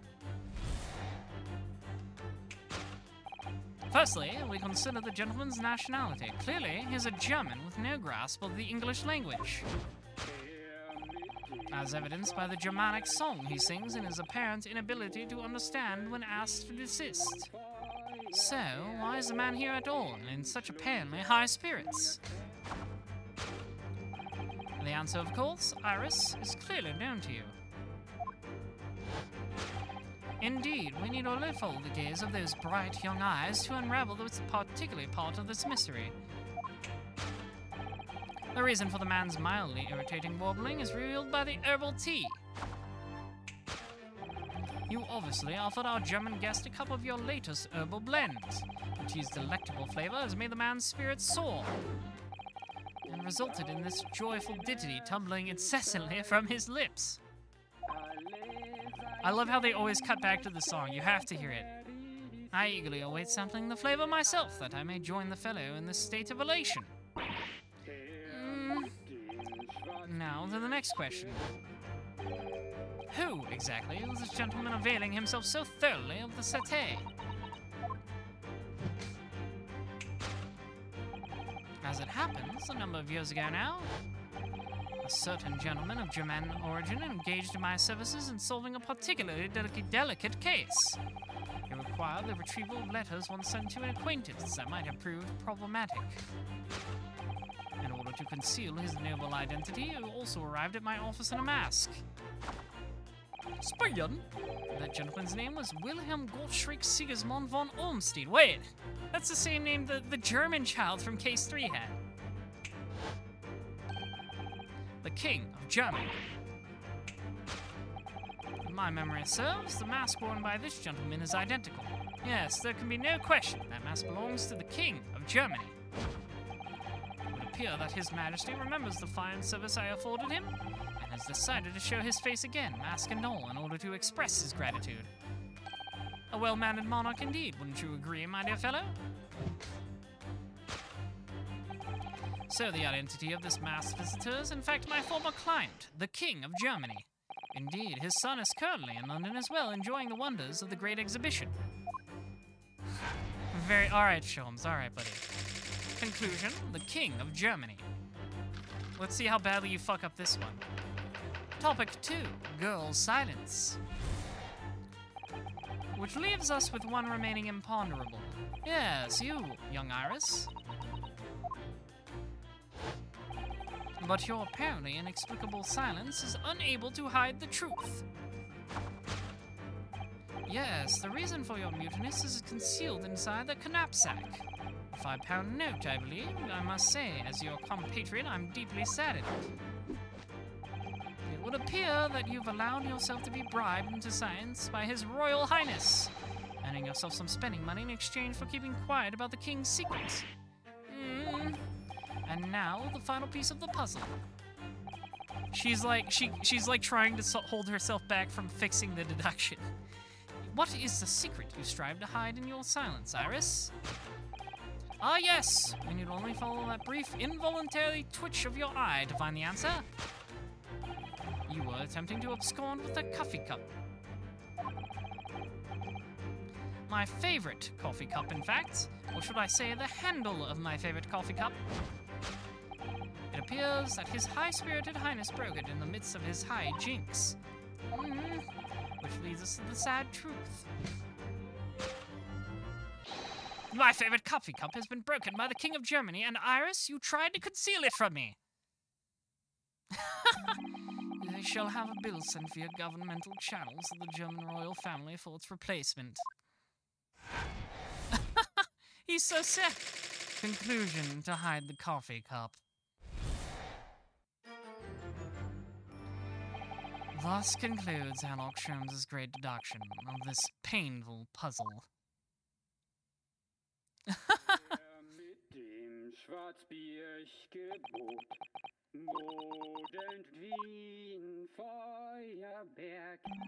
With your silence as well, the fellow's jovial warbling rather rings in the ears, does it not? Mr. Sholmes, I must say something does rather trouble me. Pray, Mr. Zalto, do tell. His Royal Highness doesn't appear to have moved a muscle since we arrived. Ah, and you haven't said a word either, Iris. If Mr. Sholmes has it all right, you might as well own up to it now. So he's wrong. Your reasoning isn't entirely without substance, I must admit. And one other thing, Mr. Sholmes. Yet another grievance, Mr. Naruhodo? Surely not. Well, I actually read the story of that case recently, the one you were just describing, and according to that at least, it wasn't the King of Germany, it was the King of Bohemia. Goodness, was it? Yes, that's quite true. Master Goltz, the prince, testified that in court.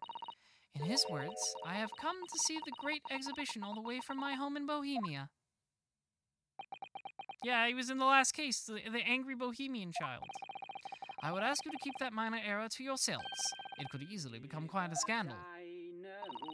I believe, Mr. Naruhodo, that it's our turn now to make some corrections to a number of minor errors that may have slipped in. This one is so easy, it's just for goofs. Yes, even Mr. Sholmes is willing to admit that he might be slightly wide of the mark this time. Although it's clear that Iris is definitely hiding something. We need to find out the truth behind this mysterious scene. But one truth is incontrovertible. My favorite coffee cup is no more. So, shall we embark again on a joint presentation of Herlock Sholmes' logic and reasoning spectacular? Course correction. Hold it, Mr. Sholmes. Topic 1, the man's identity.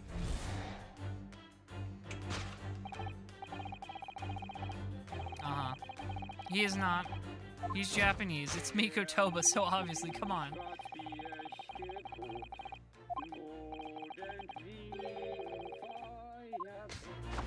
Whee!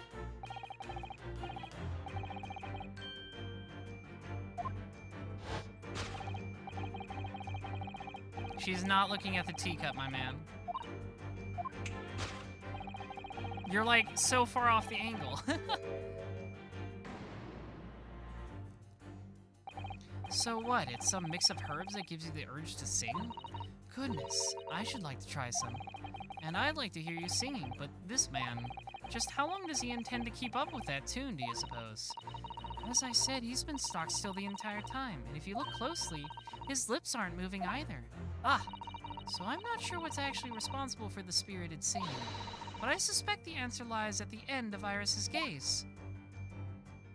Yeah, we gotta, let's, there we go. Wait, this is a gramophone, still rarely seen in our own country.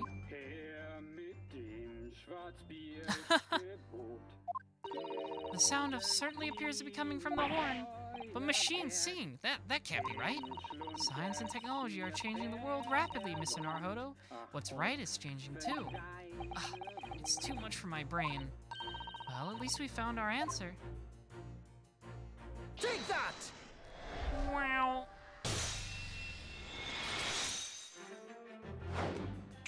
Excuse me. The reason for the man's mildly irritating warbling is revealed by the gramophone. Indeed! Oh god, he's so close to the camera. Back up. For no well-bred gentleman would break into an obscure folk song when making a social call. In other words, this gentleman isn't singing at all. In fact, it would appear that the fellow is unconscious.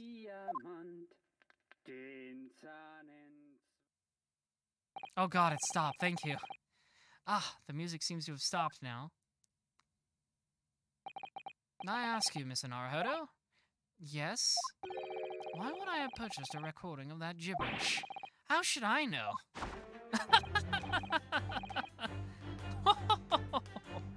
Oh, Sholmes.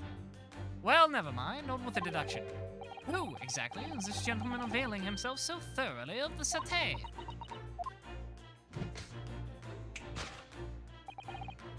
No, it's not the King of Germany, dude. The kid isn't even German, he's Bohemian.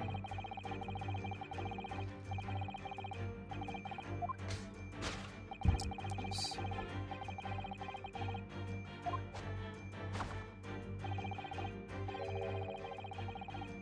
Gottfried Sigismund von Ormstein. The King of Germany. No, Bohemia. I love Iris's puffy cheeks. It's cute. Although we've already established that it was actually the King of Bohemia, it seems Mr. Sholmes intends to persist with his Germany theory for some reason. Come to think of it, the young prince was wearing a mask as well, wasn't he? Master Goetz, the boy whom you had in tears, don't remind me, or anyone else. Do you suppose all members of the aristocracy of mainland Europe wear masks? I'm sure they do. Well, probably anyway. The point is, that mask doesn't belong to any king. No, that's right, as we well know. Because we can identify the true owner of this mask. It's Cosima. Wait, where's Cosima?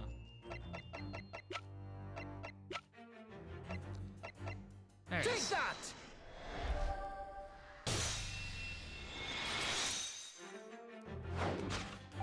Yes, there can be no question. That mask belongs to Kazuma Asogi.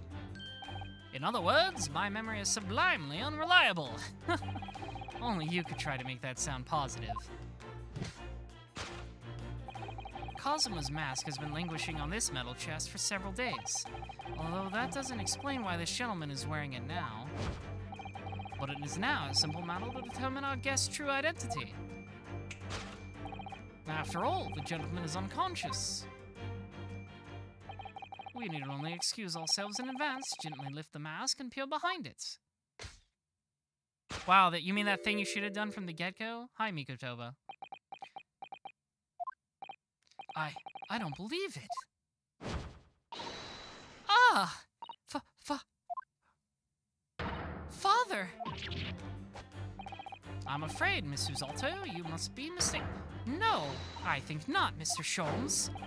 Then it would appear our logic and reasoning has once again revealed the truth. Just moving on right by that. And this mysterious visitor is I like how she's doing the pose too. Is my unconscious father, Yujin Mikotoba. That's adorable. Logic and reasoning, or just looking and saying? Conclusion, Yujin Mikotoba. Topic 2, Girl Silence. Which leaves us with one remaining imponderable. Yes, you, young Iris.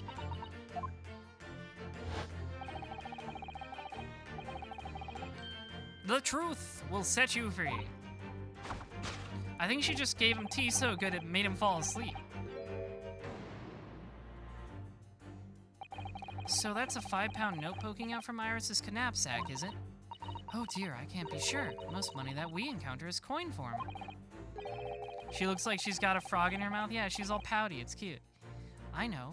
I'm not even sure if we've seen any banknotes here in Britain at all, have we? But anyway, Father would never have paid money for Iris's silence. He certainly seems like the silent type himself, though, judging by his present state. There must be some other reason for Iris's silence, I suppose. Perhaps what Iris is trying so hard not to give away with her eyes is something entirely different.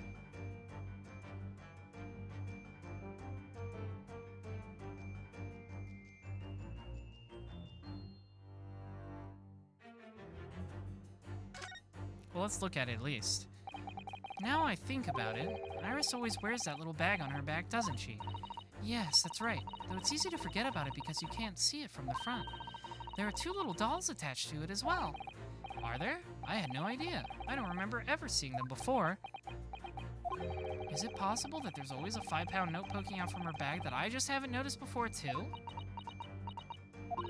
I couldn't say with absolute certainty, but I think it's unlikely.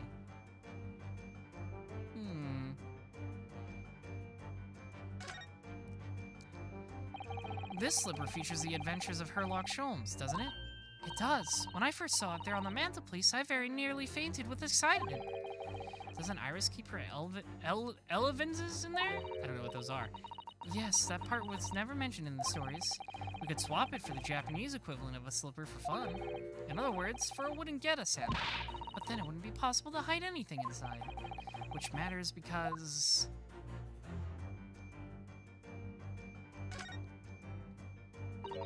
Oh, it's open. This metal chest? It contains important documents, doesn't it? Oh, it's the chest Sholmes told her not to look in. Yes, details of all the cases Mr. Sholmes has worked on over the years. Written up by Iris's father, if I'm remembering correctly. Iris insists that the chest is to be kept locked at all times. She's never once shown me inside. Oh, right, sorry, it's Iris who says that. Well, its contents are invaluable to her, I suppose, and entirely irreplaceable. But look at it now. The catch is unlocked for once. Ah, so it is. That's hard to ignore. Very. I've never seen that chest unlocked before, in all the time we've been staying here at Baker Street. So she was showing it to Mikatoa for some reason, huh? Maybe she figured out that about her dad. Yes, the reason for your muteness is concealed inside that metal chest. An excellent observation, for upon further closer inspection, there's something different about the chest's appearance. It's kept locked at all times, yet now the catch is open. Evidently, this has something to do with your refusal to speak, Iris. But it's a simple enough matter to incite you to speak, I'm sure. I merely need to open this chest. Let's take a look-see. Here we go. No! Hurley, don't!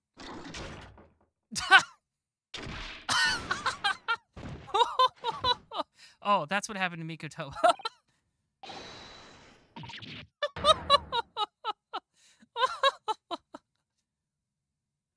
They're dead. He's dead. Never. Oh, Hurley, I told you not to open it. Ah, so you found your voice now, Iris. Ah! In other words, what just happened clearly reveals the truth here. We got finished deduction, though. Yes, the real reason for your silence until now is... This is somewhat different to the usual dance of deduction you perform with Mr. Sholmes, isn't it? Well, he's left me alone on the ballroom floor, so I'm going to have to dance this next part solo. Oh no! I hate it when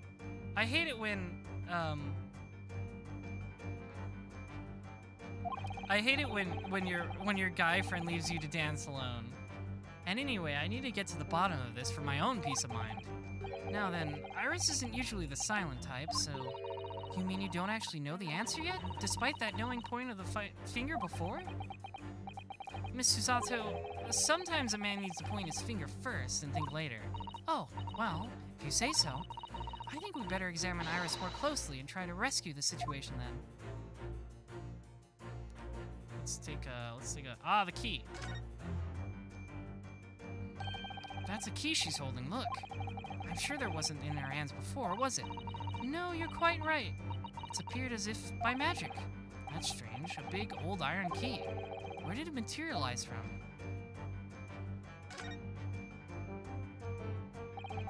For some reason, this knapsack is really standing out as suspicious to me today. Oh, is it? It's quite sizable enough for a sizable secret, that's what I say. Perhaps it is, but we certainly can't open it up to look inside without Iris's permission. No, you're right. Who knows what might pop out and punch us? He's got a point. Her skirt? Why would I examine her skirt? It's very poofy and delightfully cute. Iris always dresses in these frilly clothes, doesn't she? I've always thought this skirt is rather delightful. It's pretty sizable with all those frills, sizable enough for a sizable secret. You seem to be rather fond of that idea, but you certainly can't go investigating further. Does it look like that's what I was thinking? Yeah, it's gotta be the key. Take that!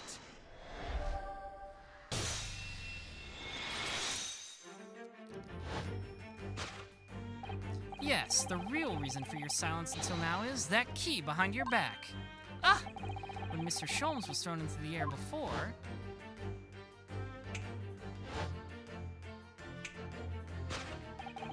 Just before you called out to try to stop him, you slipped something out of your mouth. Oh, that's why she looked like she had a frog in her mouth. She had the key there, trying to hide it. That something is the key now in your hands, no doubt. The key to the chest. You're so clever, Runo. So now it becomes clear. Thanks to Mr. Sholmes' graphic demonstration, we can well imagine what happened here. But... Professor Mikotoba also opened that metal chest, only to be punched into the air. And land sprawled on the settee. But wait, that doesn't explain all the facts. Oh, Iris, you're in here now. About that stylish scarf and that cup of tea, and above all, why would he be wearing Kazuma-sama's masks? She was just trying to disguise him, to make it look like he just fell asleep. Well, for those curious details, I can think of only one explanation. Clearly, an unbelievable miracle took place in this room. Isn't that right, Iris? Consider how the room was arranged before this whole painful experience took place. When Professor Mikotoba opened the chest, completely unaware of what awaited him inside... Oh, all the stuff just landed on him conveniently? I guess that's funny too. The mask was flung into the air just as he was, only to land neatly on his face when it fell back down. And the teacup's journey through the air ended when it caught on the unconscious professor's finger. You mean to say that the stylish scarf is actually just a tablecloth? This is the great detective's office, after all, a place of miraculous deductions. Hey, Iris. Hey, yeah, you gotta do it with me, Susanna. Do it, yeah. Would you expect anything less? I love that she does it with him. That's so cute. Yes, you're right. It happened exactly as you said. Brilliant, Runo. Thus concludes Ryunosuke Naruhodo's great deduction of this punchy puzzle. I like that Ryunosuke got to do it all on his own for once. That's adorable. Ryunosuke's pretty cute. So then, why don't I make you a fresh pot of tea for us all? Objection! Oh, he's up. An admirable performance, Mr. Naruhodo. But in the final act of the show, though, you rather missed everything of importance. Oh god, he's still up. Mr. Sholmes! If you would cast your mind back to my earlier deduction. Iris, clearly you're hiding a great secret. Ah, she is, from the look on her face. Mr. Sholmes must be right. Whatever that great secret is, the cat isn't out of the bag yet. So I put it to you again. You were attempting to abscond with that coffee cup. It really is a shame about Mr. Sholmes' cup. It must have been smashed when Professor Mikotoba opened the chest.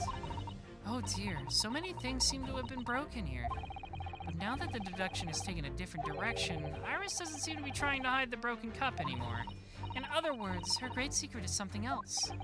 Let's put our observational skills to work here one final time then. Let's see. It's never over. The deduction never ends. Mr. Sholmes' favorite cup, or what's left of it, just the handle. It was obviously hurled in the air along with Professor Mikotoba. If only it had been this cup that had caught on his finger before it hit the floor. Yes, but anyway, whatever Iris is trying to hide, it's clearly not this handle.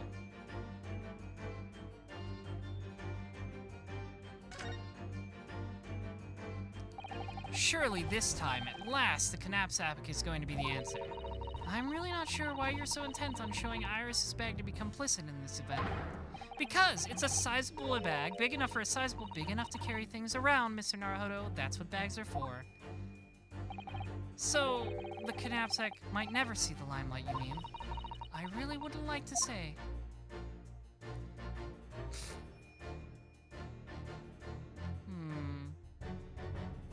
Wait, what? Oh, it's a Knapsack again.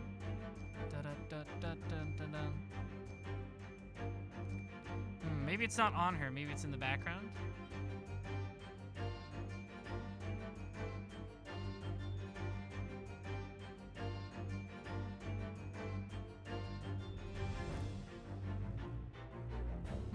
Oh, there's something on the bottom of the plate. A case file. Oh, it's the hounds, isn't it? She wants to learn finally. Ah, look, there seems to be more papers here. Is Iris trying to hide them underneath the tray? The insignia, Mr. Naruhodo, it's an official Scotland Yard document. What? But why would Iris have? We must ask her. An official Scotland Yard document. I bet she really wants to know what happened to her dad, finally. It's been about to slip out this whole case. I love how it starts, like in this later one, it starts mixing in Ryunosuke's objection theme.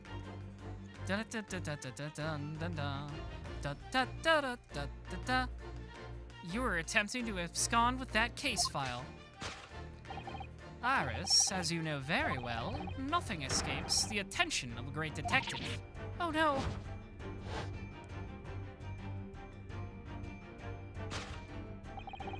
Right, it's the one Sholmes took that day.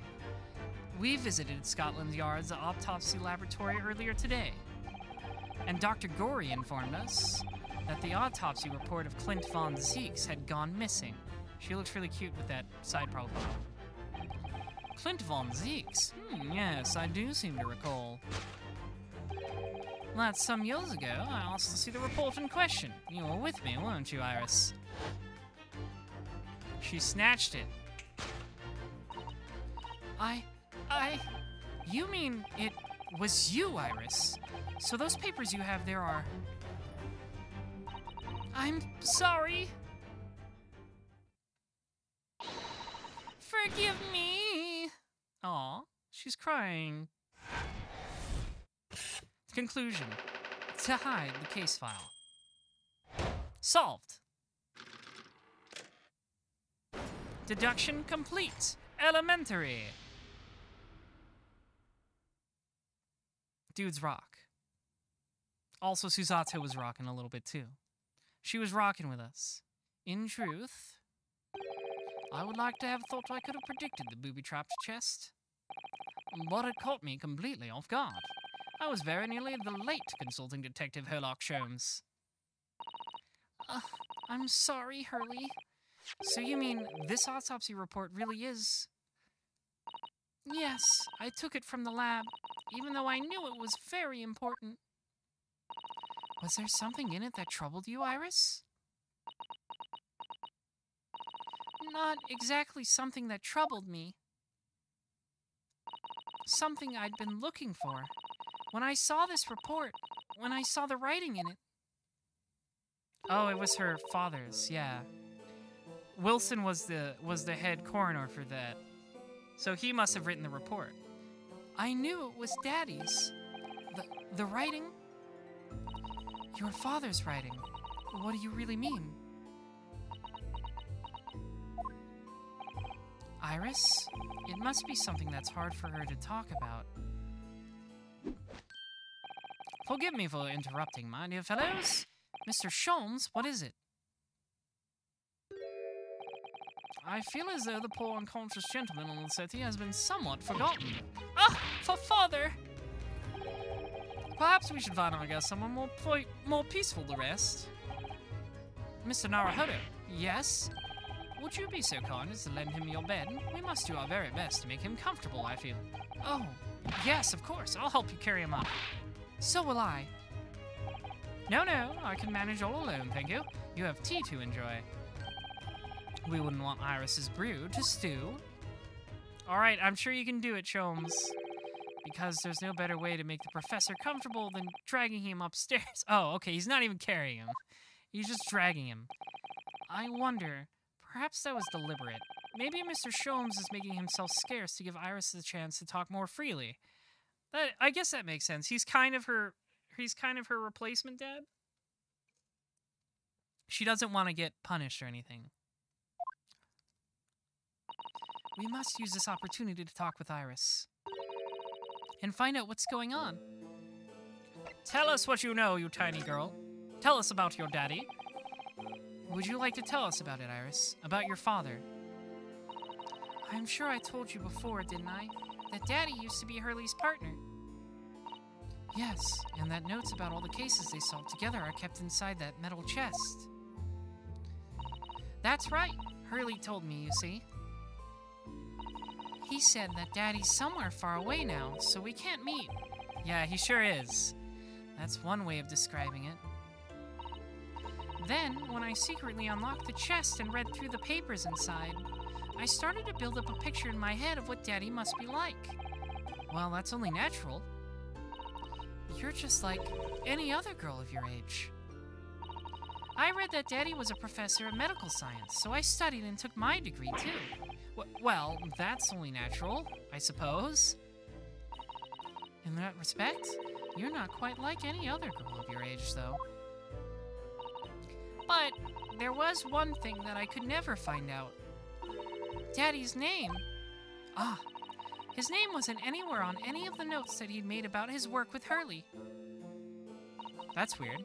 But then one day, that's what happened, is it? When you saw this autopsy report, you finally managed to work it out. Is that right? Yes.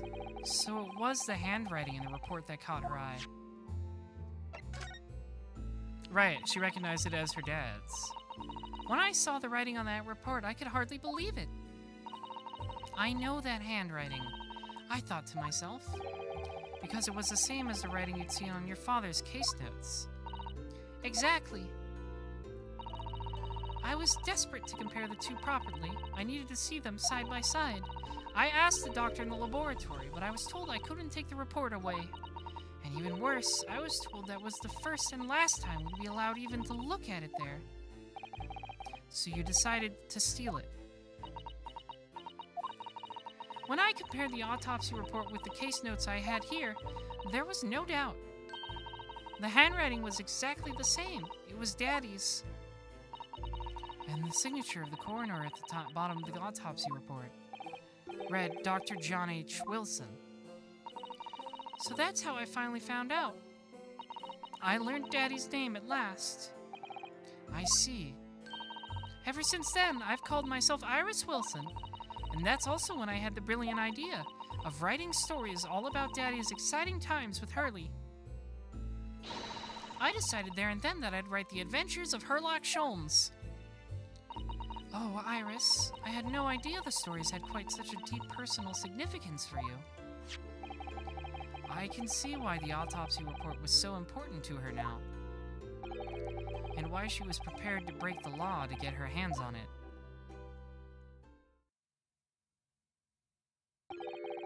I must apologize, Iris. There he is. This is really all my fault. Hurley, I made a promise, you see, that until the time was right, I'd keep the details about your father a secret. I know, I've been very naughty. I'll take the autopsy report back to Dr. Gorey and apologize, I promise. Yes, we'll go together, I think. Then, let me look after it for you until we get there. Yeah, by that we mean we're gonna hold on to this for the trial that we'll obviously need it in. I must go and water my herbs, I think. I'll see you all later. Aw. Poor Iris. She must be feeling awful. I know Mr. Sholmes is here for her, but still. Ah! What? How? What's the meaning of this, Mr. Sholmes? Mr. Sholmes? Oh dear me. So, you've noticed, I see. But that would mean... Oh, what is this now? What's going on? What on earth's the matter, Miss Susato? You've turned as white as a sheet. It's this autopsy report, Mr. Naruhodo. The one from 10 years ago.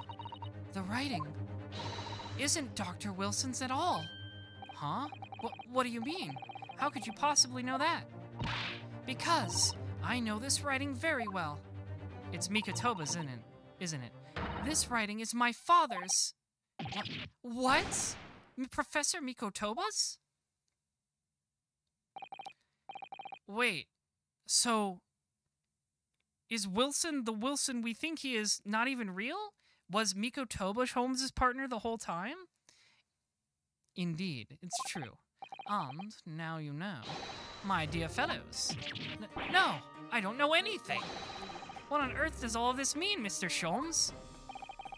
Because the idea that's slowly forming in my mind, it's just too extraordinary to believe. Please, you have to explain. Are Iris and Susato sisters? So, this autopsy report was actually penned by Professor Mikotoba, then? But that makes no sense. It's not possible, surely. Not possible, my dear fellow. Pray, take a deep breath and think again. Yes, you're right. In some ways, it actually makes a great deal of sense. It does? 10 years ago is when Father returned to Japan after his extended study tour in Britain. And prior to his return, where was Dr. Mikotoba engaged? Ah, of course. He was an assistant in Dr. Wilson's laboratory, learning about forensic science. And as an assistant, he would have aided with the dissection work, making detailed notes, which would be assembled into the full autopsy report. Once the work is complete, the head coroner would check the contents and put his signature on the documents. Oh, okay, alright. Maybe that's not as insane as I was thinking. In other words, the only writing of Dr. Wilson's in the report would be his signature at the end. I see. So Iris got the wrong end of the stick, you mean? She saw that, but wait, she said the handwriting still matched the notes in the trunk. She saw that and assumed the whole report had been written by Dr. John H. Wilson. Which is very understandable, of course. What a complicated situation. But wait, she said the handwriting matched the ones of the notes in her trunk, so that means Mikotoba really was Sholmes' partner.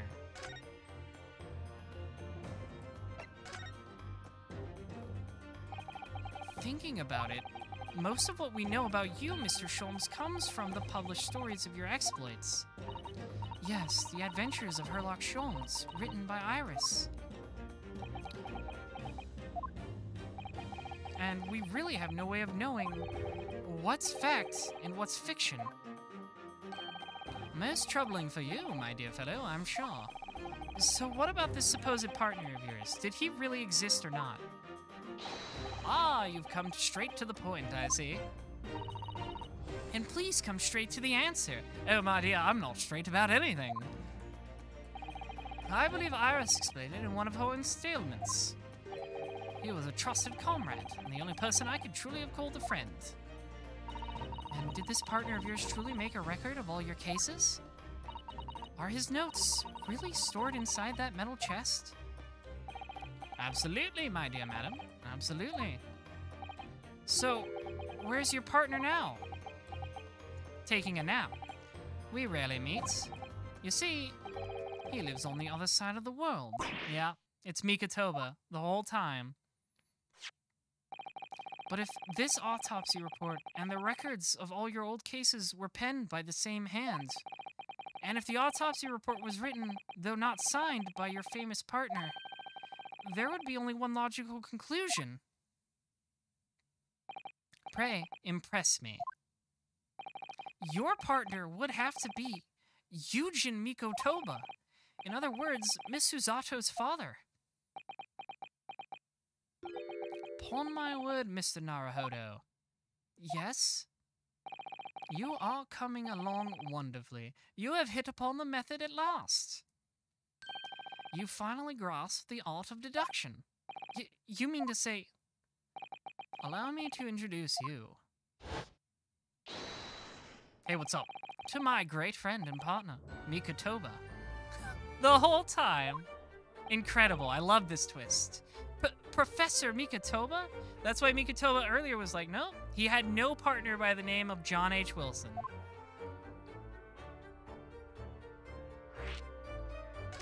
Oh my god, is this the best buddy cop of all time? Does this mean that you're the real Dr. Wilson?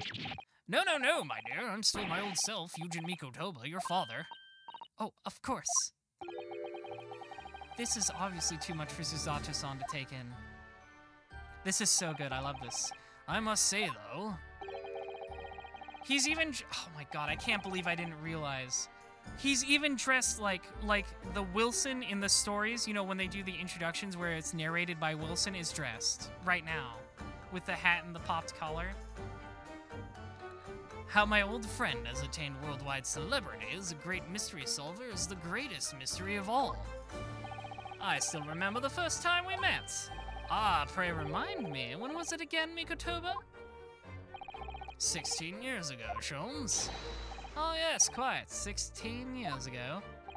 I just arrived from Japan with Seishiro and Genshin. I was in search of lodgings close to the hospital, some comfortable rooms at a reasonable price. but rents are devilishly high in that particular area. That's right. So I decided I needed someone to share lodgings at the expense, and was fortunate enough to be introduced to Sholmes, who found himself in a similar situation. I was a callow fellow back then, a mere shadow of the great detective you see before you now. I was working at the hospital's chemical laboratory at the time, indulging my curiosities for little game. And the situation of our cohabitation led us to pursuing cases together, you see. Hard to believe, it was a mere 6 years. We had a great many adventures. But in the last year of Mikatoba's stay in Britain, that most infamous of cases presented itself. Oh my god. Did Mikatoba solve the Baskerville case? Or help solve it and reveal his own friend was the murderer? That's harsh. The case with which you've become rather familiar yourselves, the Professor killings. After the trial, Seishiro and I were summoned back home. Hardly surprising given the circumstances. So there you have it, and as you know, all the details are recorded by my trusty chronicler and remain in that metal chest. This is just amazing! Professor Mikatoba really is Mr. Sholmes' famous partner. Do you think they explored each other's bodies? Father. Goodness, my dear, what a cutting look! As your daughter, I'm very proud to learn that you were the great detective's great partner. But nevertheless, there's another mystery that I really must ask you to explain now. And that is? You know very well what it is. The unresolved matter of Iris's father. Ah, of course, I'd almost forgotten about that one. Whoa! I should have seen this coming, I suppose. Oh boy, you're in trouble now, Dad. Iris told us that all the notes about the great detective's adventures that are in that metal chest were written by her father. Isn't that correct, Mr. Sholmes? That is indeed what I told young Iris. But if you're Mr. Sholmes' partner, father, and you wrote all the case notes, then Iris's father must be you. Ah! Oh no, okay, that's just what he told Iris to make her feel better, hopefully? Upon my word, Miss Susalto. You are coming along wonderfully as well. You too have hit upon the method at last. Oh god, is it real? You've finally grasped the art of deduction. What? Or is he just fucking with Mikatoba? What you've always told me, father, is that my mother died when I was born 16 years ago. And you left me in grandmother's care whilst you embarked on your study tour of Britain. And I've always accepted that. But, all this about Iris? Ooh, there it is, Suzato-zan's ice-cold stare. No, now hold on a minute. It was very complicated. I mean, it's really not what you think. Then perhaps you'd like to explain exactly what it is. There it is. Now the eyes goes from ice-cold to red-hot, just before she... No, really, you've got the wrong end of the stick. Sholmes, say something, man. He's getting tossed. That's quite enough, my fiery fellows. But Mr. Sholmes, where did you get all dressed up? Whilst I don't like interrupting this exciting exploration of the past, Mikatoba and I have an urgent matter that requires a short excursion. But it's very late, Mr. Sholmes. Where must you go? Why, my dear madam, is that not obvious? My partner and I must pursue our natural enemies. So, get your coat, Mikatoba. The game is afoot. But Sholmes, I really must give Suzato a full explanation, I think. Later, my dear fellow, later. Our carriage awaits downstairs already. He missed his boyfriend a lot. You haven't changed one iota, have you? I mean, really. I visit our home after 10 long years, and when I open that chest in a fit of nostalgia, I quite inexplicably pass out. And as if that wasn't enough, when I eventually regain consciousness, I'm plunged straight into all this. This theme is named Our Home. Yeah, it's so good. It's what it really meant the whole time. Mikatoba and Herlock's home. Father, please, go with Mr. Sholmes now. I've no doubt that whatever happened, you were acting in everyone's best interests. This really was the gay Ace Attorney. I trust you completely. Susato. And sending you, the great detective, and his partner off on renowned adventures together is more than I could have hoped for in my wildest dreams. Very well then. We'll speak again later. So, I believe your own work is done for the day. I wish you the best of luck for tomorrow. Yes, Naruhodo. Good luck in battle and in reaching a decision. A decision about whether to go back to Japan, I suppose.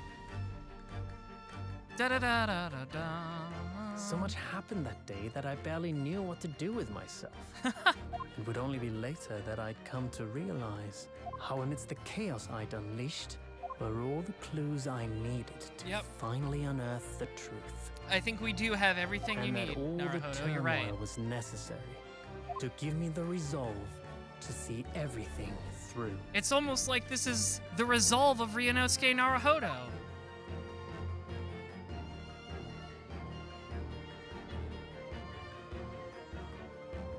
And that's right.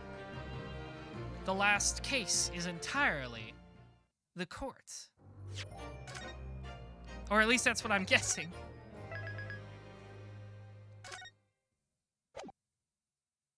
Final chapter, The Resolve of Ryunosuke Naruhodo, will continue tomorrow. In the meantime, thank you so much for everybody for watching, and thank you, the Trans Queen of Salt, for raiding. I appreciate everyone, and I appreciate all the new minions. I hope you'll join me tomorrow for the final chapter of this great saga. And in the meantime, we're gonna raid KZ Excellent. And what I want you to do when you get there is spam the gay Ace Attorney in his chat, okay? Like that. I hope you're all ready, and I'll see you tomorrow. Good night.